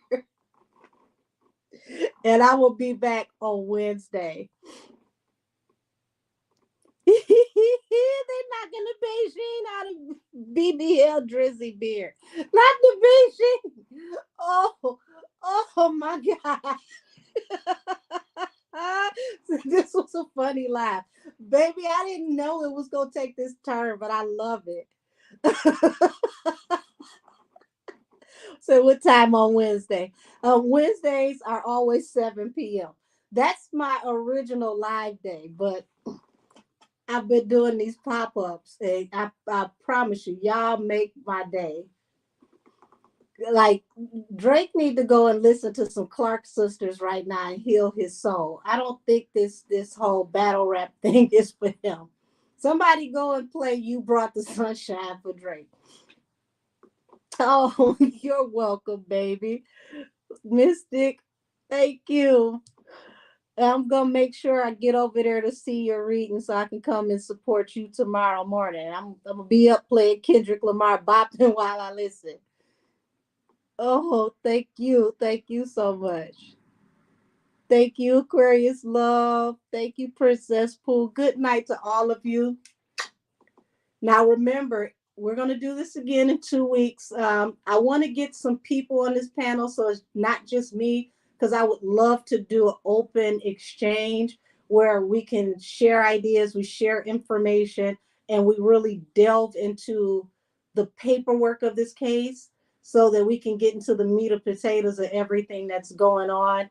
Because I think it's very important that we comb over the facts, because there's a lot that's being lost in translation and the media is not touching this. So we have to get to the bottom of what's really happening so that we can really identify how the chain of causation and information is supposed to go in this case, because it feels like they are sliding stuff under the rug, and it's very important stuff. And I like that the new legal team is, they're going through it's a long arduous process, but they're going through all the motions so that they can get the actual information out. What are y'all still laughing at? Metro said the person that comes up with the best disc to the BBL Drizzy get a free track from him. We need to get our pens and pads out. Well, I got some pens, but they over here on the floor with the King of Cups. I mean, excuse me, the King of Swords card. So I guess the King of Swords got his pen out right now. Oh, word. I just found out my nosy ass neighbors move up over here. See, walking with Kendrick in my head. Bye, neighbors. Every time I listen to it, I learn something new he said about Drake. Listen, oh my God. That's what happens when you got a real rapper. They give you those double and triple and quadruple entendres, and you go back and say, wait a minute, damn it. Everything means something. Good night. I enjoy y'all so much. I'm hyped up now with the giggles because my crazy ass up drinking coffee. So I'll probably try to knock out a reading or two tonight. I don't know. But I love y'all. Y'all be safe and God bless. Whoever wants to be on the panel in 2 weeks, not next Monday, not this Monday coming up, but the next Monday, please email me at angelkissestheoracle@gmail.com. Let's make this panel an annual thing so that we can get to the bottom of what's going on with this case and delve into what's really going on, because it's just looking at the way that these testimonies are going and the way that the opposition was between the judge and Tory's lawyer. It amazes me that it made it this far. This is crazy. But I love y'all. Good night. Be blessed. And everybody, let's go listen to some Kendrick Lamar.